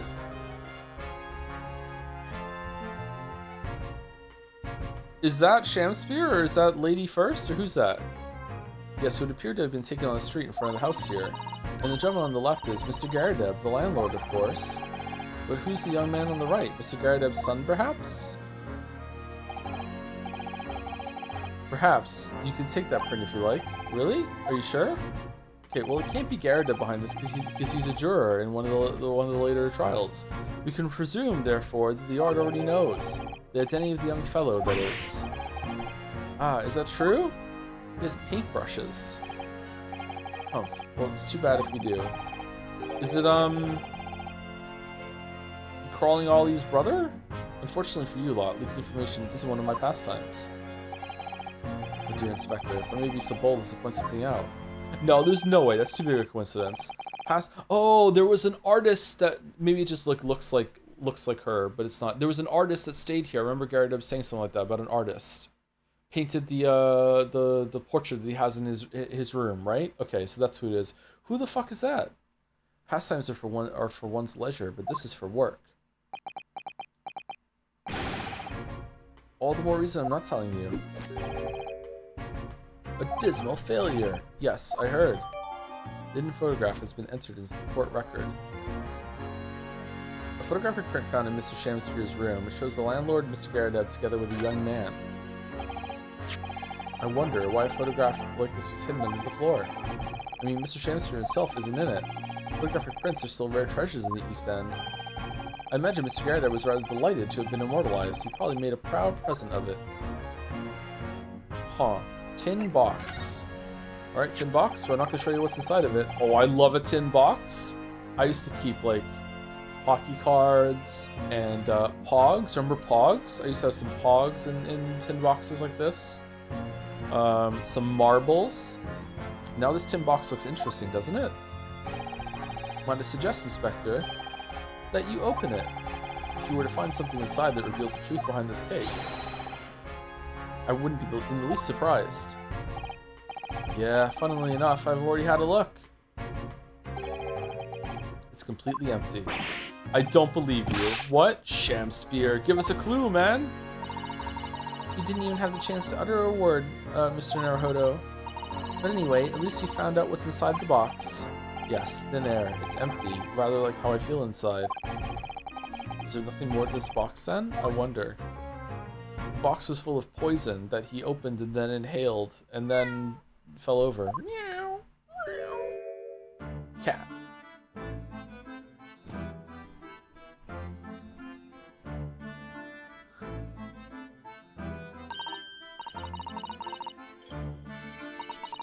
The model environments really help with having different perspectives instead of it always being the same static image, huh? It looks really good too. I'm impressed by the visuals in this game. Oh look, it's that lovely little kitty cat. What was its name? It's Mr. Natsumi's, isn't it? I don't think we ever asked him actually. Is there a hole between your apartments that the cat crawled up or what? Why don't we call it Wagahai? You know, like Mr. Natsumi refers to himself in Japanese. Wonder how he got in here, clever cat. Oh, wonderful. Well then, Wagahai, here's something delicious I bought for you from the cat's meat man.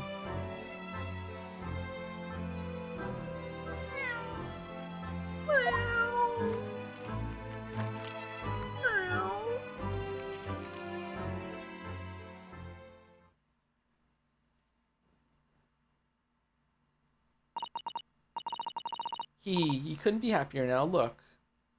Also, thank you to Lunatic Boy for the 10 months with hello. Thank you very much, Lunatic Boy. And thank you, El Saipa, for the 4 months with Joms. Thank you very much. I just hope he can bring some happiness to his owner, too. Okay, how did the cat get up here?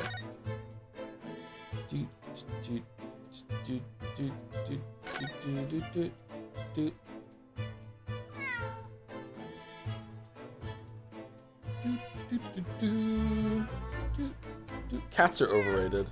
Meow. That was a cheeky little meow, Wagahai. Oh, but he's so adorable. I could sit and watch him forever. I think you may not appreciate that after a while. And we have an investigation to get back to. It's so true. It's so true. Your face is overrated, not even a little bit. Look, cats are fine. They're good. I like cats. They're fine. But dogs are way better, and it should never even be a discussion. And the fact that it is means that cats are overrated. Dogs are way better. Dogs should be number one on everyone's list of all time, ever. Dogs are a man's best friend. Can we investigate behind it? No. Okay.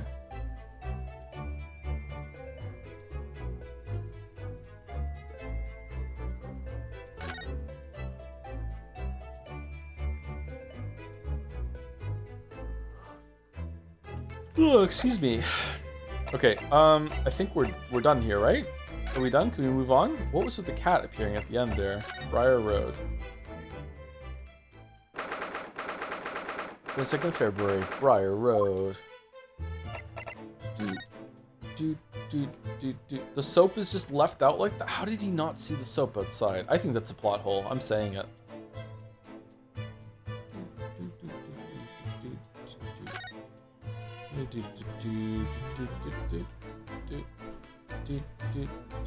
No second break. I think we're gonna be done soon.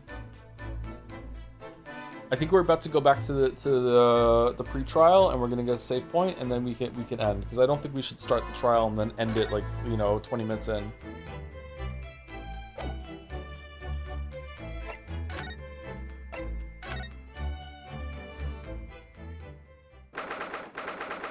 (22nd of February), Mr. and Mrs. Garadeb's room. Do we want to break real quick or no? Mr. Garadeb appears to be out. Oh well, I suppose we'll just have to come back again later. Are we coming back after we go to the prison, or what?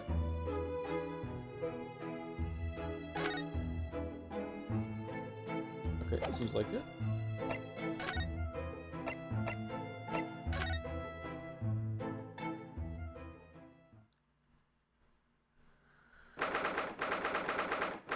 22nd February, local prison, cell 9. Man, he's so sad.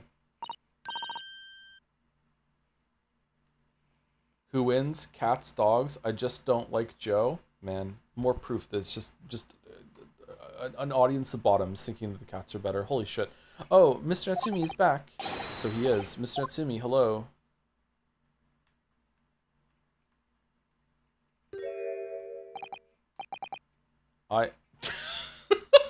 I am a cat. Sorry? I don't know who Mr. Natsumi is, or Herlock Sholmes. I don't know about courts or trials or Old Baileys. I am a cat. That's what I am. Just a cat. Mr. Naruhodo, he's trying to escape from reality. Trying to. He already has. Completely. So, what is your name then? Cat. As yet, I have no name. Mr. Naruhodo, he hasn't fully thought of his new identity yet. Maybe it's not too late to bring him back to reality. Do you think you could open your eyes for us, Mr. Natsumi? Witcher eyes? Oh.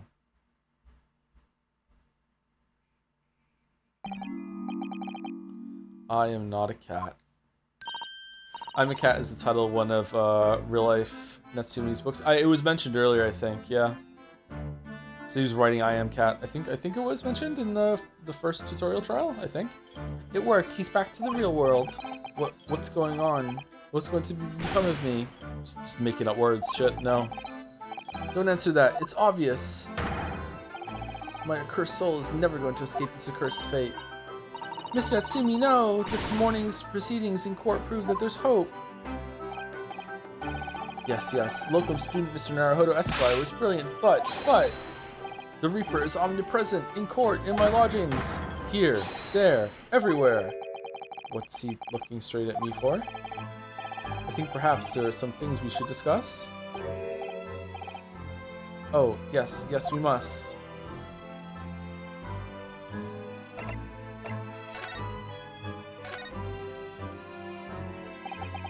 This feels like the next day, not later on the same day. In my whole life, have I ever been so moved as I was today? No.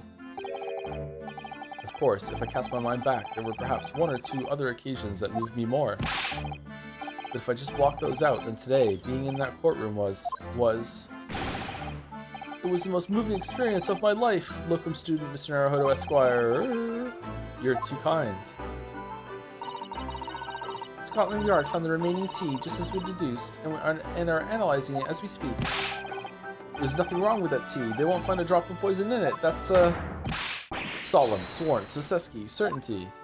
Why didn't they bring up the fact that he drank the tea too for the poison? Tell me, did you both drink the tea at the same time that night? Yeah, there we go, okay. Oh yes, most definitely. Remember, drink tea while it's hot. We both poured it down our throats like it was a hot bath for our bellies. And at the time, you were both completely fine. How did a tea stain ring get on the cup then? As shown by the fact that he and Mr. Shamspear then engaged in Romeo and Juliet match. Okay, so Shamspear is just completely lying then. It's not just he genuinely thinks that he was poisoned by you, because that's the only thing that he drank. He's just a liar. Okay. Why? I suppose the focus of tomorrow's proceedings will be how the poison was taken by the victim then. Okay, good forward thinking there. It's true. That rotten Shamspear. What have I ever done to him? You don't recall him taking issue with you over anything you've done recently?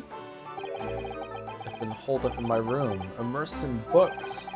I don't recall anything. Anything at all. Right. But what I don't understand is why he didn't let me know sooner. Let you know what, Mr. Natsumi? About the soap, of course. What else? Oh dear. Are you struggling with such a meager stipend? Of course I am. If I had money, I wouldn't have chosen to live in a cursed existence in such accursed lodgings.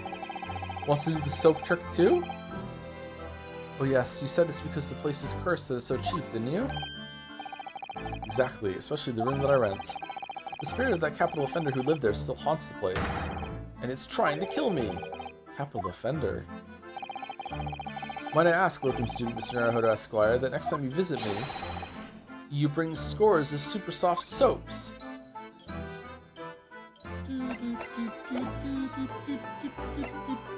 That's it? Do we have to present something to you? Can we get more information like that? Hey, do you know what this photograph is? Mr. Natsumi, it's nothing much, but... Ah, it's been so long since I've been offered a present with that delightfully humble etiquette of our homeland. What? You're too kind, I accept it gladly. I'm sorry, but I wasn't trying to give it to you, actually. Oh, never mind.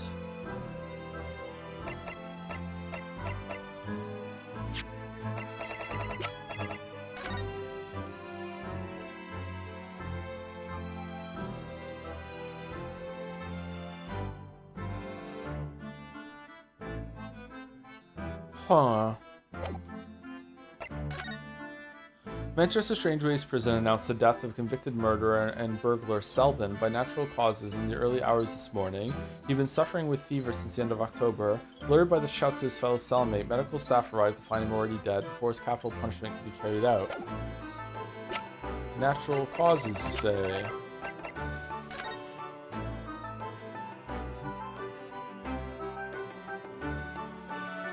Maybe it's not the painting, but it's this up here?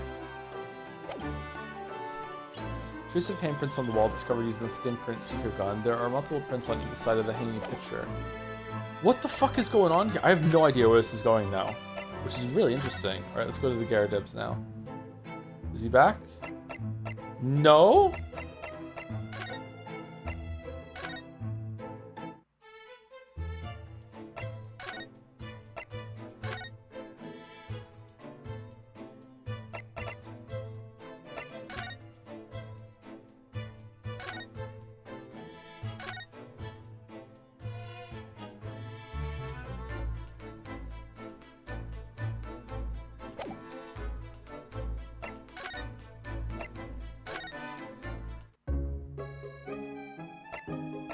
Oh, can I show you the picture? Because you kind of look similar.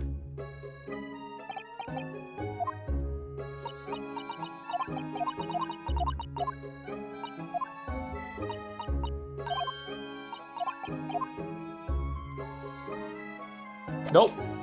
Game says no. Okay.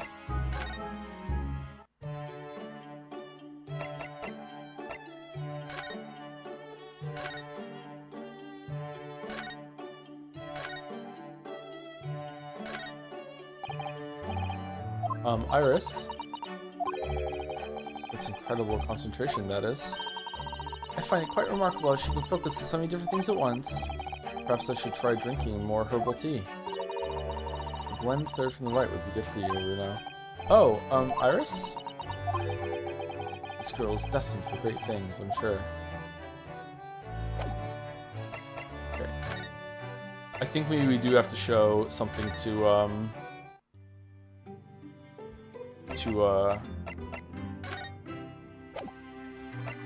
Natsumi. Do we talk to you about it? Susanoo-san, what do you make of this? Oh dear, what indeed? Let me see. If you don't know, really, it's fine to say so. I won't hold it against you. Has no fucking clue. Okay, I guess we go back?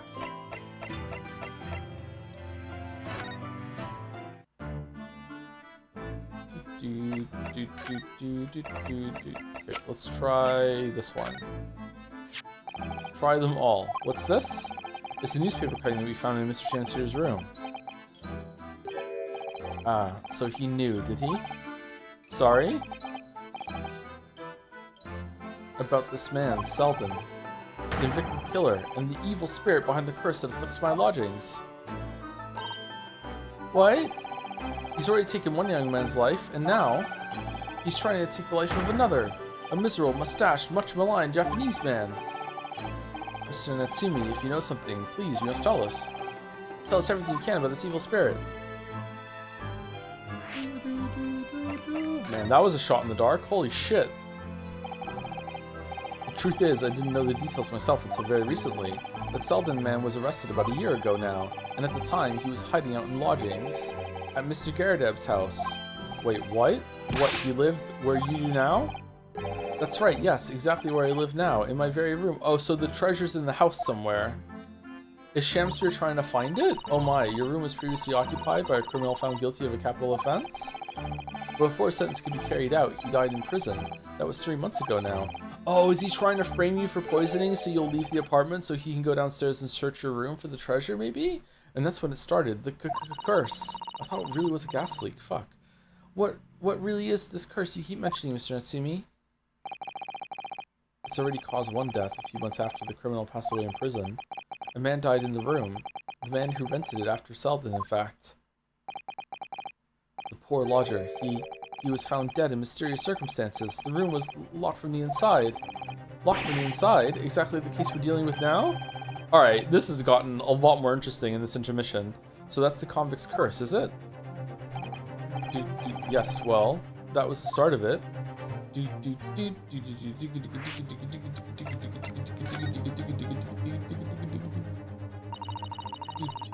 have any idea how the lodger before you passed away, Mr. Natsumi? The official cause of death was asphyxia. When they discovered the body, the room was full of gas. Gas? I only found out that out after I'd signed the lease. When Mr. Garadev came to tell me later, I couldn't stop myself trembling. In fact, if I'd known beforehand, I'd probably have been too scared to take the room. Oh, is that why Garadev is so fanatical about the... Or not fanatical, fastidious about the gas? Is that he doesn't want someone else to die? Landlord's lease, luckily legal. Lucky for Mr. Garadev, maybe, but not so lucky for poor Mr. Natsumi. And now you believe this curse is affecting you? It is, at first. I just felt as though I was being watched. All the time. And you talked about having nightmares, didn't you? The dead are just trying to take me with them. They come for me and try to suffocate me. Just when I'm struggling to breathe, I wake up. And the room is as cold as ice. Ready to sacrifice. Why is your room so cold? London winters are too cold to bear without any heating on overnight. But for some reason, even though I light the stove before I climb into bed at night, the pilot light always goes out and the room fills with gas. But that's terrible. It's exactly the same situation as what led to the previous occupant's death. And then there's what happened to Mr. Shamsphere last night when he was mysteriously poisoned. There's clearly more to that incident than can be explained by a curse, though. Okay, Natsumi, are you stupid? Whatever can be the cause of all these strange happenings in Mr. Garadeb's rooms. It's a ghost, completely. Definitely fucking ghost. Ghost. 100%. Ghost. Okay, now can we talk to Garadeb? 22nd of February. Mr. and Mrs. Garadeb's room. Yay! Alright, you're here now, Mr. Garadeb. Right belly business it is for me, you know? Getting out and about, what? Were you at the Old Bailey by any chance? Was it your threepence? Naturally, fate of my lodgings hang in the balance and all that. Not a trial to miss. Fate of what's already been dubbed your haunted lodgings, yes. Of course, the place has caused quite a stir around the capital on more than one occasion already. As the old haunted lodgings or some such? Ah, well, at least he knows. Makes you wonder what the blazes is going on, don't you know? Yes, I'm sure it does. In fact, thinking back to Mr. Natsumi's other trial just 2 days ago, you were at the Old Bailey then as well, weren't you? Testifying with your wife about what happened.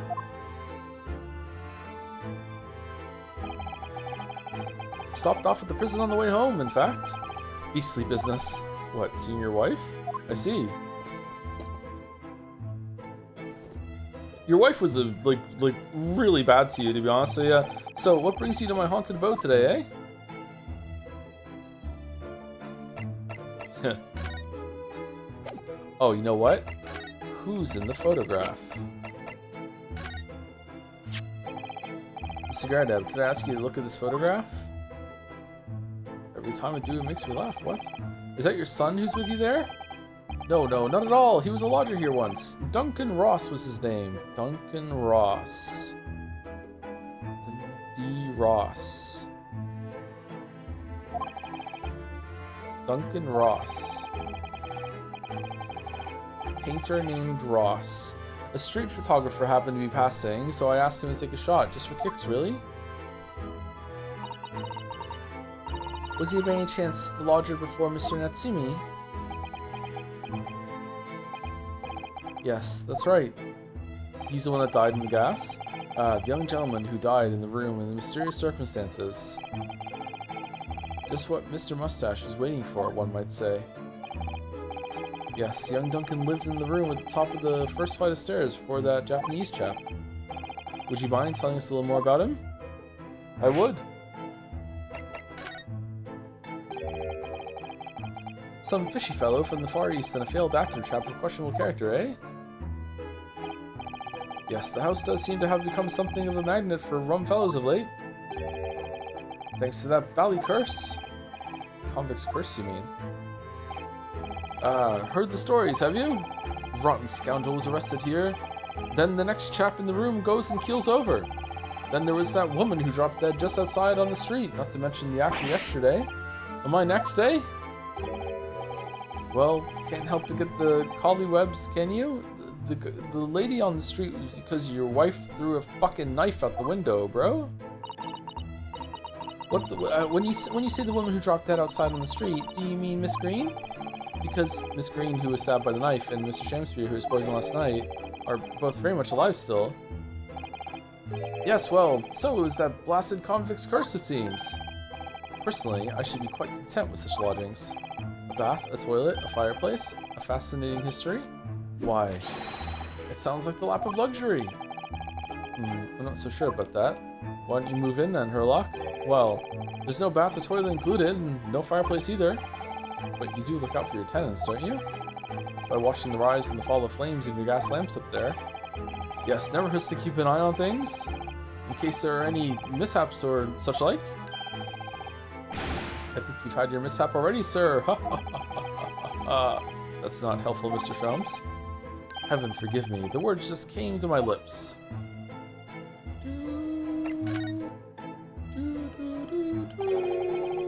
Some fishy fellow from the Far East and a failed actor chap of questionable character, eh?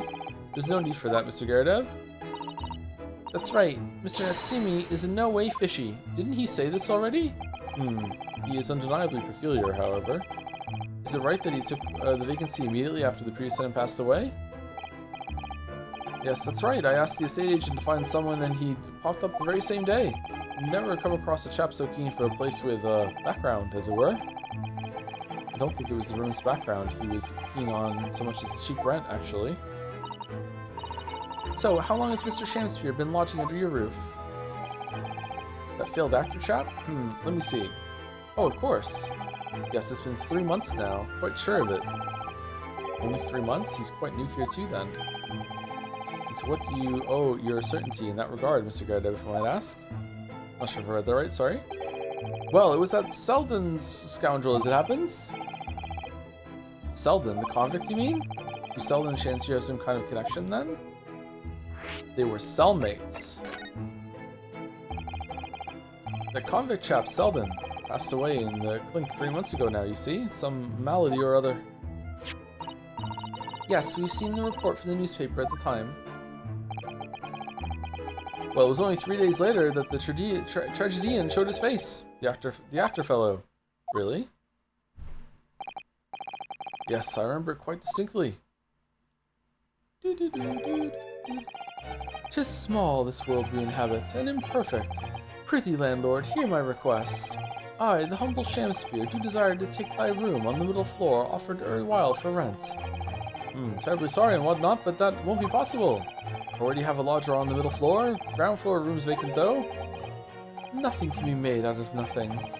Let me repeat mine will unto thee. Those girls must be muffling your ears. The room on the middle floor is taken. It's ground floor or nothing, what? Kind of becoming the judge a little bit. Very well, I will go along with this. Glad to hear it. Welcome to Briar Road. Lo, a Shamspeare dance to celebrate. Alright, so definitely trying to get the treasure that's in Natsumi's room and he doesn't know about it. Okay, why would that cause the pilot light to go off? Holt outside? Secret compartment? Is the cat crawling through it? From what I heard in court today, sounds like the chap was thieving gas. He was 3 months in arrears of the rent too. Yes, the fellow was a bally player, all right. Oh shit. Thank you for your candor, Mr. Garadeb. We are most grateful. By way of appreciation, allow me to say 1 or 2 words. Give me my robe, put on my crown. I have immortal longings in me. What's happened to you? Shakespeare, my dear fellow, one of his most famous lines. I wish to divulge my own learning of the subject, for I have a turn for literature too, you know. Perhaps you could turn your attention to more apt lines then.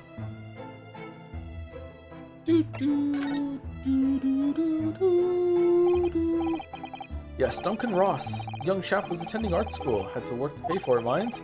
Moved into the middle floor room about a year ago. After that criminal Selden was arrested. Young students are always on the hunt for rooms with a history behind them. A history of cheap rent, maybe, yes. Yes, well, anyway, it was one morning about a month ago now. Hadn't quite worked out the old trick of watching the gas lamps to see what my lodgers were up to at the time. So sadly, I was rather tardy to discover what had happened. The smell of gas alerted me it was. Oh, this sucks. Ah, yes, synonymous with the smell of death.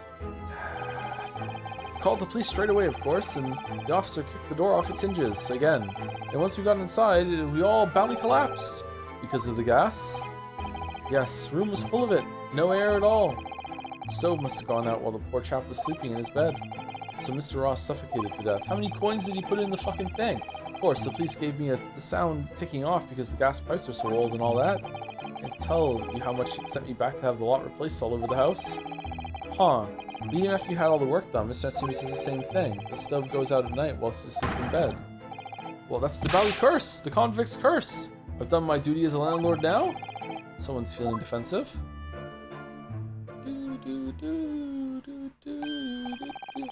That reminds me, actually. Yes?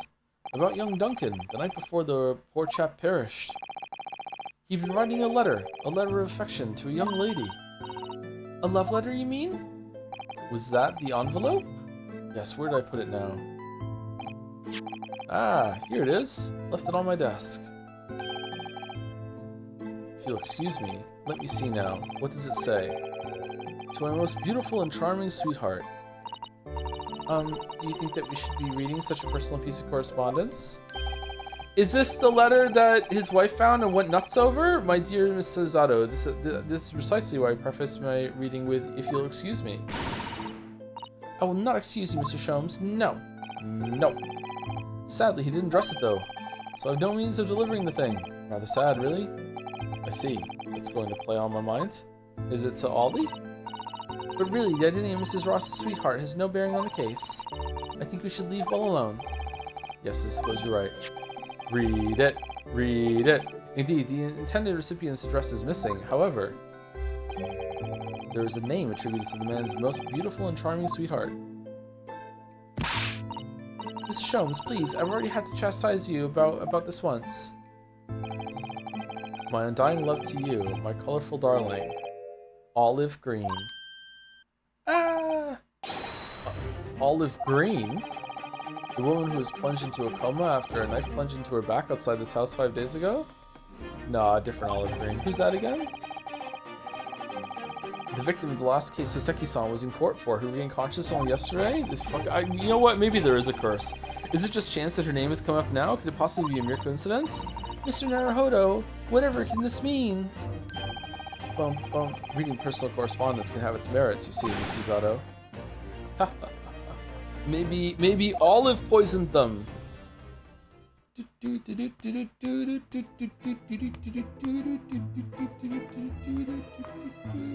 Are we not done?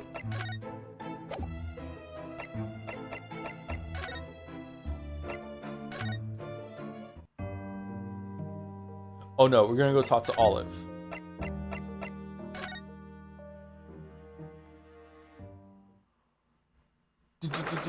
22nd of February, St. Bartholomew's Hospital recovery ward. Is she gone already? Mr. Naruhodo, I've just finished speaking with the doctor. It seems the screen is well enough to be discharged at last. This is good news, but hopefully, just before she leaves. Ah, what is it?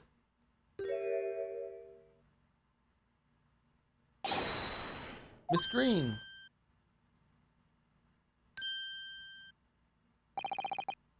What was that? She clearly just hit something behind her back. You taking some poison? One moment, I'll be with you in a jiffy.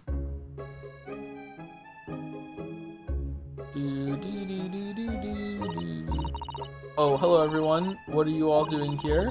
The doctor has said I can be discharged, so I'm just getting my things together. Miss Green, what were you just doing? Oh, nothing really. I was just about to take some medicine the doctor prescribed for me, that's all. Well, we were hoping to have another quick chat with you if that's alright. I don't really have anything else to tell you. Alright, she's definitely behaving strangely. Let's see if we can't coax something out of her. I like the word coax.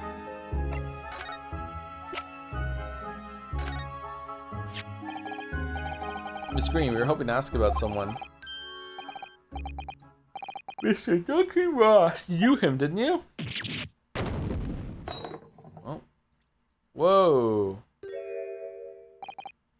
Oh no, I'm so sorry. The bottle of medicine fell down when she did. Is it Calpol? What is it? Poison? Danganronpa blood? Oh, Miss Green, are you alright?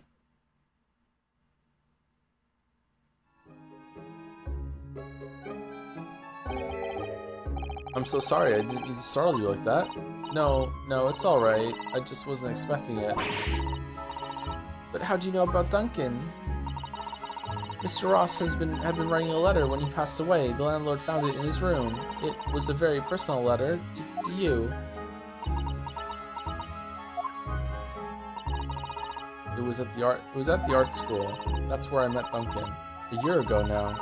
He was working to fund his studies. He dreamt of becoming a professional artist one day. And the two of you became romantically involved? Yes, that's right. We were very much in love. We were engaged to be married, actually. Aww, that's why he decided to move into a cheaper room to save money for the wedding. And that's what led him to Mr. Garadeb's? Yes, he told me he found the worst, but cheapest room in the entire East End. And then 1 month ago, that's when it happened. We're so terribly sorry, Miss Green. Well, it's all in the past now, I suppose. That's recent. Holy shit, she's been through a lot. Poor Miss Green, she looks desperately sad. I was starting to think that's just her look. But now I see that she has every reason to feel the universe is against her.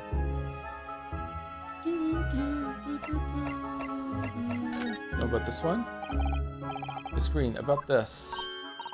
Could you just hold that there for a moment? Don't move. Sorry? No, the aesthetics are all wrong. Is it wrong that I feel so thoroughly rejected? Okay, is there more to talk to you about or no? Oh, hospital discharge, there we go. It's wonderful news that you're going to be discharged, Miss Green. Oh, yes, I mean, thank you. Once people are better, the hospital staff don't want them lingering and wasting space. Not people like me, anyway. So I don't think I should keep anyone waiting. I probably shouldn't stand around and chat. She certainly doesn't seem to be in the mood to talk, that's for sure.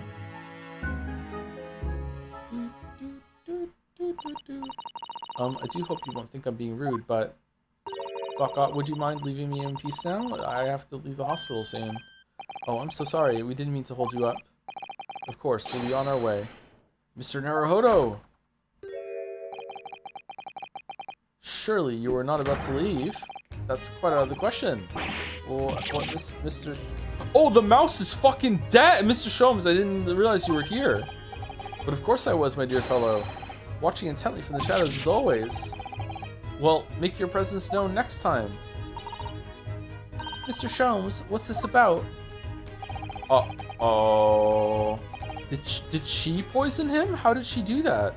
Something which occurs to me with some regularity, Mr. Sato, is this. Why do detectives insist on such an ex post facto modus operandi? Why solve a case after it's happened? instead of preventing a case before it happens. That is what sets a great detective apart. What do you mean? There's a case waiting to happen under our very noses, Mr. Naruhodo. So let's avert disaster. Let's prevent this case from ever happening. With nothing but careful observation. Alright. All the clues you need are set before you. You need only look, and you cannot fail to see. So we have all the pieces? Okay. You can do it, Mr. Naruhodo. I know you can.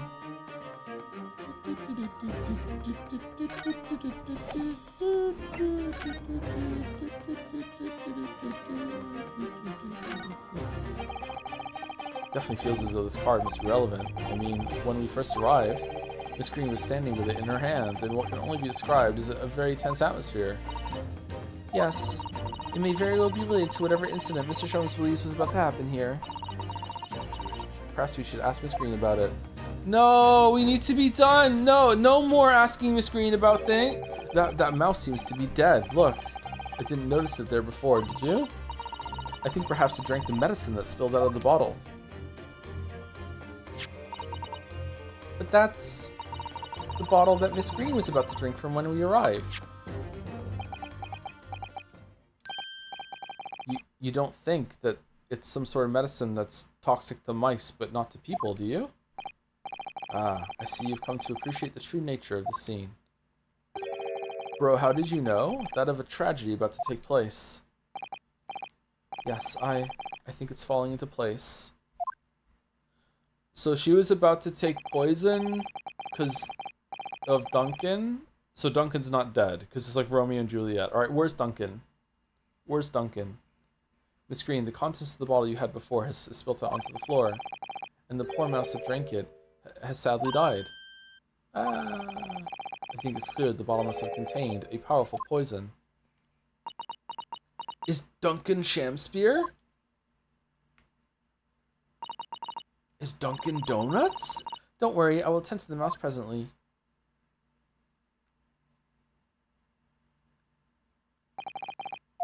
Miss Green, were you intending to go the same way as that rodent? To take your own life. Once we'd left, you wouldn't have put it on your lips again, wouldn't you? And taken the poison? No. Miss Green, please talk to us. What's the key for? Mr. Duncan Ross. Who would have ever thought he was engaged to be married to Miss Green? To lose one's beloved fiancé must be painful enough. But then Miss Green suffered that awful injury and outside her fiancé's former lodgings too. Fate can be very cruel sometimes. I mean, we just lost our fiancé on a fucking cruise ship while we were hiding in the closet. So yeah, I know how she feels. Suicide, the card. 10 seconds later, we would have arrived at a very different scene here. In all probability, we would not have enjoyed this most delightful conversation. Of course, perhaps it hasn't been quite so delightful from your perspective, Miss Green.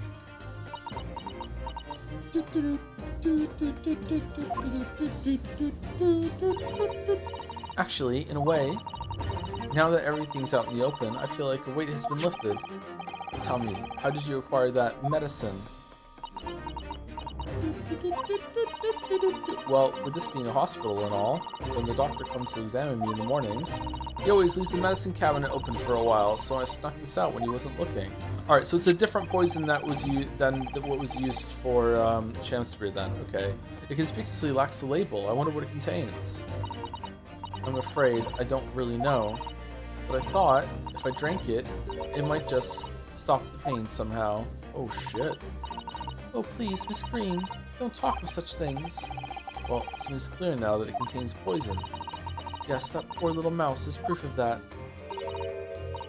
Oh no. Oh, it's all my fault. What have I done?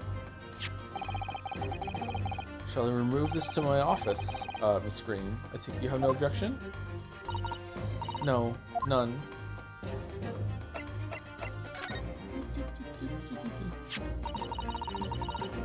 Neither the sender's name or address appear to be written on the envelope or the card.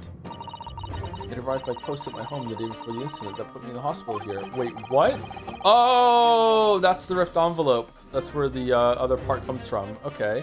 I have information regarding the death of Duncan Ross. Why would that happen? Why would it be ripped like that? Come to the Slug and Salad on Briar Road at 5 p.m. on 17th. Don't tell anybody else about this letter or the meeting. It is a matter of utmost importance.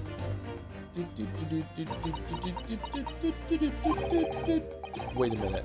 The 17th of this month? That's the day. That's the day you were stabbed on Briar Road. And 5 p.m. is precisely the time when the incident occurred.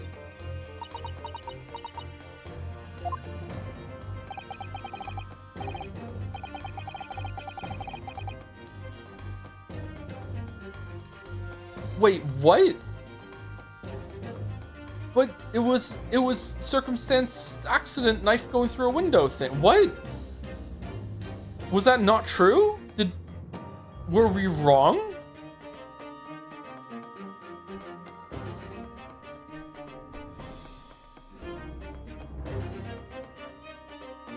The Slug and Salad, yes, a pub on the northern corner of Briar Road.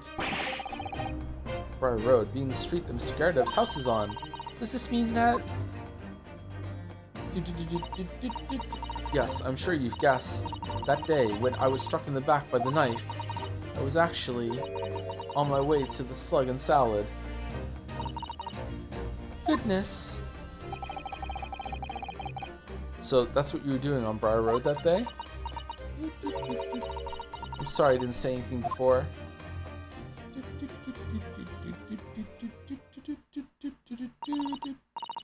I think I really will have to ask you to excuse me now. I've told you everything. Yes, I'm very sorry to have had to drag up such painful memories for you. No, it's fine. Miss Greenson, please promise us you won't try to do anything like that again. Yes, don't worry. Your detective friend has the bottle now anyway. And besides, I've been stabbed in the back and had a close shave with the bottle of poison, and I'm still here. I think I'm destined to see things through to the end. It might sound a little conceited, but, well, that's how all this has made me feel. I don't believe you. Tell the doctor. Leaving Miss Green and St. Bartholomew's behind, we made our way back to Baker Street with Mr. Sholmes.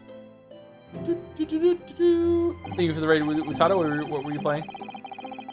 Well, it would appear we've reached the end of the investigative trial for today. Thank dog. Yes, it's late.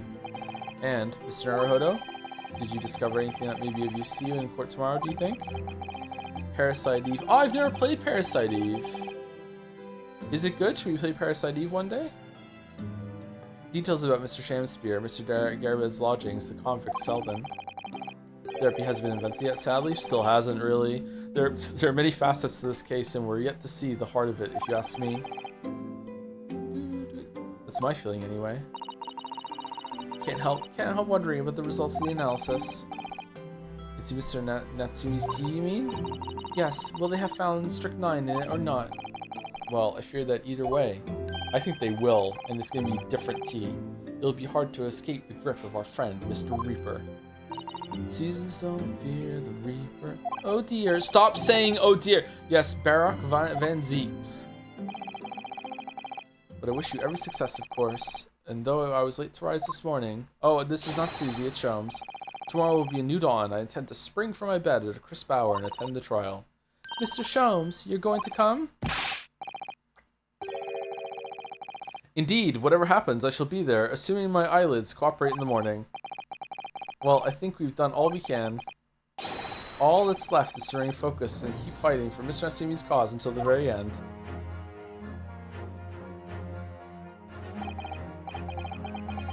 London, the world's most prosperous city, home to some 6 million people. But away from the razzle-dazzle, down back alleys and behind bricked-up windows, the lonely lurk. Soseki-san had battled long and hard with loneliness during his many months here, and so I felt honor-bound to battle equally hard for my compatriot, to lift the curse that gripped him. As Mr. Sholmes said, tomorrow would be a new dawn for all of us. And then it skips over to chapter 3, and we actually do 2 of this in episode 4 of the Ace Attorney 2 Get Fucked.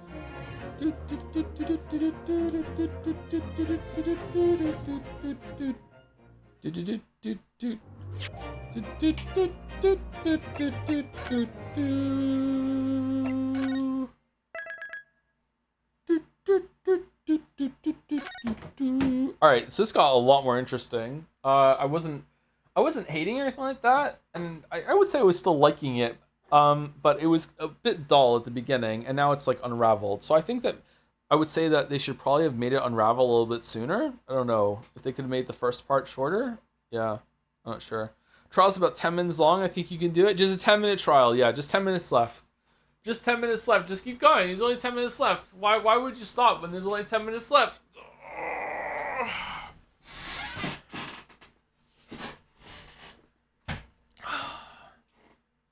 The final stream of Ace Attorney, which one was it 1 or 2? That final stream when chat kept saying there's 10 minutes left for 5 hours is the third most tired I have ever been in my entire life at the end of that. My God, I think I needed days to recover from how tired I was after that. Anyway, anyone from community live or no? Third to most tired so far. That's true. Yeah. No one for the community live, I believe. Okay, so we're not gonna raid. What were the other 2? Birth of Leo, Birth of Leo, and after we moved to Moncton, I had to go back to Toronto myself and finish packing all the stuff alone, and I had a couple days to do it, and I had to like pack everything up and take it to a post office across the street, and do that. That is the that's probably the most tired I've ever been. That was really, really rough. Pat stares at. Okay, there we go.